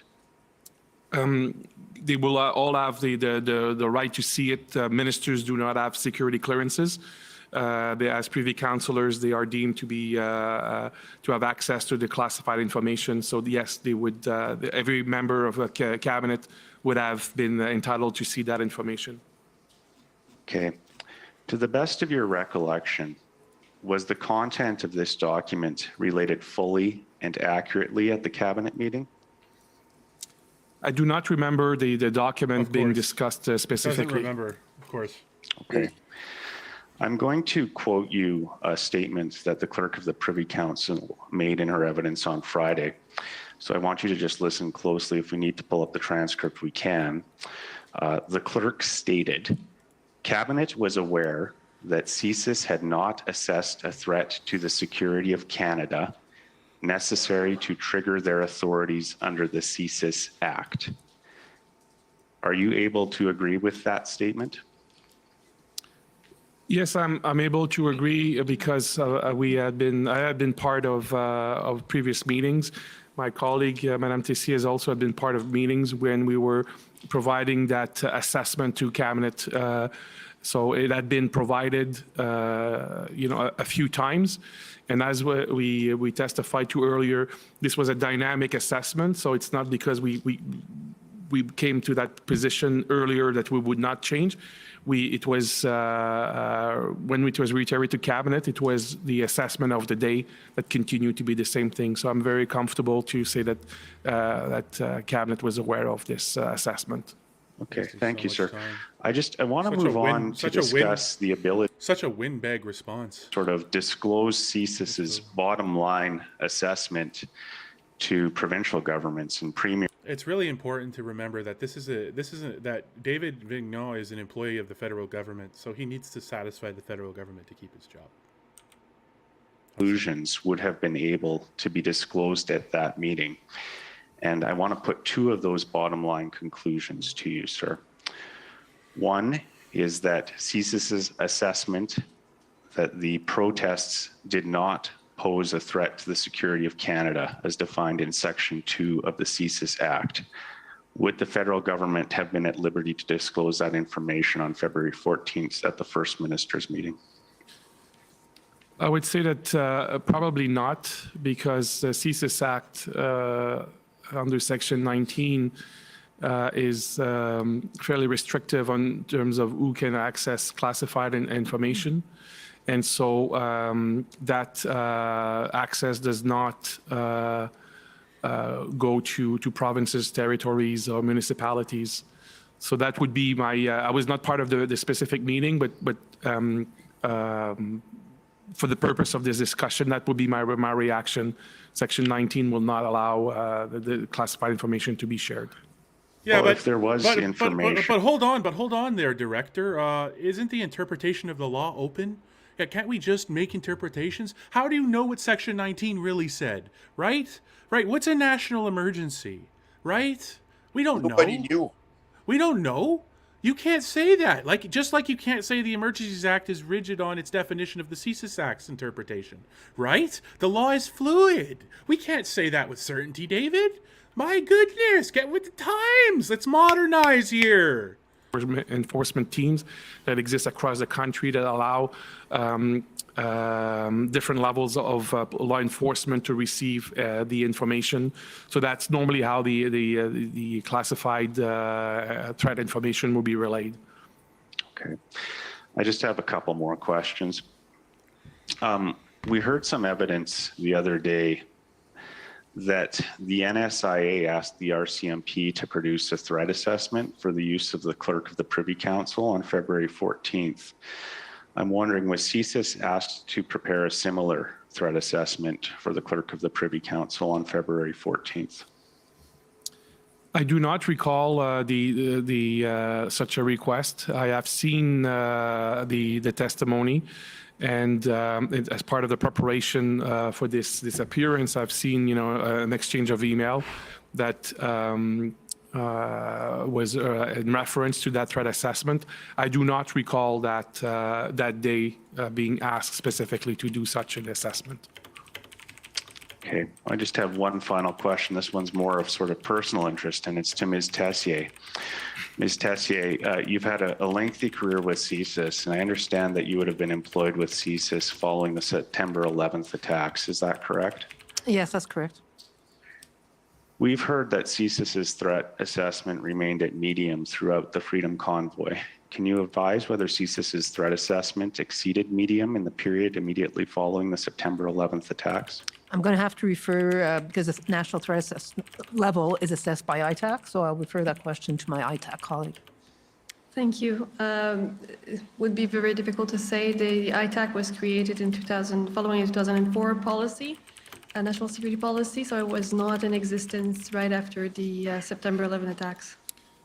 Maybe if I could add to that, Council, Commissioner, I would say that to my knowledge, the first time that the National Terrorism Threat Assessment was created was in 2014, and so to the best of my knowledge, it did not exist in the aftermath of 9/11. Okay, thank you for answering my questions. Okay, thank you. Next is the Government of Canada, please. Oh.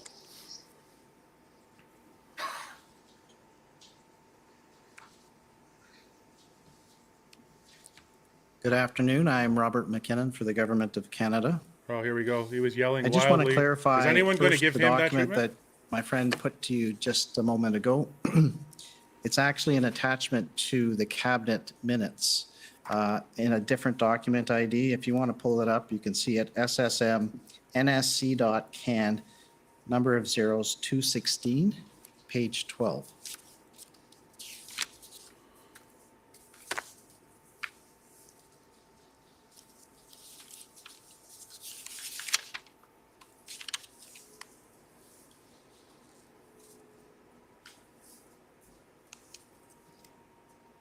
Is that the assessment that my friend just put to you? Yes, it looks to be it, yes. And if you scroll up a little bit, you'll see it's part of the minutes from cabinet meeting. So that would have been distributed as part of the cabinet. Is that right? Yes, it appears so. All right. On another question that Mr. Miller put to you questions suggesting that it was only on or after January 25 that there were concerns about threats and extreme ideologies in connection with the convoy. Do you recall that? Yes. You have also testified that CSIS was receiving the OPP's Project Hendon reports and participated in the Joint Intelligence Group in relation to the convoy. Is that correct? Mm-hmm. Okay, I'd ask that you pull up the document OPP 401606.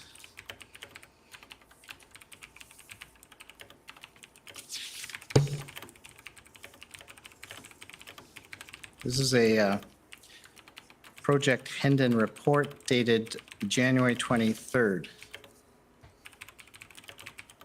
And if you go to the second page, okay, stop.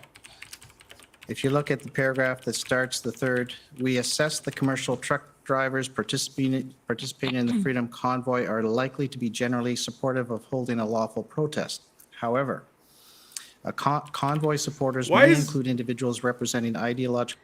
Hey, I have a good question here. How come nobody from the peanut gallery is interrupting this goon? He literally spent like 20 or 30 minutes during Miller's time trying to waste every second, yelling every other minute. Objection! Objection! I object. I'm here in spirit, and I object. No, not organizers. Somebody object. This clown thinks he's the commissioner. Somebody object to this clowner. Rise Up Durham website referencing Ottawa. Just for the sake of it, just for the principle, somebody should be objecting every other second here. Just for fairness. Just for in the spirit of fairness and equality under the law. Someone should be objecting this clown. Then this assessment. Objection! Objection! The counselor is giving evidence. Objection! Objection! The counselor is testifying. Objection! Here, I'll object for you. I'll object for you. I'll object. Objection! The counselor is you would have testifying. received, or CSIS would have received in their regional offices and agencies this Hendon report of January 23rd. Is that correct? That's my understanding. I'd also ask you to pull up OPP 0001608. It's another Hendon report dated January 24th.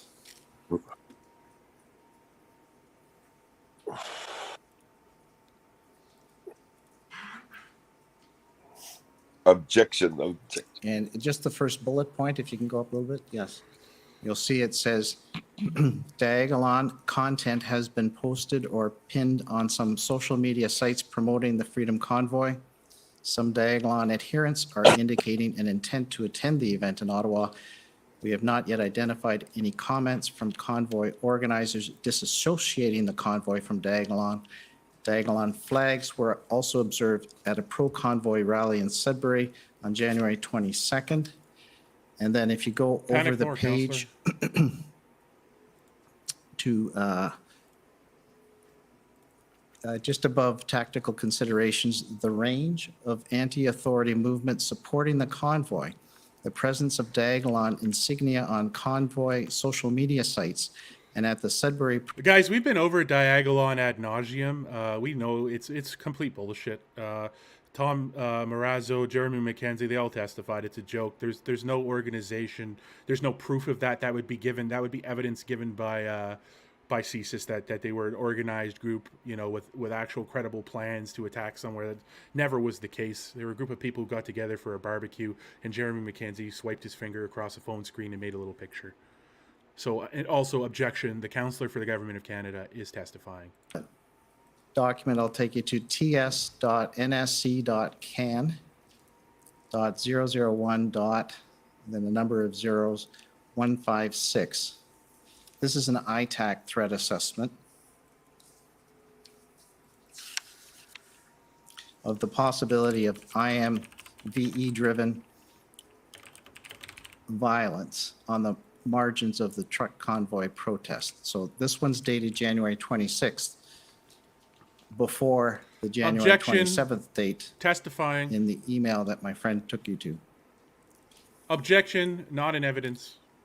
Objection. So if you look at the second paragraph, while this is intended by the organizers to be a peaceful protest, open source reporting indicates that prominent ideologically motivated violent extremism actors in Canada have seized upon this protest to advocate for their own ideological objectives, and some have expressed interest in attending the protest in Ottawa this coming weekend. So again, this would have been received by CSIS's regional offices, and well, it's created from ITAC itself. So this guy's literally somebody needs to object to this nonsense. Ms. Chayer, is that correct? Yes, we published that document on January 26th, and it was distributed to our ADM and SOPS colleagues, so the broader National Security Committee in the federal government. And the next day, we published an unclassified version, which was made available to our security colleagues in other jurisdictions. So all these reports, would they not indicate a concern about violent extremist elements attending or being part of this convoy? So our assessment pointed to a number of possible scenarios. We possible talked about scenarios the that were not possibility of realized, IMVE never voices, happened, if you will, leveraging Never happened. the event. Potentialities are not realities. It never happened. There was never a credible threat. It never materialized. It didn't justify anything. End of the story. We also talked about the possibility of this event and a very, very present narrative of some IMB. We've got a shill in here, guys. We got a faceless shill. Marcel Freiters, as if that's a name. Shilling in the chat here. We got a Liberal Party money hard at work over there, keeping the shills in the chat. The trolls. You were asked a question earlier today, and it's also you gave an answer that's also in your summary of the.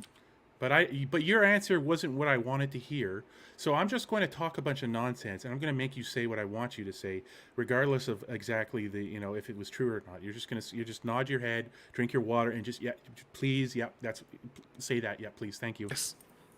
Can you detail what you had seen or been informed of that contributed to your opinion that it was necessary to invoke the Emergencies Act? Matt, what are you doing in the corner over there? Essentially, our information that we've testified to is an evidence with the fact that we knew they were ideologically motivated violent individual who were interested in. You muted yourself, Matt. Come on, what are you thinking? You're muted. Yeah, I was just plugging everything that I had gone through different phases and size and scope. Can't even make you out, Daisy, whatever you're saying. We continue to vary. Spontaneous or not so spontaneous events, blockades, and so on. Fact that law enforcement resources were being diverted from different sites to potentially deliberately to make sure that they were less capacity to deal with these events.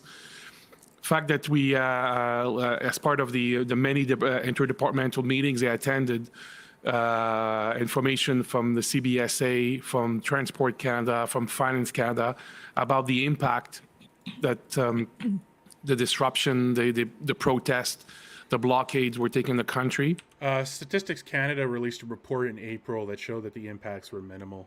The $4 billion, $3.9 billion lie they keep pushing is just that, it's a lie. Statistics Canada said themselves that in April, that trade at the border crossings at Coutson and the Ambassador Bridge had a negligible effect on the economy, that the trade just rerouted to the other border crossings nearby. Security issues for quite a few years now led me to believe that the regular tools were just not enough to address the situation. Okay, here's another question concerning the decision. Did the GIC have the same inputs that CSIS had when it made its decision and CSIS made its decision under its act? Are you aware whether they were exactly the same inputs? I did not have full access to, necessarily the documents that the GIC was presented. What I can say is that I had been part of personally, or my colleague, Madame Tessier, had been part of the cabinet discussions, the IRGs. So I had I would say a very good understanding, but I could not characterize it as being perfect information necessarily. Right. I'll take you to briefly the summary of the in-camera proceeding that a couple of council have taken you to, just to look at a couple other paragraphs. So if you could pull up WTS 6079. Yeah, Mike, see, the thing is about the Government of Canada Council, they're basically running the commission. They're not a party. They're literally running it, and Rouleau is just there as a placeholder. They make the rules. They tell the commission when they want more time. They yell over everyone else in the commission. They get to do whatever the fuck they want, and that's just it, and you got to be okay with it. They're in charge. They run the show. They're judge, jury, and executioner, party and testifier, lawyer and counsel. Objection. And you better fucking be okay with it, or you're a bigot and IMVE proponent. because fuck you and fuck objectivity, and they can just scream over opposing witnesses. They could just scream over opposing counsel for 20 or 30 minutes to stop critical information from coming into the hearing, and that's okay. But you're supposed to just laugh and clap at their puppet show here. Not anybody could adhere to Al-Qaeda. That's literally Whereas that's all it is. today, especially given the internet and the ability to network together on social media, there is difficulty in just comparing it to what would have been the case in the past, where you had a physical presence, you had to be vetted to be part of this group. Not to say that there are some IMVE groups that don't do that, most certainly there are. But given the vastness of communications today, especially on the internet and various social media sites, the ability to get to know individuals who share your extreme ideology is a lot easier than it would have been in the past. And so that's why we prefer to call them networks. And we referred to lone wolves earlier, how one person can commit an act. They don't necessarily have to be directed to do so. They weren't necessarily vetted by anybody, but they adhere to this network. And that's just but one example in terms of what we see today. If I could ask you to turn to page 8. Under threat assessment concerning invoking the Emergencies Act, if you could look at the paragraph that starts, Ms. Tessier explained that there was an initial increase in online rhetoric after the invocation, but because it was announced at the same time as public health measures being lowered, the increase petered out. Is that correct? That's correct. That's our assessment, yes. So it wasn't as aggravated as perhaps the assessment first foresaw? It wasn't as bad as I would they say thought? that's very Is that what specific they're to saying? the Emergencies Act itself, but we have most certainly seen, as I testified to earlier, an increase in anti-authority rhetoric. Okay. We've also Because seen a I may major not have increase time of to take you through authoritarianism some of these authoritarianism ITAC assessments in that are government. referred to in the next paragraph.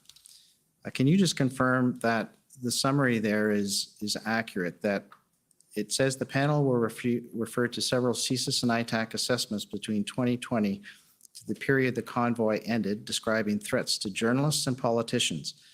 The panel agreed that since 2020, there has been an increase in IMVE online rhetoric and threat to authority figures, including law enforcement, public and elected officials. Ms. Chayer explained that this rhetoric was mostly targeted towards politicians, including as against provincial officials and the Prime Minister. You see that? Do you have any sort of further comment on that threat environment from 2020 to today? Has it changed in any way, or has it remained the same? I would say it is increasing, and I'll pass to my colleague as well, but I would, from the CSIS perspective, part of the concern is you're seeing a lot of this type of discussion. Yeah, because people are looking at you and how you're behaving and how you act like you're bigger and better than everyone, and they're getting fucking pissed off. You work for them. You work for those people. Holy fuck. Well, anti-authoritarian rhetoric is probably directly proportional to government authoritarianism escalating, I would imagine. I would wonder why the fuck people are getting more angry. Could it be that this so-called neutral commission of fact-finding allowed this person right here on the left to yell over the convoy lawyer for 30 minutes in conduct unbecoming without a single procedural correction? Or sorry, one little meek, hey, that's enough now, counselor, from the commissioner. You know, as he was constantly interrupting Miller, attempting to enter in vital information into the record as an obstruction of the process, obstruction of the truth, and fragrant, and to be quite blatant with you, obstruction of justice, because it's an exercise of justice to find the truth, and the truth of what was happening with those flag scenes during the convoy is relevant to your IMVE argument, and you threw everything you could at it to shut it down. And that's just obstructionary, and no wonder people are angry about it. Holy smokes. People are on a different universe. Hired to conduct act of violence after having consumed all of those. Nobody wants to do acts of violence against you. They just want you to fucking be accountable and to do the jobs that you were hired to do, and not to just serve a partisan Yeah, you nailed that, government John. And serve a partisan government. Like, fuck off. Yeah. Stupidity. Yeah. But it can and it has inspired others to do so. If I can be permitted to add concrete examples, we Yeah, saw concrete that examples the would be good. attacker in Christchurch, Brendan Tarrant, had written the name of, amongst others, Alexandre Bissonnette on his on one of his weapons, and many others who obviously influenced by that activity. More recently, we saw the Buffalo shooter do the same thing and put the name of individuals who have committed these previous acts as well, writing that on their weapons. So you see the influence of these individuals who live stream these attacks and how other individuals go towards that type of content and then give them credit when they actually conduct. Can we have an example of that from the convoy and literally how that's in any Yeah, way or related to in anything that Canada happened? at all. Like, Can we have an example of that from the convoy protest in any capacity? Let at me all? gi- let Like, me you're give you a literally concrete talking- example. Yeah, you're literally talking about like shit that had no relevance to this protest in some sort of misguided and malicious attempt to conflate the two, so that stupid people watching this are confused and can't make their own assumption. Can't come to their own reasonable, objective, unbiased conclusions about shit, because you're literally just putting two completely unrelated things next to each other and be like, see, look, they're totally the same. Fuck off. Knew that there were individuals trying to recruit people towards their more extreme violent movement. No one is doing that. Maybe if I could Certainly add no that one at the one fucking point to freedom this is protest. that, we talked earlier about the very dynamic nature and evolving nature of the IMV environment. And Okay, CSIS, I have a question for you. What the fuck would you call the Prime Minister of Canada saying that people who make certain medical decisions take up space? Is that ideologically motivated violent extremism? When the Prime Minister of Canada says to 6+ million people that they take up space and should they be tolerated? What would you call that, CSIS? Is that inciting violence? Because, as you know, when the Freedom Convoy happened, there was an attack. There was a violent attack, actually. Early on in the Freedom Convoy in January, a deranged leftist nutjob driving a white car ran over a group of protesters in Winnipeg, Manitoba. Was that because of fucking rhetoric that he heard from the Prime Minister just a day or two before, where he came out and talked about imaginary, symbols of hate and other such bullshit? Is the Prime Minister responsible for that nutjob driving his car over 3 or 4 people, over a group of people in Winnipeg? Is he responsible for that? I think so. Under your fucking definition, he is. So what about the Prime Minister's IMVE? Holy the Emergencies fuck. Act, is that correct? Yes. And you're aware that the Government of Canada has received legal advice generally on the Emergencies Act and has claimed solicitor and client privilege over that advice, are you not? I'm aware. And you have not been given authority to waive any solicitor and client privilege over that advice, is that correct? That's correct. And when you answered questions regarding the interpretation of various statutes, you were expressing your own understanding, is that correct? Absolutely. All right, I have a document to pull up. Pretty well out of time, so you're going to have to wrap up. All right, I don't know if one of my friends who gave up their 5 minutes would cede me that time, but I see a nod. I feel like it's a bingo parlor. I'll even cede him my 5 minutes. I just think that I'm not going to get through what I want to, but I think some of this is important, I thought. Okay, Yeah. Yeah, some of this is Yes, important. Some I've of got, some of what fucking Miller was saying was important too, but you just shouted it over him the whole fucking time and it was tolerated. You were allowed to do whatever the fuck you wanted. Some of what Miller was trying to say was important too. So fuck your propaganda bullshit. And several zeros, 1 again. So it's entitled Fabric of Society. It's a CSIS document.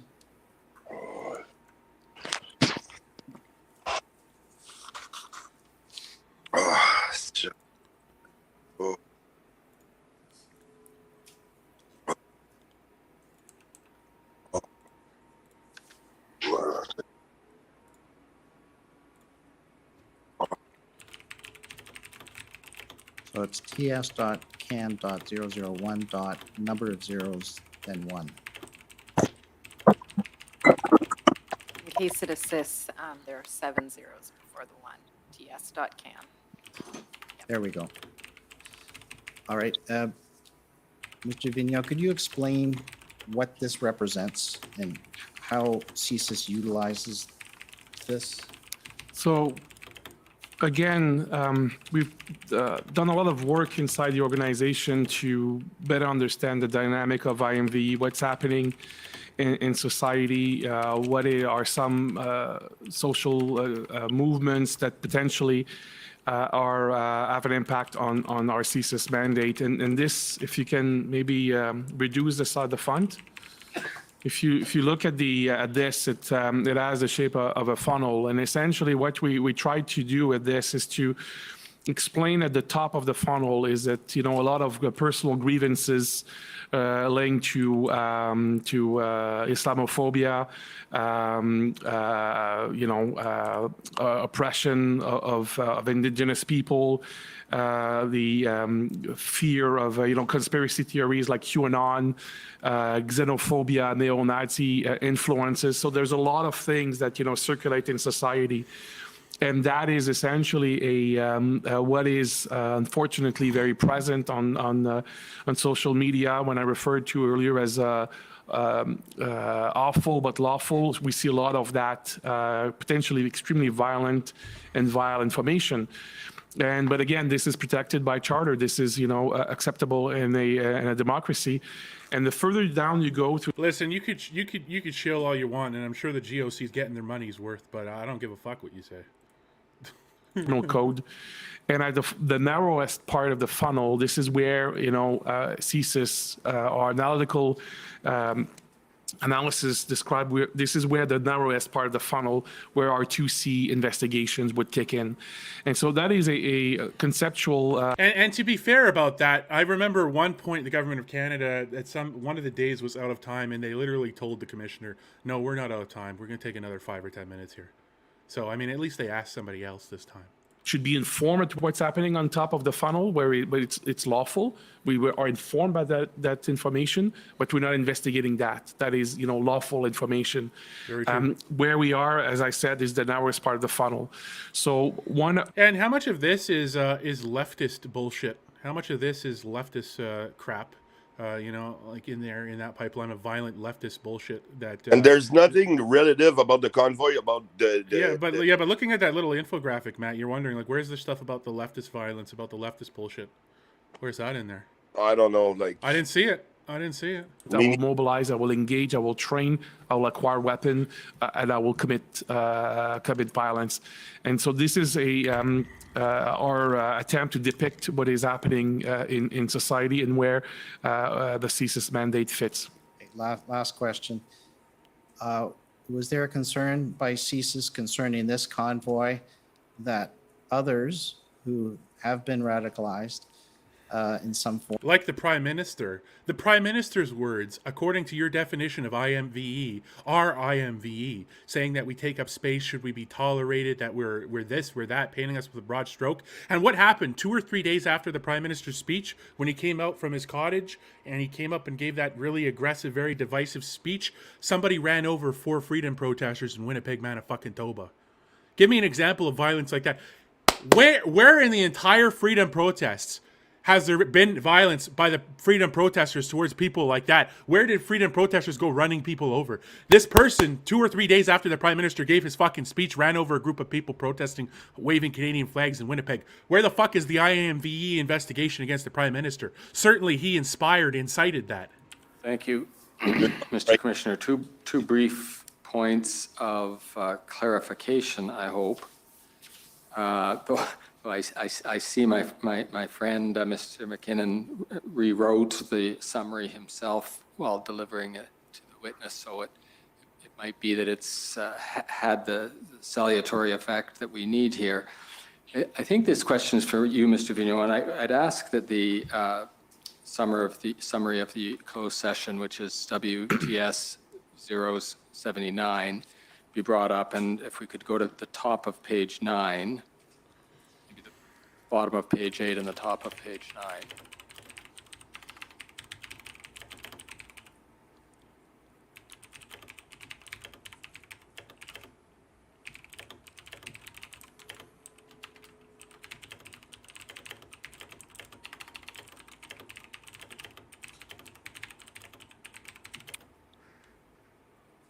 Thank you. And this passage has had some discussion a fair bit already today. So I won't repeat the whole thing, but Mr. Vigneault, I think what some people have expressed some puzzlement about is just the way you phrased it. And you know that if I tried to say something in French, you would have to cover your ears. So I'm not faulting your English here. It's just that sometimes we see Francophones express things this way, and I want to see if I can offer you an alternative expression in English, or if you'd prefer, just ask you to say it in French. The way you phrased the last 8 or 10 words there allows for 2 meanings in English that I think you intended only one of them. So it says, he advised the Prime Minister of his belief that it was indeed required to invoke the Act. Okay? And some people are wondering if it has any meaning other than an article that is reflexive to invoke the Act. So one way of rewording that might be advised the Prime Minister of his belief that the invocation of the Act was required, or it was, as Mr. McKinnon put it, necessary to invoke the Act. Do either of those sound right to you? And if they don't, please just say it in French, and you'll lose me, but the Commissioner will be right on it.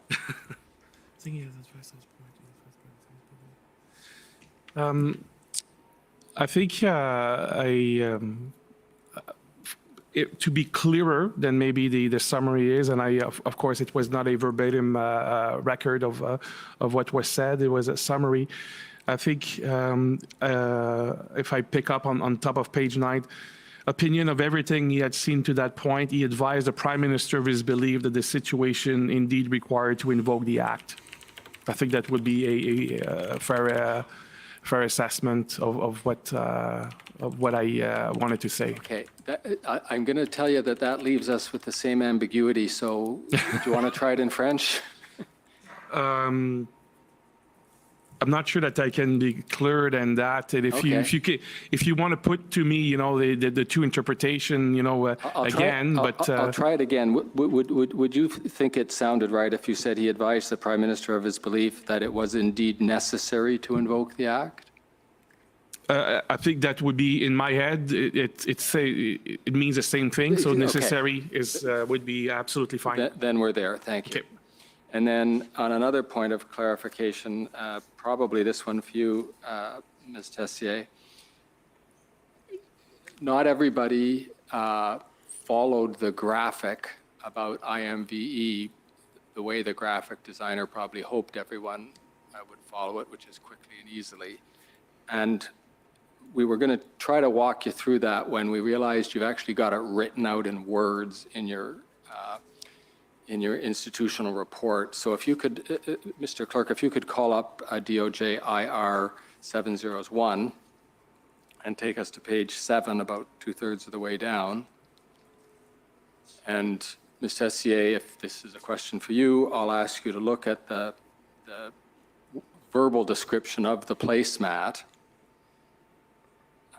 which is there.